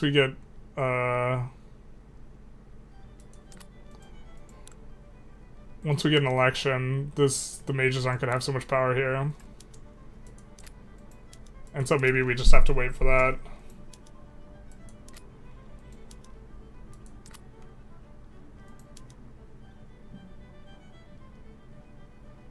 Oh, let's do this. The mages like that. Okay, okay, okay. Maybe we can get... Mages have a really nice bonus in the state construction efficiency, so...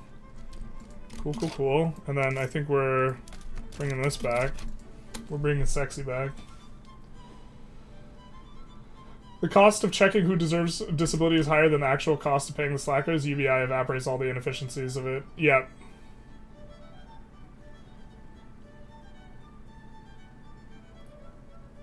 So this is another argument for UBI, just kind of in the abstract. I mean, I think that... I also think that at a certain point, with the nature of how automation works, like, it actually is just a terrifying thing, and it will, at a certain point, necessitate,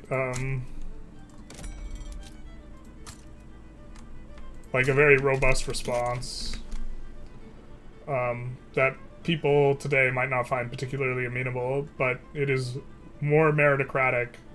One of the things that makes me uncomfortable is that I think that UBI should probably only be given to citizens, and so that makes people who are here on work visas second-class citizens, but to be fair, they were already second-class citizens, so there's that.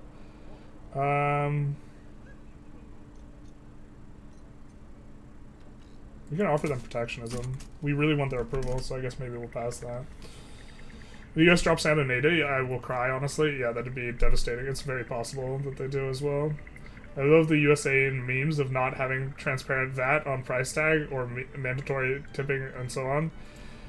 Yeah, I think that that's so... I think tipping is, like, is really just... tipping and, like, also, like, you could pay... Like, in some states, you can pay below minimum wage to people who are tip workers, and, like, that's stupid. Like...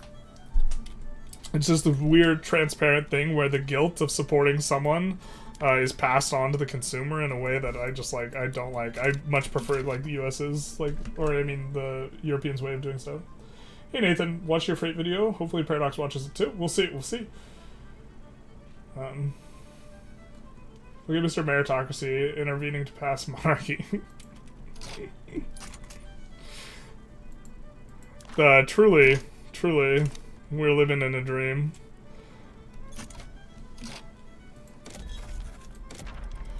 Oh, you know what's the thing? Is Sovereign Empire, our ability to subjugate people is going to be really low if we stay on a system that discriminates against them. Maybe to be the Rat King, we need to not discriminate against people. God damn it. We have free college in our country, and most who can't take advantage of it quit in the first couple of years. Yeah. Is this pre-recorded video? GG, obviously I edited out the safe's coming. Exactly. No. We were just too fucking handsome to save scum.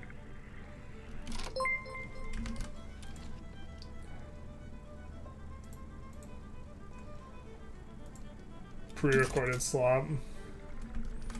I love customizing all the little statues, I just never build them. Oh, we should absolutely build some statues, actually. In the states where we're planning on using a lot of those things. We also need to subjugate more countries here. I really want to subjugate these guys. They're a major power, though. That's the problem. And they're not close to dropping off. I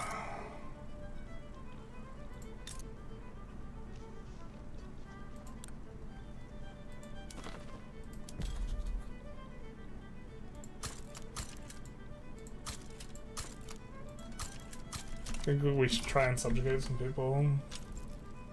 What's the goal of this run? To turn everyone into vermin. This is the dream. Vermin supreme. Imagine being the only king in history for like 4 years, and then you're out. I think we're gonna try and subjugate these guys. We should have subjugated these guys forever ago if we were going to. To be fair, we... Actually, it's better now because they're having an uprising. It do be good right now. Nobody wants our support. The truth hurts. Nobody wants to be friends with us. All the GPs hate us because we formed a power block. Not like this.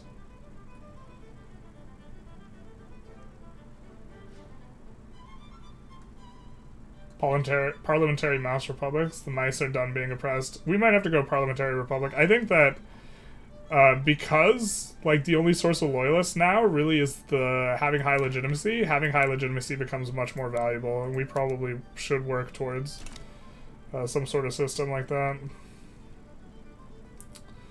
Almost certainly. God, that is so expensive. Holy shit.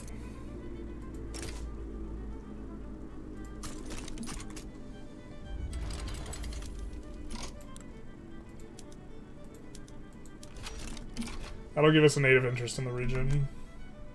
Yo, nice raid. Oh, poggers. I use it. Thank you for the raid. I refreshed the thing, but then I stopped. My stream elements is a little finicky. It doesn't always tell me the things, and then I clicked refresh, but I didn't look. How are you doing? Were you playing Vic 3? I assume you were. Is there a solution to fear? Is there a solution to the fear that UBI is quickly evaporated into inflation and doesn't actually increase the availability of goods and services? Yes, that is a possible concern. But the government spends and taxes already. It's a different way of spending and taxing that's redistributive. I think a lot of those fears generally tend to be more couched in a resistance to the system than like legitimate type of complaints, because the government's already taxing and redistributing, taxing and spending money on certain systems. This would be a redistributive system, which would basically have the argument that the people who are making a lot of money don't really well, from my perspective, the people who make the most money don't really deserve that amount of money. Like, Bezos makes like $3 billion a year, okay?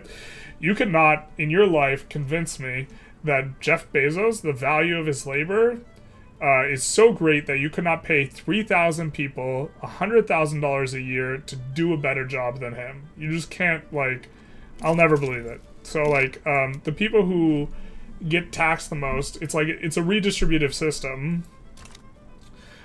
Because, like, also, the people who have the most money benefit the most from the, like, a lot of things that the government does, and so they should pay more as well. Like, defending the institution of private property benefits the people who have the most private property. Like, if you have free fire insurance for everyone, the people who have the most valuable houses that might burn down obviously benefit the most from the free fire insurance.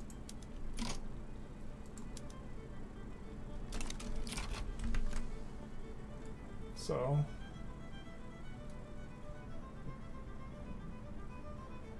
I played too much Vic 3, which led me to think about tipping of worker ownership of a percentage of profits, and it short-circuited your brain.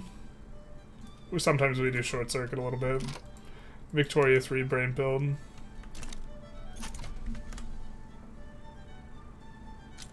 Being multicultural means they'll joyfully go to your mages for ratification. True.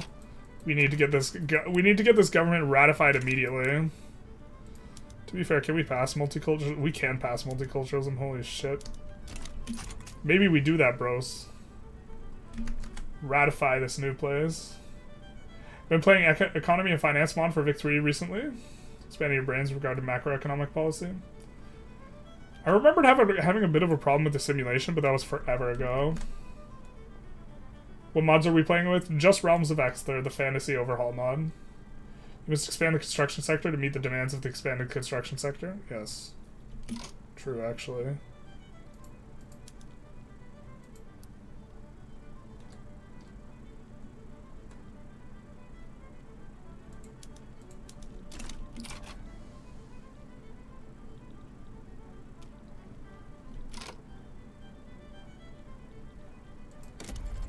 Still draining investment pool.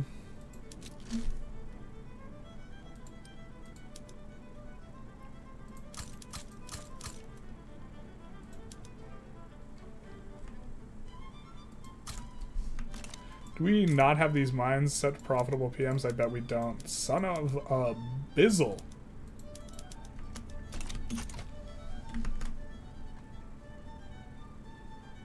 Well, looks sick. I'll take UBI will only work for homogenous high-trust countries like Japan. Well...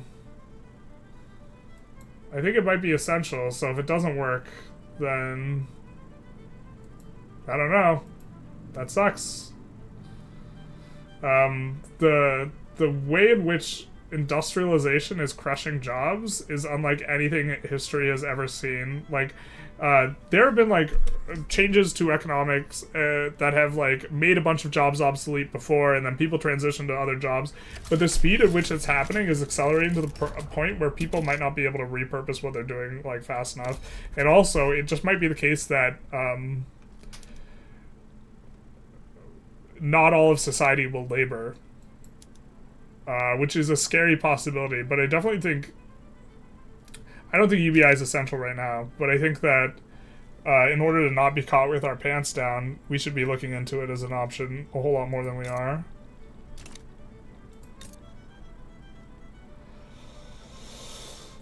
If only there was another way to make this guy not a major power. To be fair, we actually have a decently sized army now.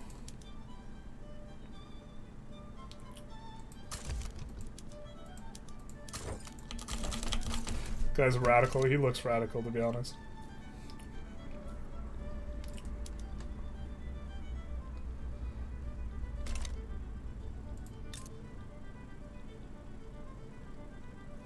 Oh.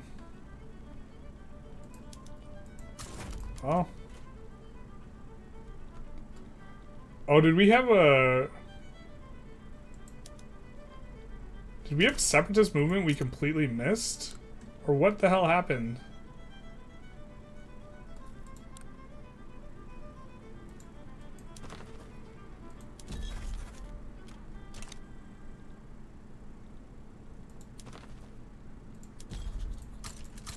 Did we actually just completely miss a separatist movement? I feel like some time ago we weren't paying the closest of attention. Shoot. Because we had conquered that state. Damn, that might be my bad there, boys. I apologize. Fucking loose. Maybe we transfer these guys? I'd really love to subjugate this guy, but maybe he's just too big. To be fair, we could maybe take one state off of him. And maybe this collapses him. And then we can subjugate him.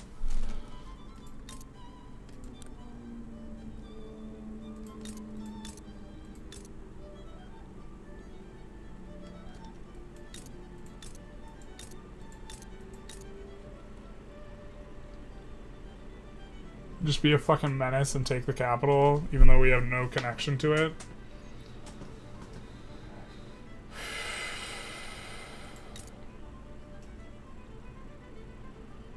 We could transfer one of these subjects and take the capital.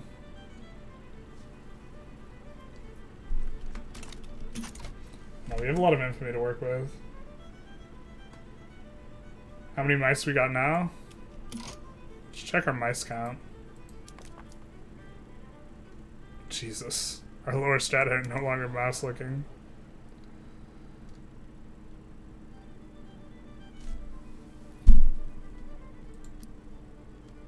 We have 14 million mouse folk.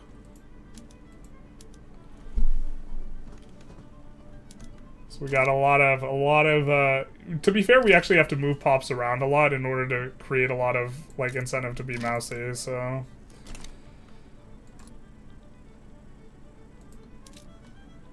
And we want to create a lot of mass migration attraction and actually get people coming so we can turn them into mice. It's the reverse racism. We bring them here and then turn them into vermin instead of going there.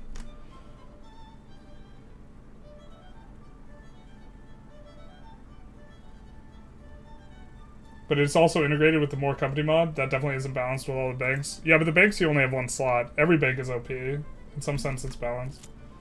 China has a problem filling jobs. Huge unemployment problem there. Yeah. Do you know in the middle of Lake Bossard, there's an island state with 7 people on it?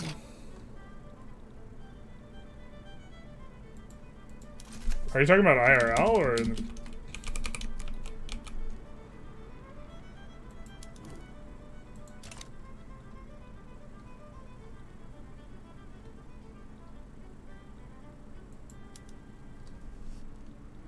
Sky nodes are freaking weird. Let's talk about it.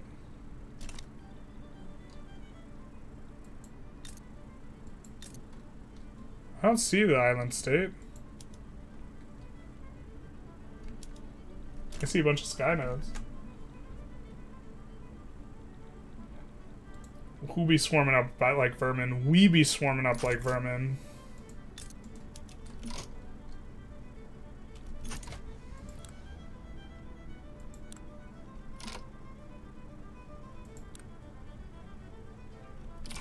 Wait, they just can't be decked on?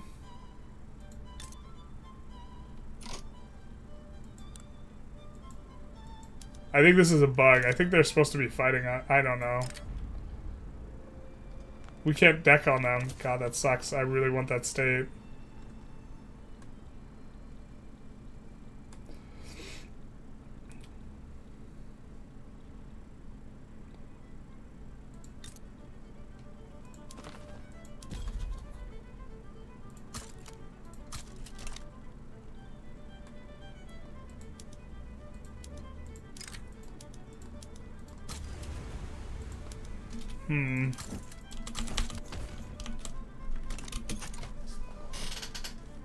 We got fantasy fronted. You just clicked on it. It's Celestial Chateau.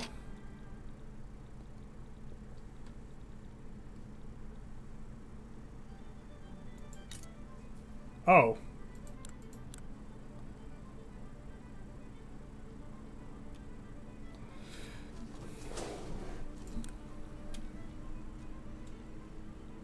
Bruh, talk about the hardest start possible.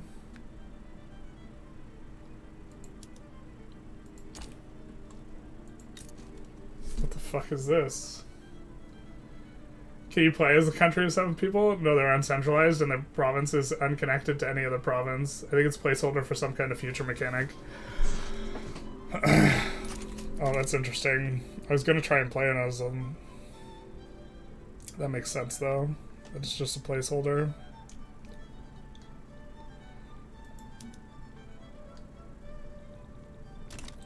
I think we actually have to start setting stuff on auto expand now in the capital specifically. We're gonna set everything on auto expand because we're using the manufacturing decree. Because we'll have insane pop growth here anyways.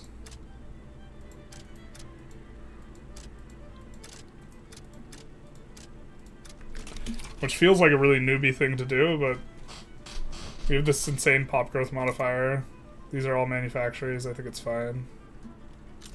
I guess maybe actually we don't set steel. Because we have a company for it. We have a company that does sulfur. Is there a mortar-like country in this mod? These guys are more orc-oriented. I don't know if there's one I would call like Mordor. Ravik, I suppose, is the big bad baddie. They're gnomes, though. We got more people on stream than living on that island. That's true, by a significant margin. That is true. What a time to be alive.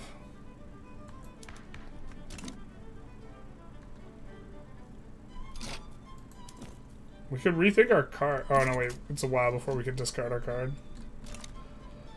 gonna say we could rethink our card situation. Maybe we're just supposed to go multiculturalism now. Interesting that we have so many people agitating for it that we can just raw dog it. I think that's probably what we end up doing.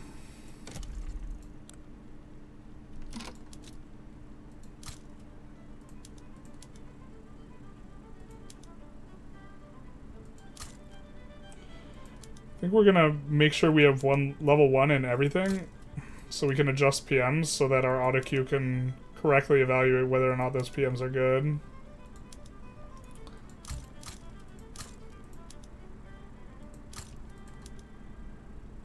Because a lot of these we don't have a single instance of it, and they're sitting on really bad base PMs, so they'll never build the first one anyway.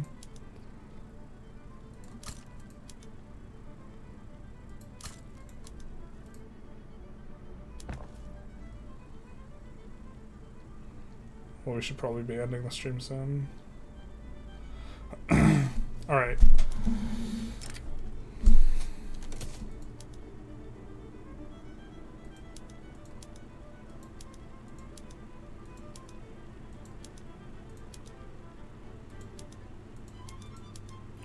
I wonder why some of these can turn up and the other ones can't. Do we have isolated? No isolated places in the market. So that's a little weird.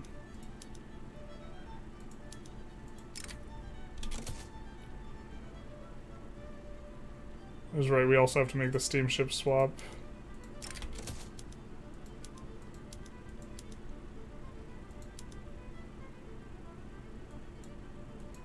I think we're okay with that. I think in general we kind of want a higher grain distribution.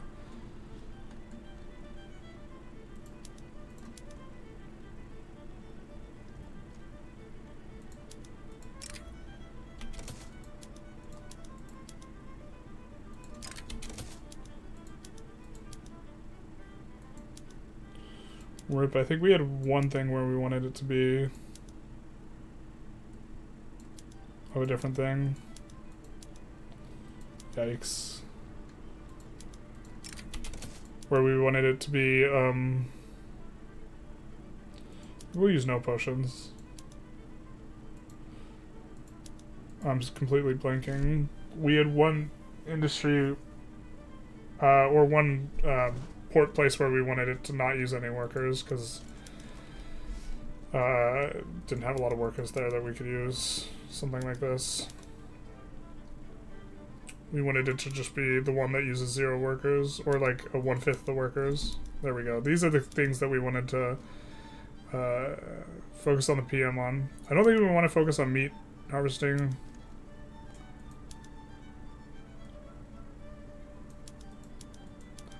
Yeah, I think we'll do this. But these higher tier, like, hunting party things, I think we wanted to do. I think we're happy to produce silk, though.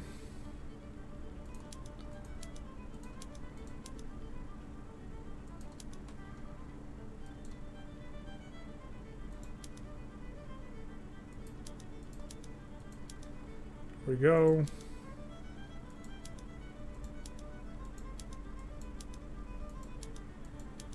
Something like this.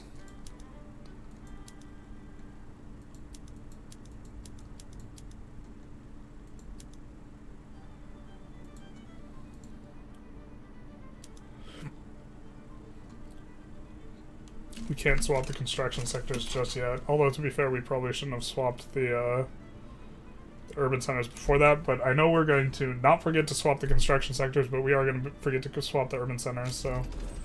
This way we avoid making a mistake. We just gained a bunch of PMs. Son of a... Bizzle.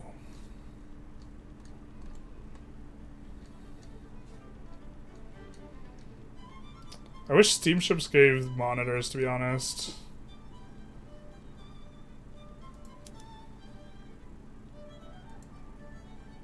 I feel like I missed something. Metal airships. Sure. Oh, these buildings, steamships, are tied to the other buildings. That's kind of neat. We do have to swap our military shipyards over, though.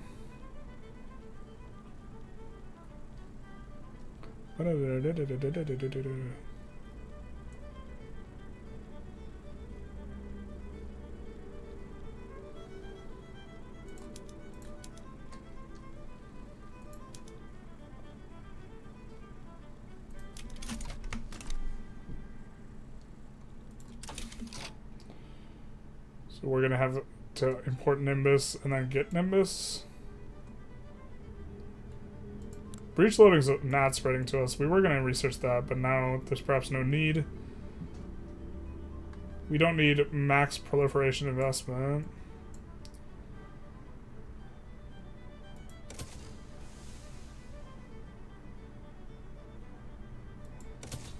Maybe go mutual funds. We're trying to get the capitalists off the ground a little bit.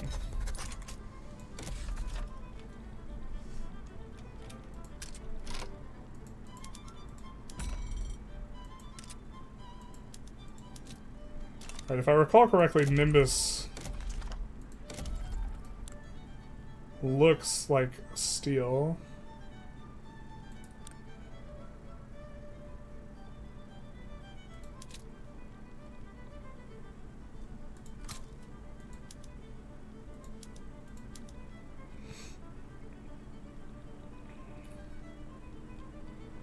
Or we might not have the PM for it, or we might need the thaumaturgy stuff before we can make the Nimbus stuff.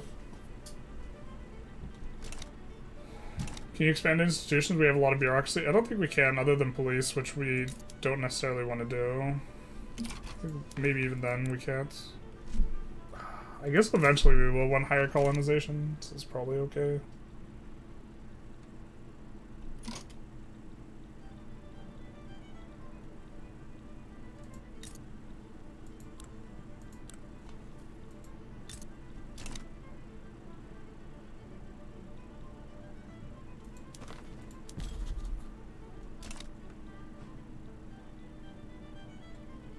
Gold Pass Keepers decided to start colonizing. Holy shit. They haven't done that in the past.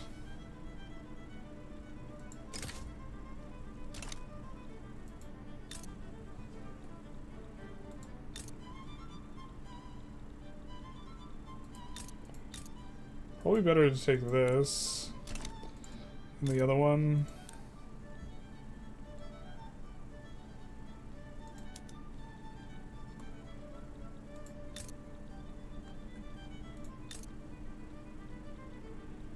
Oh, there's two states. RIP.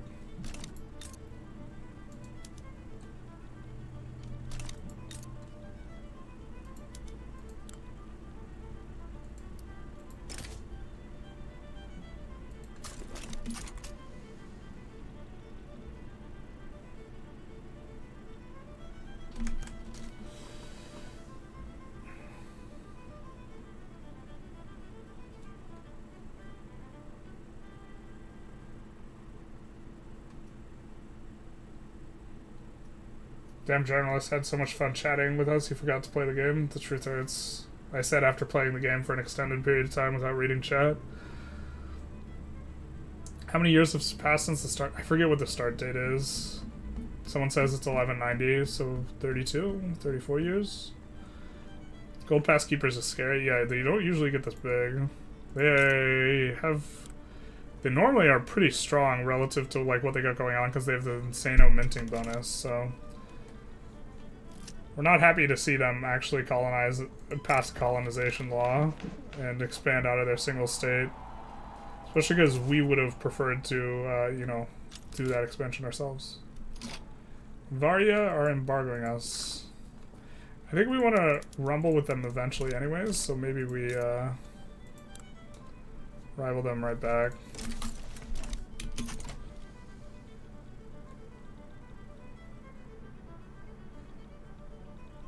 They've done some things we don't like very much.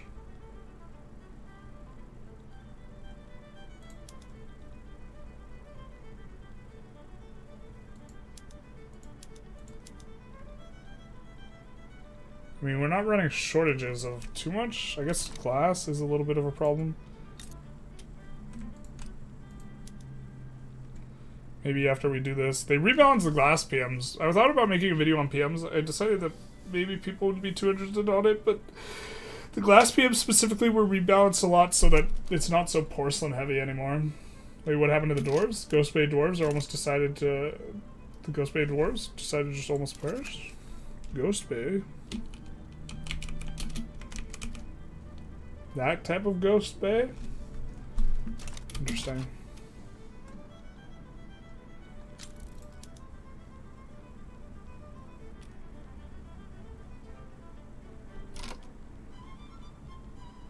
I need to transfer more rats to this navy, or this army.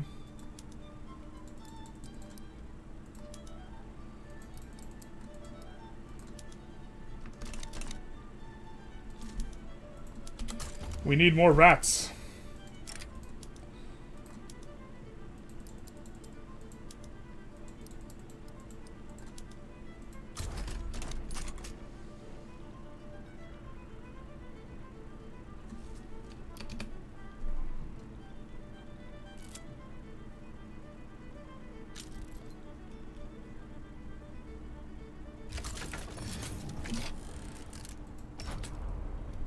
Do I just not have the technology and I'm not going to resolve that in any type of timely fashion? That might be the case, in which case... Yeah, this is what I need. This is what we need. I guess we'll turn back that PM. It's not going to get resolved anytime soon, and the auto queue is not going to do anything about it and this type of stuff.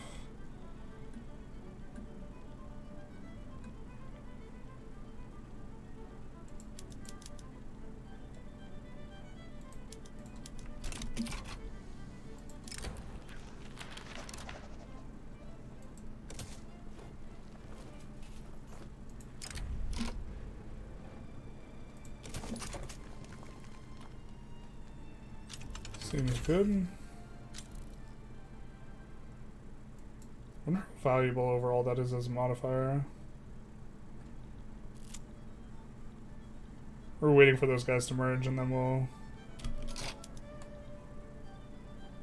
ratatouille our way into here.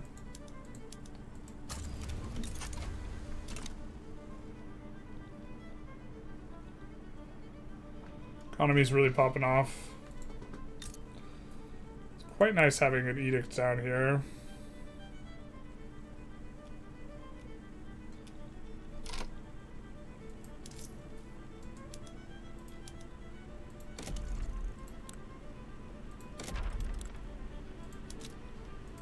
I'm gonna do that there as well.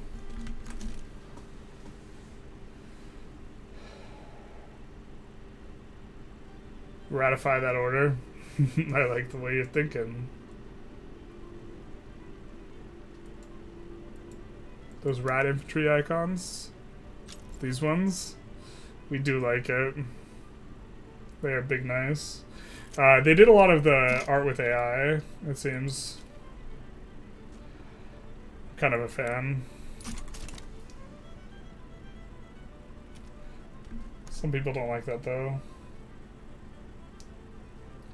What area is the most resource rich on the map? I don't really know. They seem kind of well distributed. Generally speaking, around lakes has a lot of, like, the... I forget what it's called. The gemstones? Is that what they're called? Materials? Or wish stones? Probably Rimroot Island. This north one. Yeah, which we're going to eventually get into trouble with Varia over. Wait, why is these guys fighting them?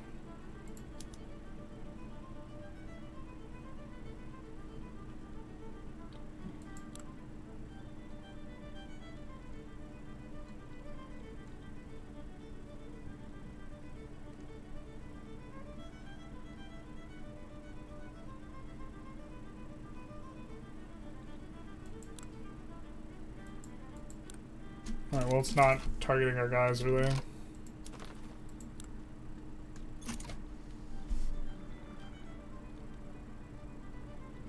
Gladshire, we're pretty close to just being able to annex. Actually. What is that?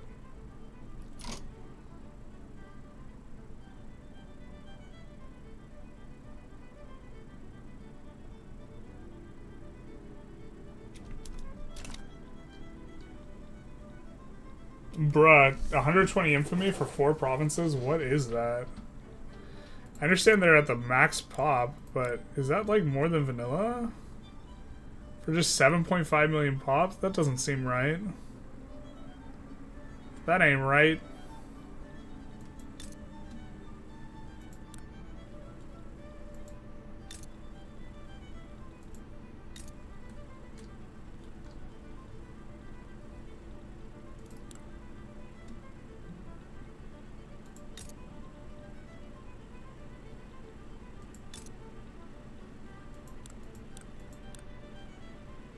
That isn't right. I think it's like 30 for us to take this. Oh, because it's not... Okay, I see. I'm just being stupid. It doesn't have the 75% reduction in cost because from the subject modifier. It should be like 30. Yeah.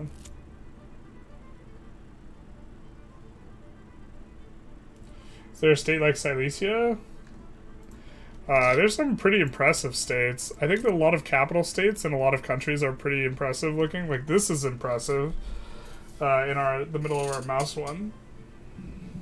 Just play Ravik. It's really hard to mess it up as Ravik. Yeah. You just need to win the first war. You could play the number 1, Demonia. I don't know if they have local flavor that makes them harder, though.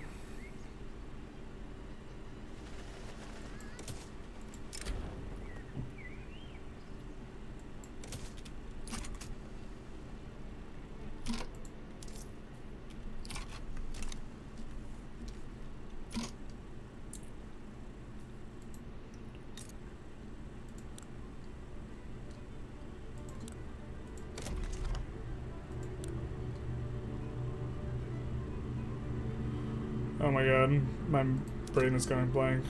Ugh. I didn't realize we had a problem of that kind here.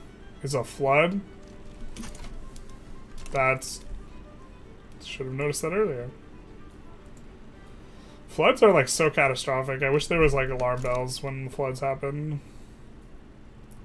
Like it needs to be like, you really need to handle this, my guy.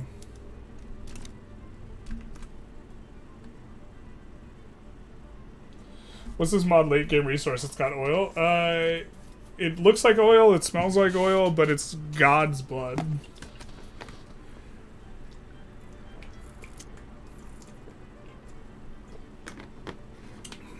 Is this the same Whiskerfield run as last stream? Yes. Can we see the GDP? Here's the GDP. I think here might have been where we got independence. And so we got to add a whole bunch of construction. Because we moved up to being a major power, and so we didn't have to pay as much on the interest.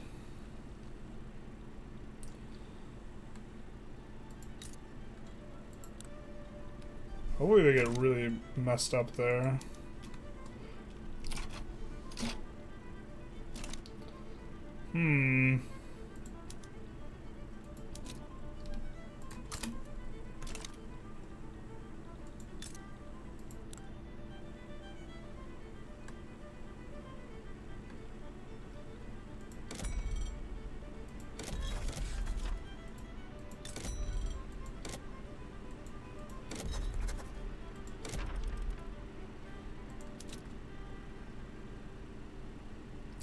Kind of already has universities, which is something we're a little concerned with.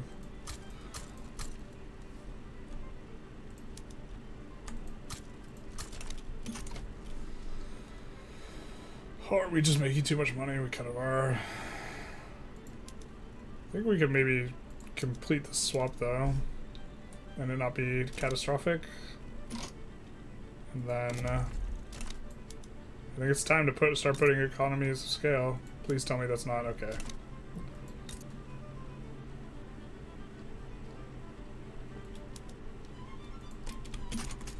Our first economies of scale push to 31 there.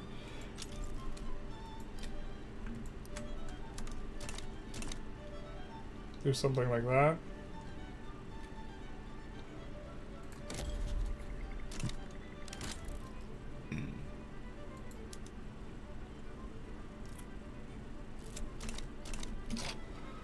Hopefully we can get in.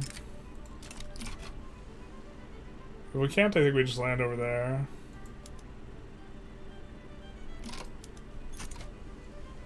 Looking like we're slowly winning battles. These guys are having a time. What's the war goal? It looks like they're losing. Let's not do that.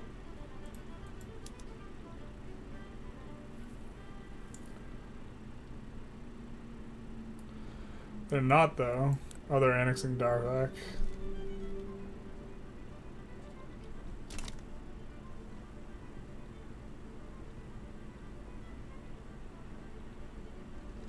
We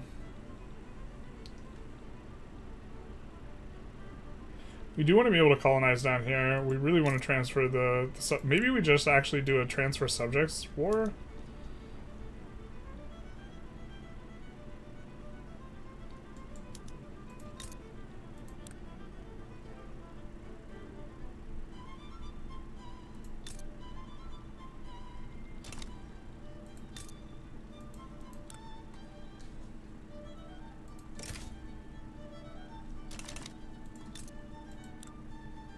They have a big-ass army, though. I think we just need a bigger army, too.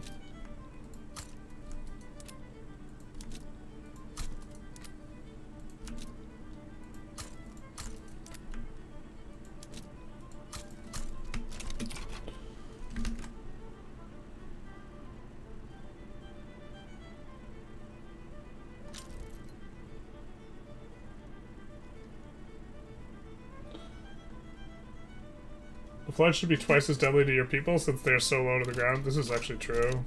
I agree. Absolutely devastating. Rats really hate cold water. When they want to stress out rats in experiments, they put them in cold water. Would it make sense to raise gov wages now? No, it would not. The thing is like,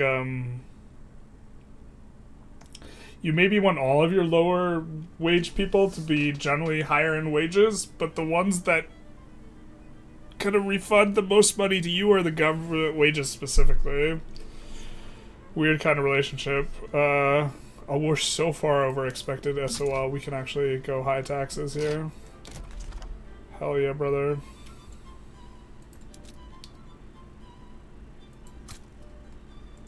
Let's do some of this.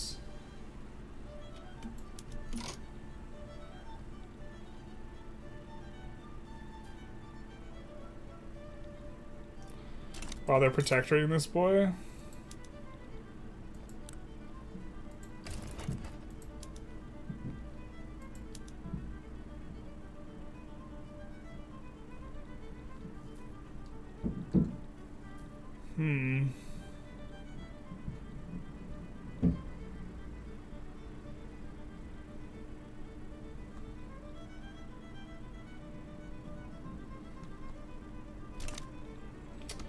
We maybe want to fight these guys sometime soonish. I don't know. We really need more land for a navy. I really don't want to build a bunch of navy over here. Maybe that is the solution, though.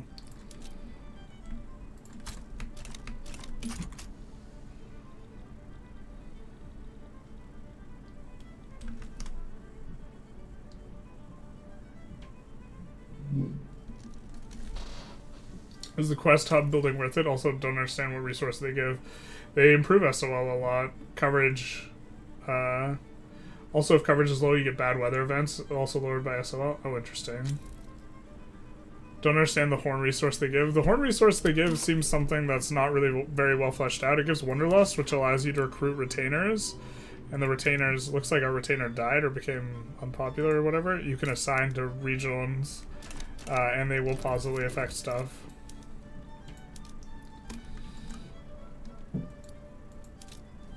Not like this. This...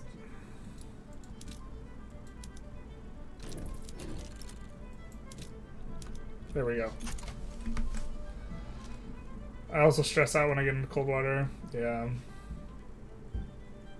It do be like that. Radicals are high. Does it affect turmoil in states? Yeah, radicals do cause turmoil. It's an unfortunate problem. Being below expected standard of living is kind of the bigger driver of radicals. That is concerning because, like, the standard of living radicals are less permanent than the other ones.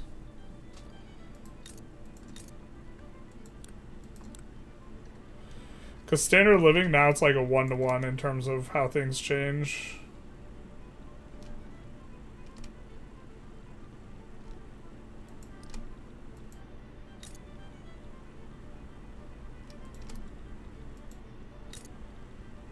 Try and decrease the price of grain a little bit. Actually, we should probably be importing grain. I don't think we set that up when we first got our thing rolling. Grain.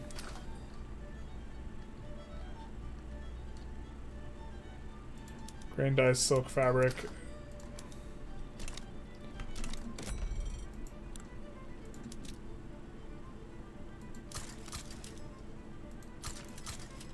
Especially because we just added a bunch of clothing manufactories. There's fabric. There's grain. There you are. Can we still not get a trade agreement?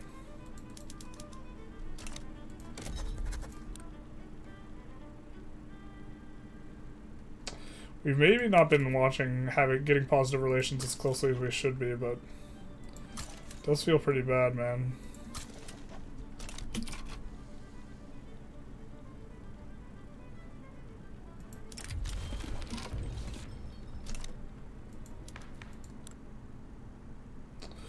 Wow, we're so freaking illegitimate, what the hell?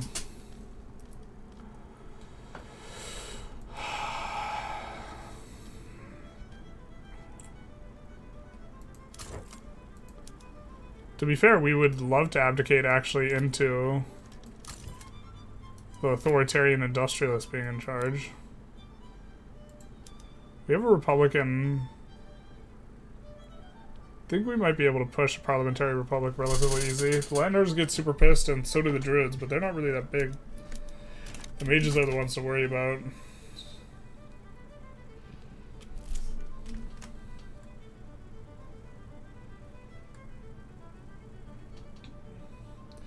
Every time generalists industrialize, there are lots of radicals. A necessary outcome. Or necessary,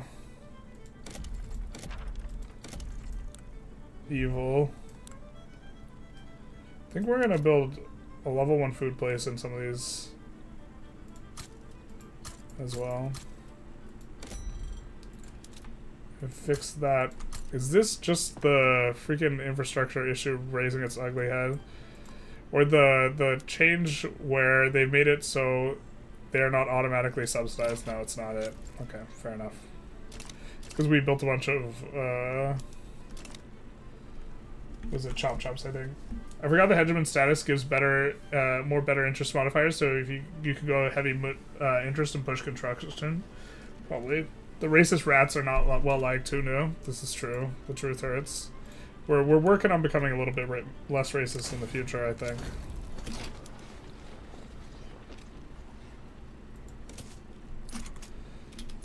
Alright, so we finished that war out. Now let's do this one.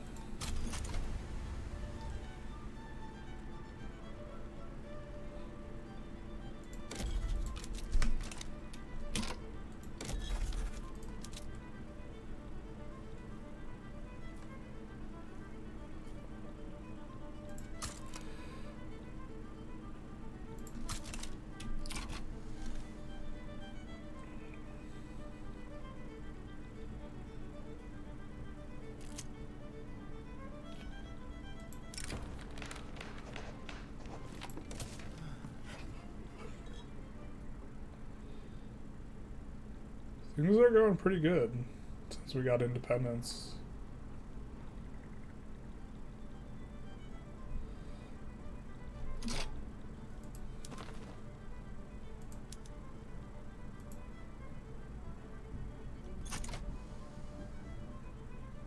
So this is much more like it. The 30 infamy cost rather than 120, because now it's calculating in the reduction. And notice 3 coastal provinces are going to be pretty important here for us. The thing is we're generating mandates so slowly, and they're actually one of the ones who's contributing positively to that. So I guess maybe we don't annex them yet, which kind of sucks. Really hate just randomly losing out to this and never being able to annex it again, I guess.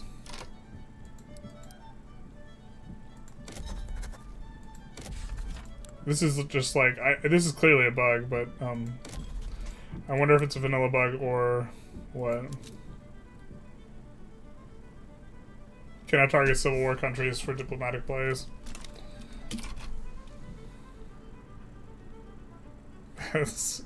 Our shame shall live on forever, actually. Big sad.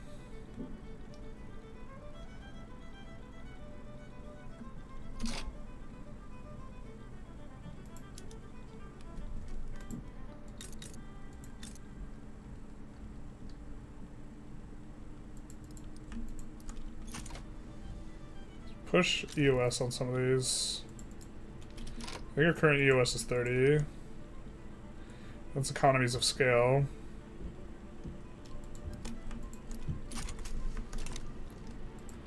We're gonna need more infrastructure, I think.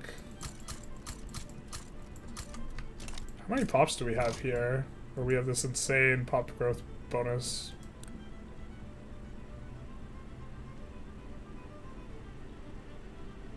$12 million. So it's grown 2 million pretty quick here.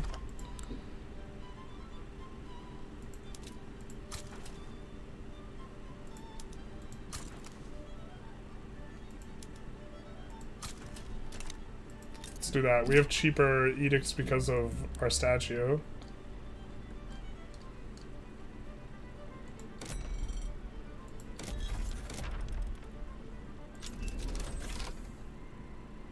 Cloud castles. Now we can... Do we not have... I thought we built the power blocks. Oh, no, wait.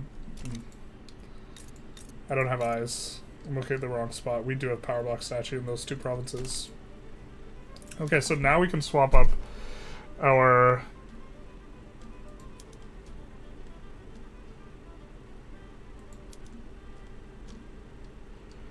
airship yards. So we're going to have a little bit of turmoil in the market because we are not going to be as have as high a fidelity to playing accurately as perhaps we should.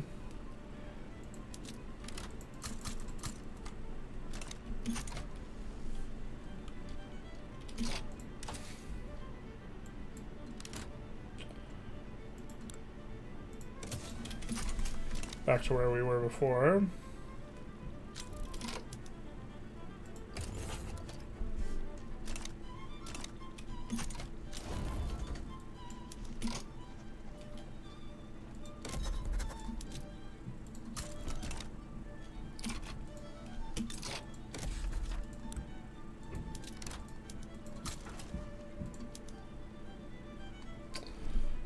Guess we could be aggressive about incorporating, actually.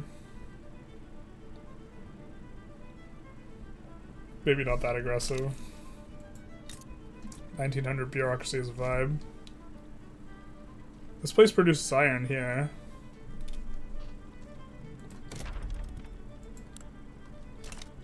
I think it's going to be a 20-year incorporation, but it's probably okay.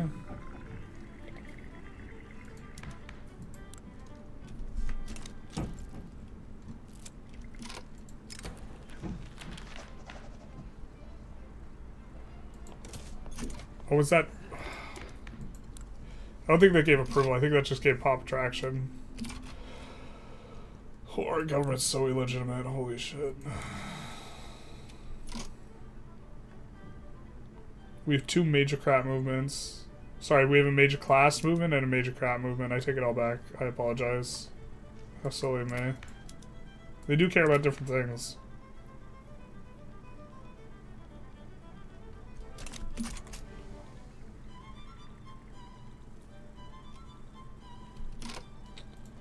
Who is a claim on Ashwall?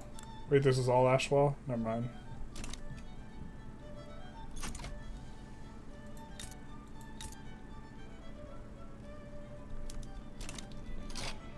I guess we could use the heat map to look at diplomatic demands for protectorate, make protectorate.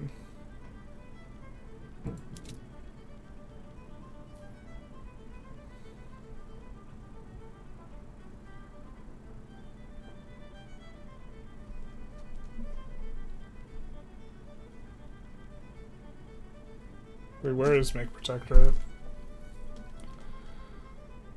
There it is. I just don't have eyes. Well, we could do it on these guys. And regionally they would make a lot of sense, but they're just like not actually... Are these guys recognized? No, they're not.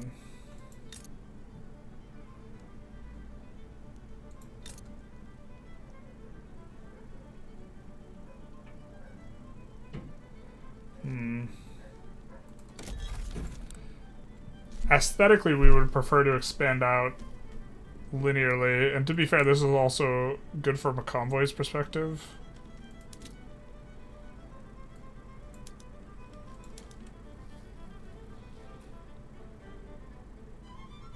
Maybe it's these guys that we go for next. It just seems like kind of a lot to pay.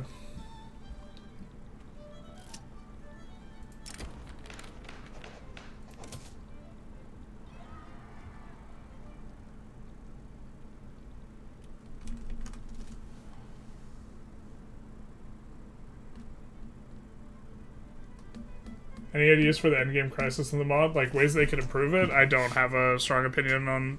I don't know exactly what their vision is, so it's hard for me to offer feedback or input. I mean, we have fail integrity getting worse and worse here. We're supposed to be seeing it sometime soon. We're one of the higher impact guys on negative fail integrity. We are economically expanding quite quickly here. Maybe we're just supposed to rumble and break up.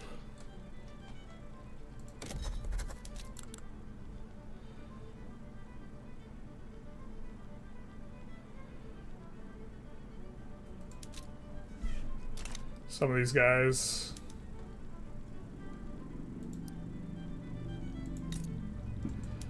I wonder if there's very good releases. But we could release both these guys from them. They're unrecognized. So they'll be cheaper, and then they are going to be relatively cheap to go for. And Gladshire's maybe not... Well, I think we actually just can't rumble with them yet.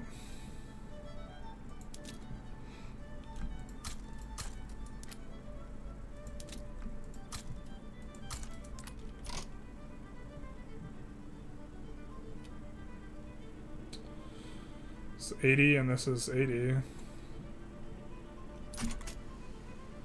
Why is it too many? Oh, just the actual number that's been recruited up. Yeah, fair. The play from power. Sure.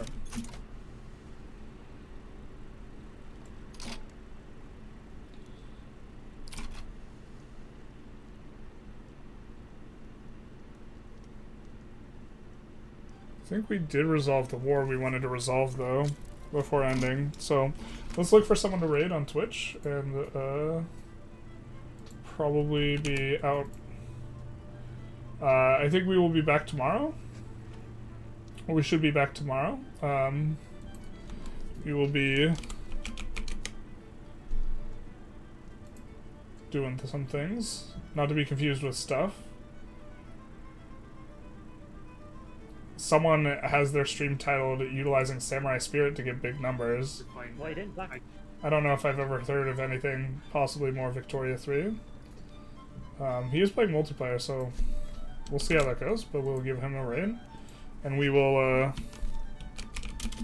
also link the YouTubers, the Twitch link, if they want to come and join the Twitchers. If they want to descend from upon high, from their high horses, down to the low territories of Twitch, they can do it. We will give them the link.